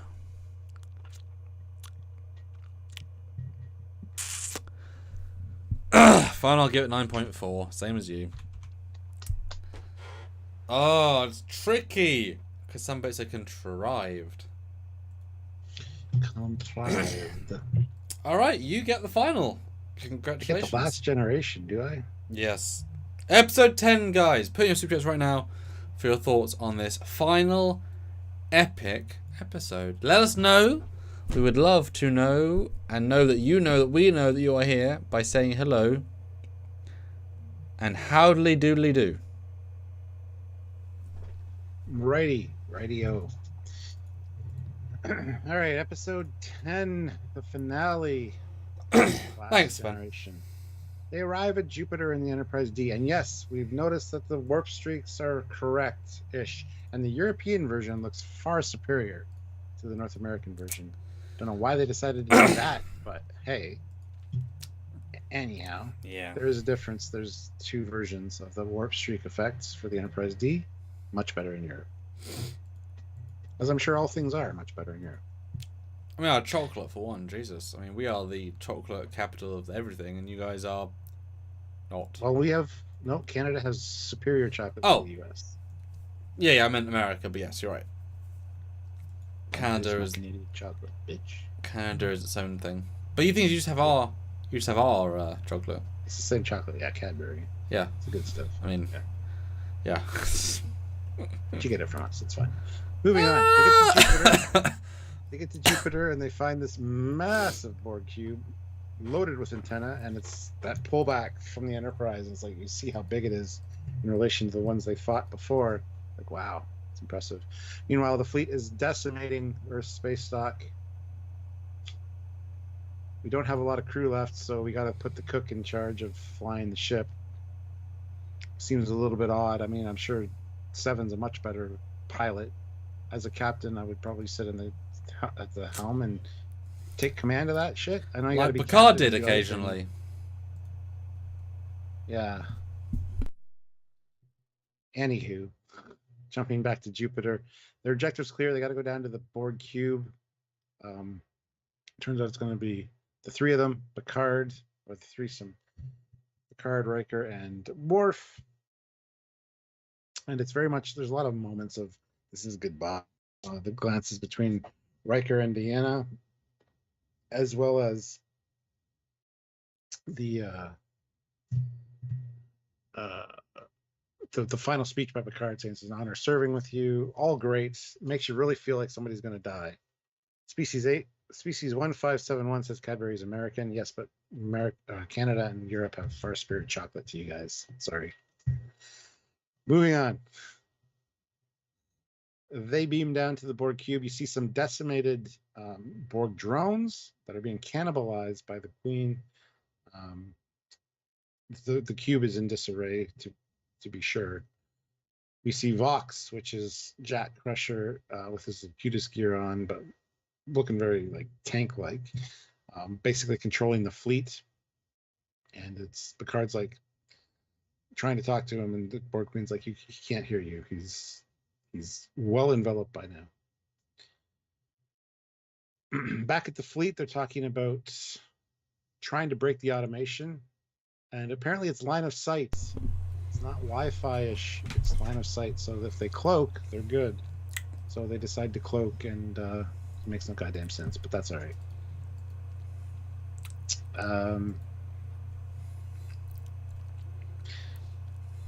Yeah, there's a lot of shit that happens here. More back and forth with the Borg Queen, how she was left alone, nowhere to go, no drones. This is her last, she heard somebody calling to her, which was Jack, because they had altered Picard's DNA. I don't know if it was intentional or if it was a side effect, but didn't make any sense as a plan to do that. But Borg is now about evolution, not assimilation, which would take goddamn forever. So kind of a useless upgrade. Let's see. They decide they have to navigate to the middle of the Borg cube to break the broadcast, and we get some very much Millennium Falcon type vibes of it, which a lot of people have issues with. It's kind of fun to watch, honestly, so I kind of enjoy it. But yeah, I get it. It's kind of supposed to be a lumbering starship. They've mentioned that many times over the course of Trek, how they're more lumbering than sporty, if you will.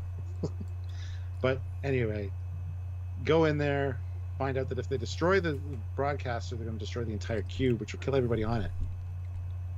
And assuming themselves, because they're the heart of it, but they don't mention that. It's like, oh, everybody else will die, we won't. Kind of weird.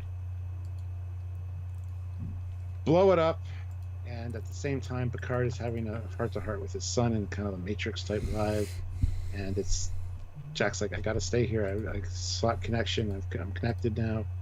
And Picard's like, well, I'll stay with you, with the ultimate sacrifice. And Riker says to Diana mentally, I'll see you later. I'll be with Thad. We'll meet you. Which locks her onto them, which she takes over control of the transporter, tells Data where to go. Data swoops in, Tokyo Drift style, picks them up, transports them out. So they get Jack back. He takes off his headgear. Worf falls asleep. That's hilarious. And yeah, they save the day. Starbase goes down, or space dock goes down for a minute. Earth's defenses, every major capital is targeted, and that never comes to fruition because they kill it before that, which is great. So we find out there's a cure. Well, not a cure, but putting the people through the transporters detects the change lanes and also reverses the changes to the cerebral cortex.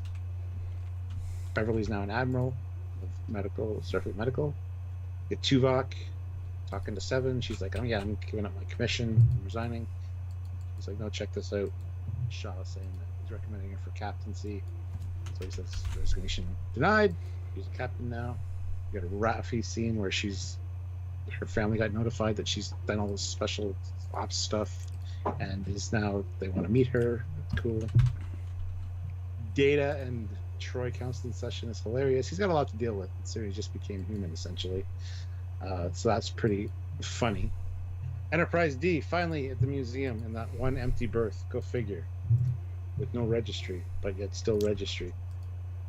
That's I can't believe we spotted that. That's just awful. Sorry guys. But yeah, she always took care of us.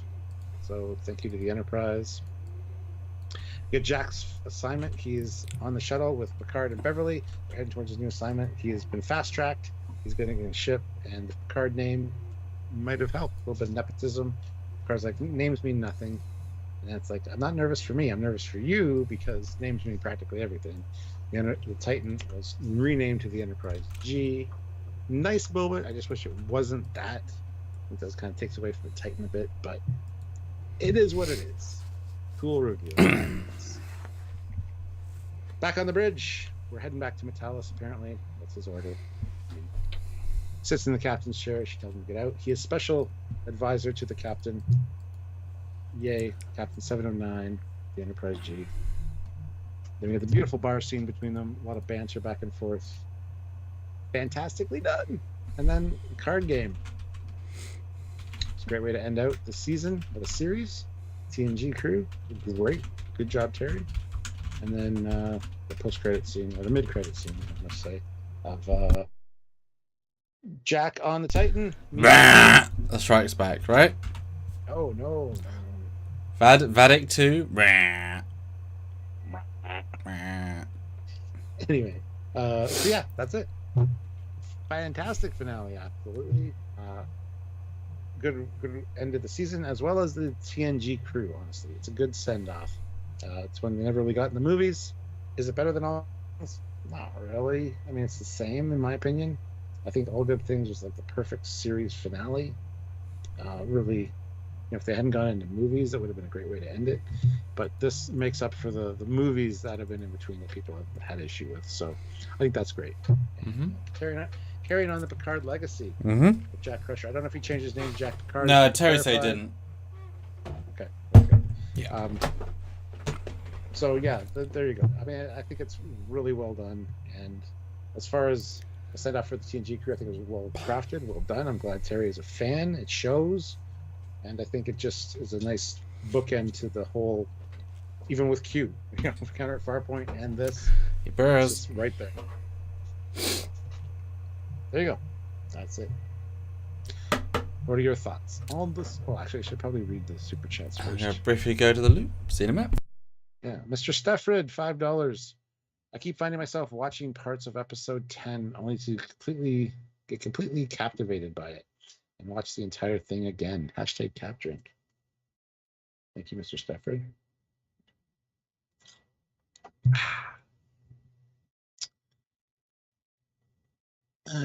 Hypno Amber throws in $5.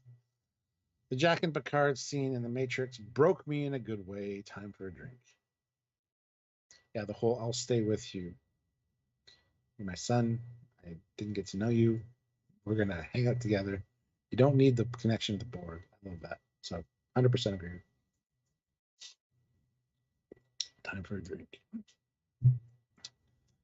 Want to see the extra 1 hour bonus of them playing poker? Yes. Hopefully that'll be on the DVD or something.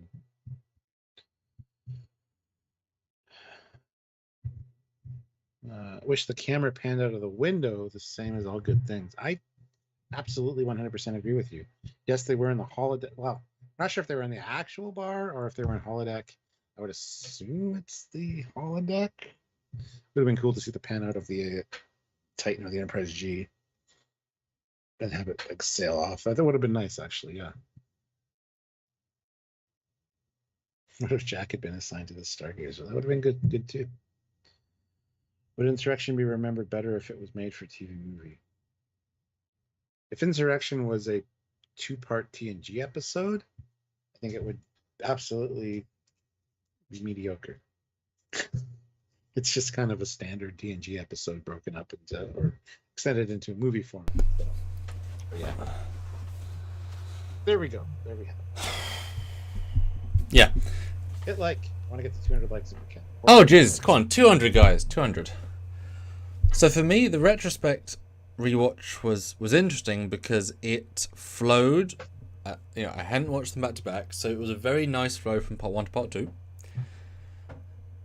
The crew felt very on point, but once I started, and I said this at the start, once I was into episode 2, episode 10, you sort of forgot the rest of the season. It was shocking how it reset all of the stakes into. Do you remember TNG, Farpoint, Endgame, All Good Things, Nemesis? This is the next movie. We're at Vatic. Shut up. Yeah, who's Vatic? What happened? What? Yeah, it's very focused on answering the new question, which is the old question, First Contact. And it doesn't feel connected, but it does do its own thing well. It's very odd. But the pacing is a roller coaster. It's really, really strongly paced. I wouldn't say well paced because it's more just keeps doing things, right? If that's good or bad, don't know, but it just keeps doing things, and things are cool, obviously. The Enterprise D stuff is glorious. The bridge stuff is great. Geordi's captain's perfect. Beverly's fire captain's fun. Troy's underused, but the fact that she saved everybody is enough of a thing. You know, her power saved the day. That's giant. All the goodbyes are genuinely emotionful. The Picard with something is going to be one of those emotionally resonating scenes for a long time. The music's amazing. The underacting in that Jack's looking away the entire time, he can't be focused. And Picard basically says, I will suicide here with you if that means something. And it plays so strong because it's so real. It's so fundamentally real. And that, it's wonderful. The save is silly but cinematic. I can imagine that worked better as a storyboard. It felt very Bad Boys. Yeah, you said that. I feel like there's almost a scene from Bad Boys that's exactly like that, with like I'm looking up at something. Mm-hmm. Well, that sort of spin, yeah. But the music's phenomenal. But then you start adding these ridiculous. Will, you've got 1 minute at most, and the entire scene takes more than a minute. And also, the shield should be damaged by the Borg cube's attack originally. So, how are they escaping this explosion? Like, they're dead. Now, I get that the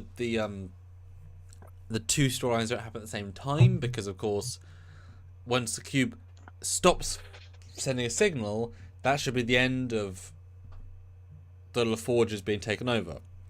If there's no signal, why are they still being programmed? They shouldn't be. There's no reason to be. Why would the cube being destroyed be the thing that stops them? If one doesn't do it, the other shouldn't do it. So I get it gets destroyed, and even though it takes place after, it should be at the same time, roughly. That's fine, whatever. What else I was going to say about that? It was a comedic moment when the when the taken over crew gets to the bridge, and our heroes aren't ready, waiting to shoot them at stun because everything relies on this, and they just let them walk in. All the people who can't, all the Borg are in the table like this, and they'll do this. No, they'd be already shooting. And why are our heroes waiting and then doing this? It's like, no, you should be behind cover going, pew, pew, pew, we got them. Like, 7, you got Borg reflexes, real Borg reflexes, you can shoot them all, it's fine.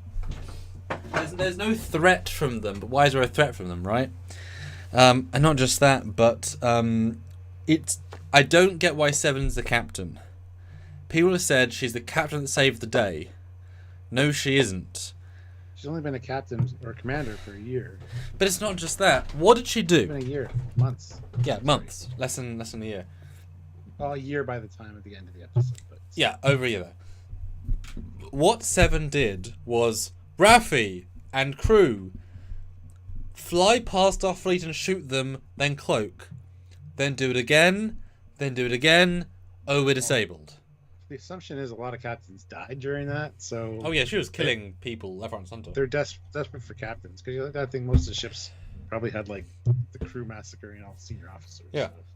So. But like, Seven didn't save the day. She shot some ships, then was disabled. But none of her shooting the ships stopped space from being destroyed. Everything she did was filler. She was brave, but she was stupid. There was no Borg plan, there was no smart plan, it was just shoot them. The D crew saved the day, so I don't understand she should be rewarded with the captaincy when she did nothing of worth in the grand scheme. In fact, if she hadn't killed all the people, they'd be alive now. Think about it. All those crews that she killed, that a few minutes later Picard saved. Now, she didn't know that, but she also didn't save space dock, so she did nothing except kill people. There's nothing there that was done. I guess you could argue she stopped Earth from being destroyed because maybe she stopped the attack by 1% and that saved space dock, but that's a hell of a leap.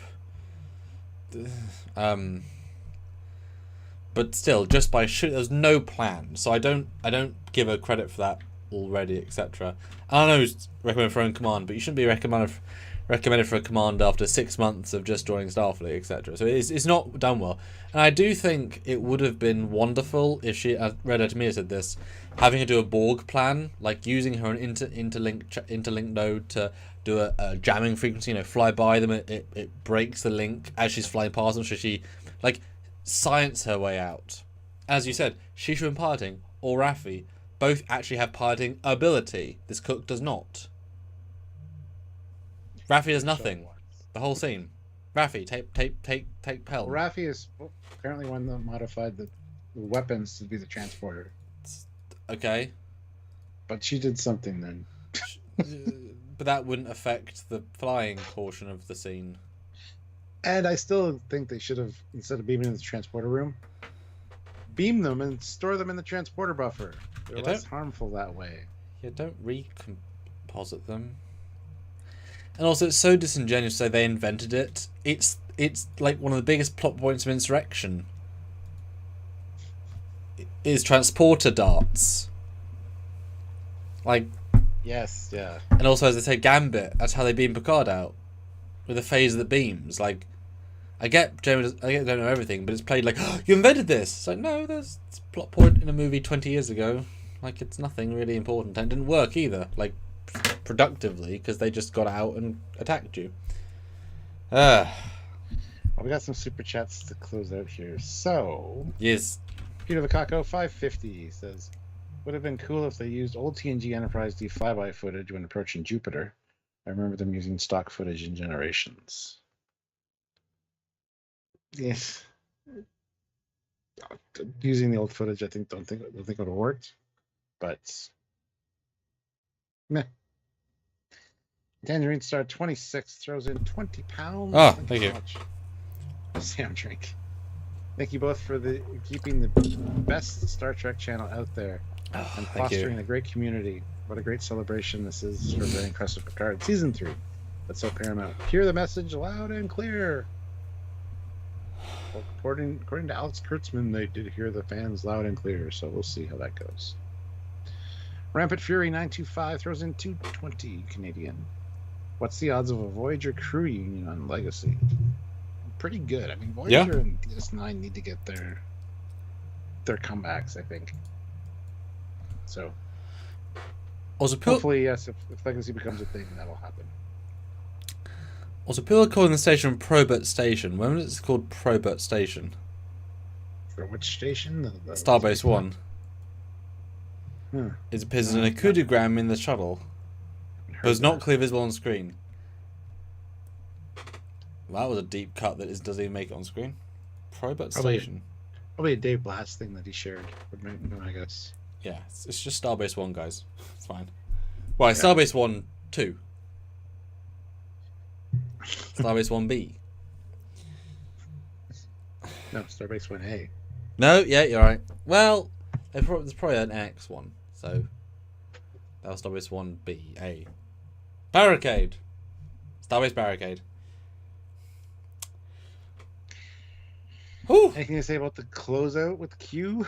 Oh no, the ending's great. I mean, all the closing scenes are great. The Q scene's phenomenal. It really gives it a beautiful payoff. The And an open door for a future. like, I don't love the dialogue in the scene at the bar because it's just them closing out 30 years of story.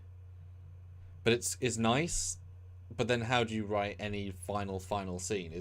You're never gonna win, right? But I understand Picard getting Shakespeare, like Patrick Shakespeare, give him Shakespeare. I get it, right? There's reason behind everything, but it's There was a woman from Venus. yeah. But what it needs to be, it does. Obviously, they got badges. Beautiful day. Enterprise. Blah blah blah. Yeah, I mean it's a lovely epilogue. I wish they did more than 45 seconds to deal with the entire 8-episode changing plot, or 6-episode, because it is entirely underserved to the point of why bother having Vadic be an 8. You've entirely not helped your situation with that. Well, Legacy should start out with them hunting down any rogue changelings, because you think a lot of them would have got away after that. Yeah. Before they had a chance to go through the transporters, yep. Right? So. And it would be nice to have heard, how many people got massacred. Was it the biggest? Because Space Dock was dealing out punishment. That would be the biggest massacre since Prodigy, which was the single biggest massacre since since Sector 001, which was the single biggest massacre since Dominion War, single biggest massacre since, we know the biggest massacres, right? It was huge, but it's kind of played off. Like, they don't mention. It's a lot to mention, but it would be nice to kind of have a little bit of resonance on the fact that the thing was Starfleet's wrecked. This seemed to be episode 9, episode 10 be the fallout. Hearing a year later how many people were massacred, why people were promoted, why the Enterprise was made. Why the Titans made the Enterprise. One whole episode dealing with that stuff would have been great, but way less anticlimactic, I think. They kind of just wanted the point on this particular spear, as it were. Yeah. Score-wise, though, it's a flawed roller coaster of dreams. Oh, I get to score first, though. Okay, then. 9.8. Okay.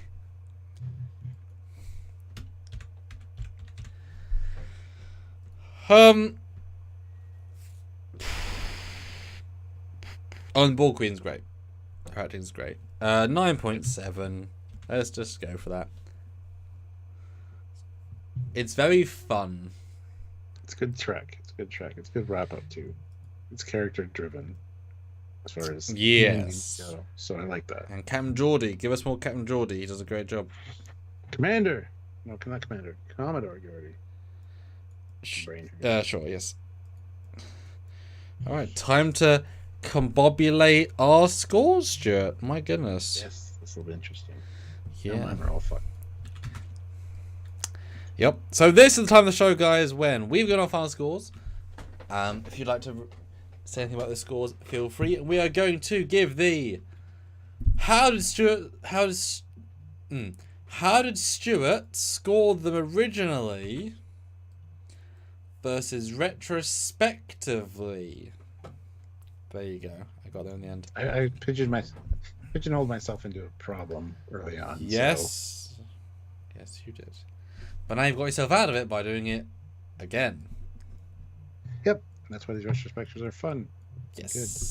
Usually they're not so skewed, but this is just the best of the shit we've seen from Picard. So I was just stoked from the beginning. So. Yes, you were. Right. And then that was.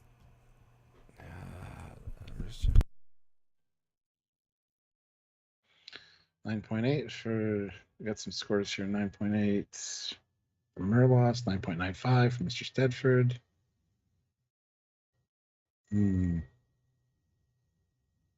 Glad you guys are on board with us. Speaking of, I want 8 more likes. That's easy. 8 of you probably haven't hit that like button. Please just consider tapping it. I want to get to 200 likes.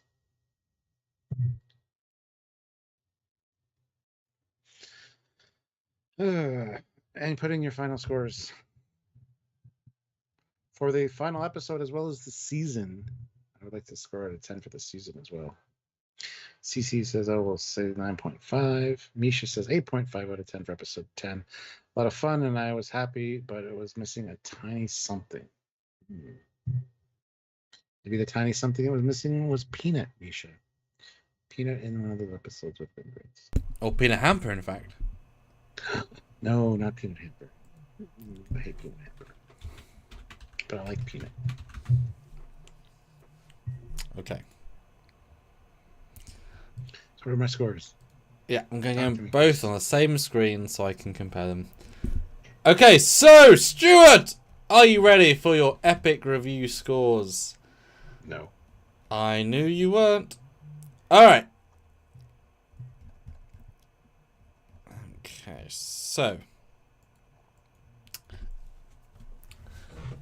In the olden days, your least favourite was episode 7. Dominion. With a 6.8 originally. Okay. This last episode, you had episode 7, Dominion. And you've lowered its score to 6.4. But that's quite consistent. That is consistent. Twist. Last time, you gave episode 1 your 9th slot with an 8.9.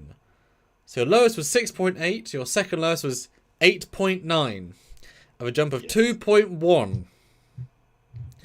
This time, your worst is episode 8, Surrender, with a 6.9.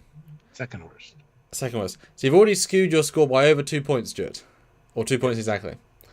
I'm aware. Your 7th score last time was episode 7, Surrender, and 8.8. So you've lowered your score on Surrender by 1.9 points, which is significant. And your 7th this time is episode 3. So your episode 3 has gone down by 3 slots. Yeah, I'll go through them and I'll... Okay, so your 10th... So originally, you had episode 7, episode 1, episode 8, episode 4, episode 2, episode 3, episode 5, episode 9, episode 10, episode 6. This time... Sounds accurate. In episode 7, 8, 3, 2, 1, 4, 9, 5, 10, and 6. So you have changed. But 6 is still number 1. Yeah. You have maintained your number 1, 2, 3. But you've shifted 4 and 5.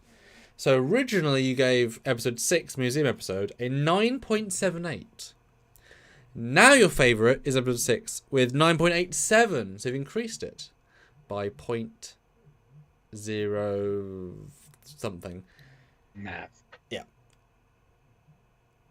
However, you've actually lowered your score on episode 10 to a second best from 9.76 down to 9.7. Small change. And then Vox, episode 9, has now shifted with Imposter, which was neck and neck, from 9.7 and 9.4 respectively. But originally you had 1, 2, 3, 4, 5, 6, 7 9s.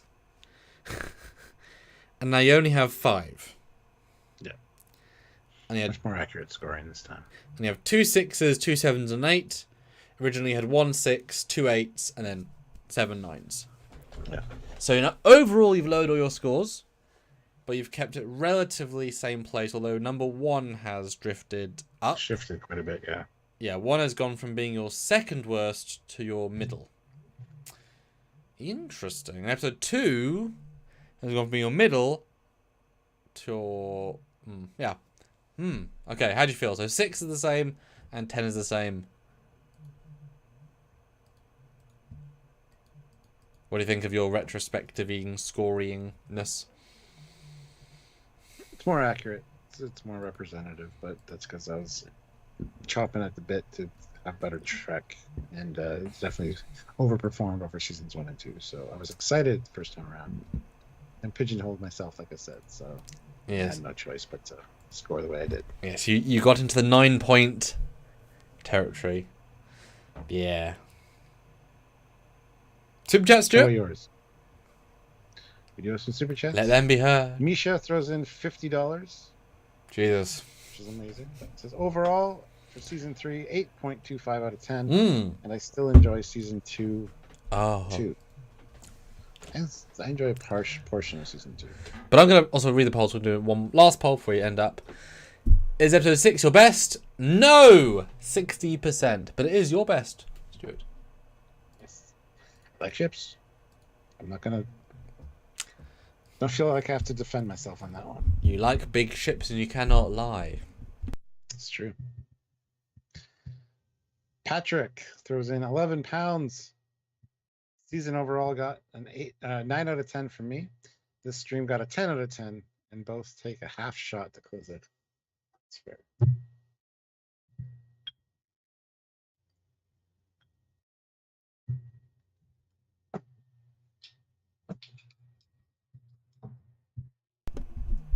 And Melonius5 throws in $5. Sorry for being late. Where was the Miles O'Brien cameo? Perfect chance at the end of season 3, helping Beverly on the transporters. Thanks, Trekyards. Yeah, it would have been great to have him then. Yeah. But thank you, Melonius. But why Miles over Chakotay or Balana? TNG. That's why. Or Barkley. Yeah, Barkley makes more sense over O'Brien. Because he understands transporters more. But also, it'd be really sad to like hire him for a cameo for one scene and not actually use him in any way. Look, you're on the screen. Goodbye. Oh, okay.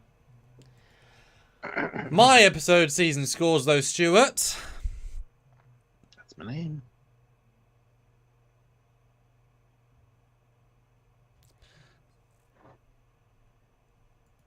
Okay, that's why, because I haven't moved them yet. I was like, episode 10 was not last. What the hell? Okay, I haven't actually moved my scores yet. That's why. I was busy doing your stuff. Let me just move those. Donnie Pearson says, more than that, I will join you for the reviews of season 2 of Prodigy and season 4 of Lower Decks as well. What about season 2 of Strange New Worlds? Don't forget that. That's the next one around the corner. Oliver Lavery Farag throws in £10.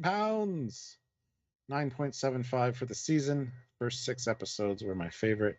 I thought they were really tight. Could have done with a couple more episodes at the end, but I very much enjoyed season 3 as a whole. I mean, I think they could have, like we said, tighten up the first 6 into 5, give one more at the end, boom, golden. That's it. Right? Yeah. That's really all we have to do. My scores, though, Stuart. Originally, I gave episode 7 Dominion a 7. It's now a 6. Okay. Yep. However, my numbers have now shifted. Originally, episode 2 was my second worst at 8.2. Now, episode 8 is my worst at 8. Followed by episode 3 at 8.2, which last year I gave 8.5. And then my episode 8 has shifted up, down a few.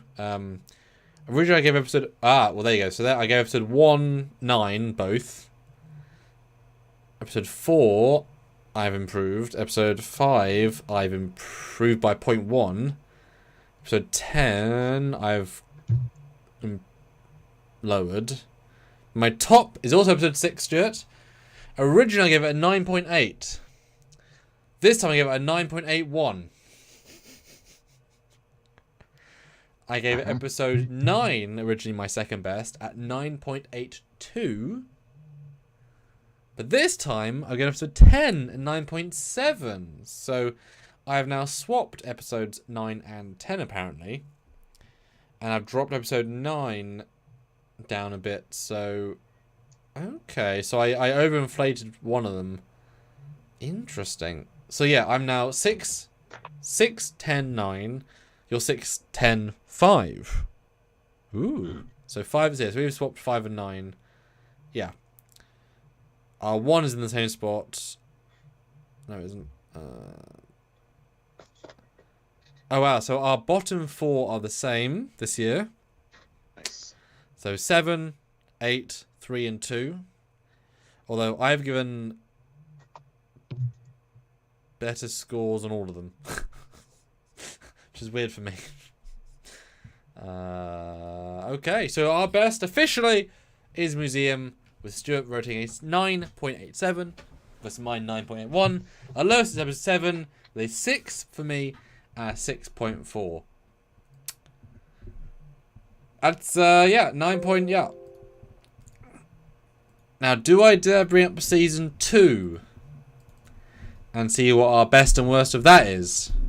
Nope, because I don't remember any of them. So no, don't do that. Let's just call this done. We had 201 likes. I think I should tell one score from season 2. So our lowest for this year, as I already said, was a 6 point something. Our lowest score for season 2 was episode 9, Stuart. You gave it a 4 out of 10. Yeah. I gave it a 3.7. Damn.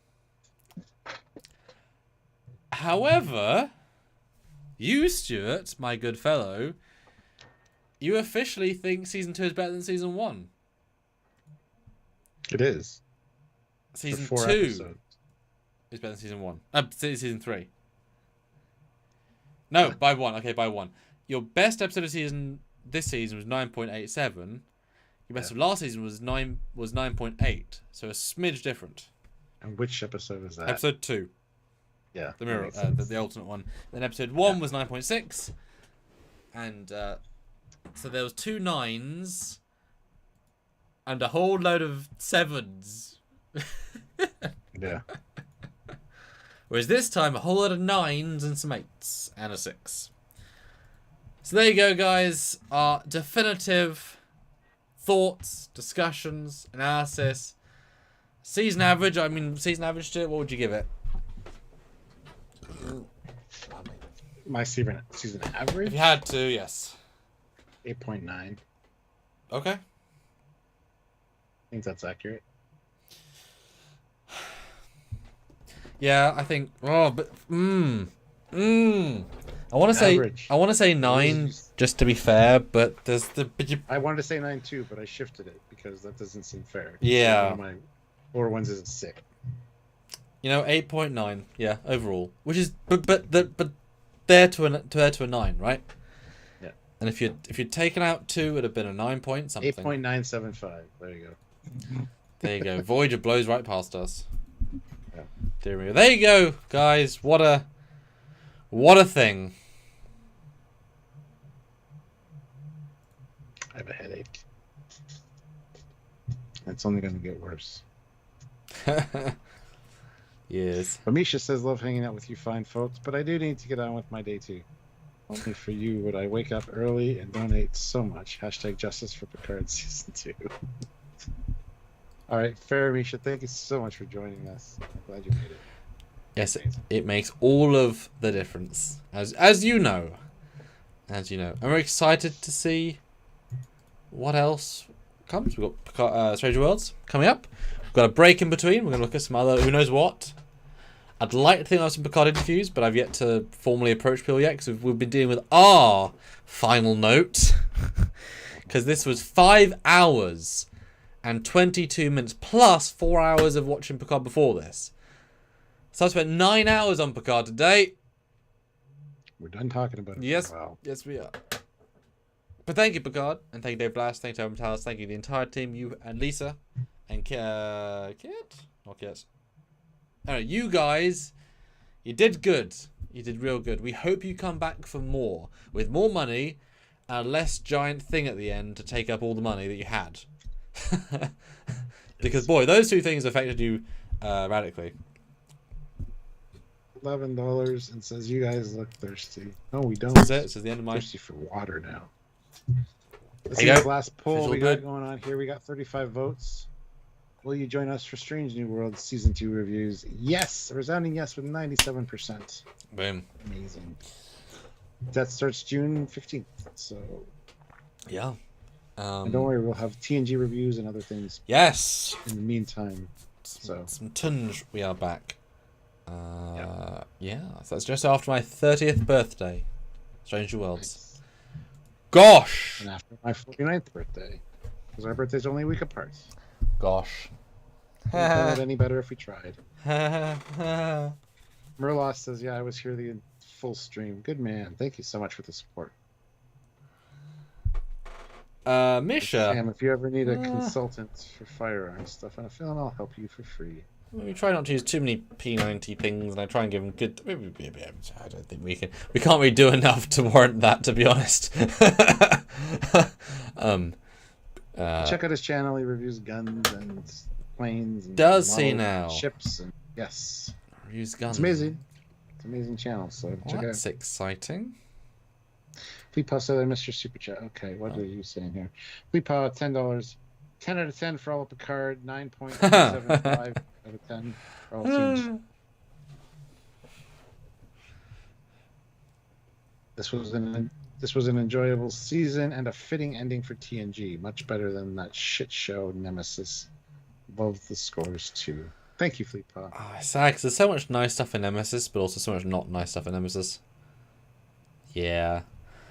Misha, I'm going to go ahead and subscribe. Well, that's on Trekyards. Fine. Oh, not. Well, Trekyards already subscribed. I'm going to subscribe to my own channel. Yeah, Trekyards is already subscribed. Yeah, I was like, oh, okay. No, let me. You are now subscribed to. Yeah. Nice. Have a lot of interesting things. I wish you had more specific thumbnails. Like, I get what you're doing, but it's a bit more punchy. But boy, a lot of work being put in here. That's a lot of work. Yeah, Misha's a good guy. Appreciate the work. Cool. No, guys. Go subscribe to Misha. Yeah. But no, seriously, thank you guys. You've been here the entire time for Picard. These would not be where they are without you guys.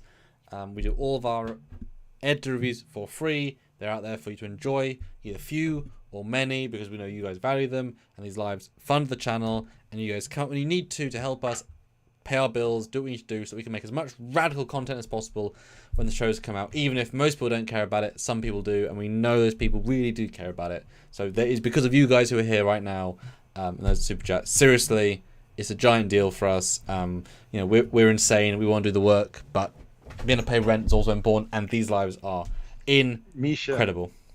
Misha says I have 2 channels too, and thumbnails are hard when you can't see them. That's fair. I had Thinking forgotten. that when you said it, but I'm glad he said it. So. That's fair. Anyway, guys, these are the continuing voyages of the Starship Trekyards. Thank you so much. Yes. They're amazing. Yes. And we'll see you next week. I'm away on Monday. I've got a thing on Thursday and Friday, or Friday. I got an appointment on Tuesday. Probably see us Wednesday. See you sometime. Yes. Don't worry, we're not going anywhere. We just need a bit of a break.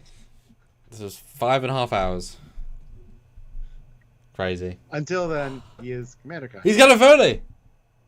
Thank you guys for watching, and have yourselves a great week. Bye, guys.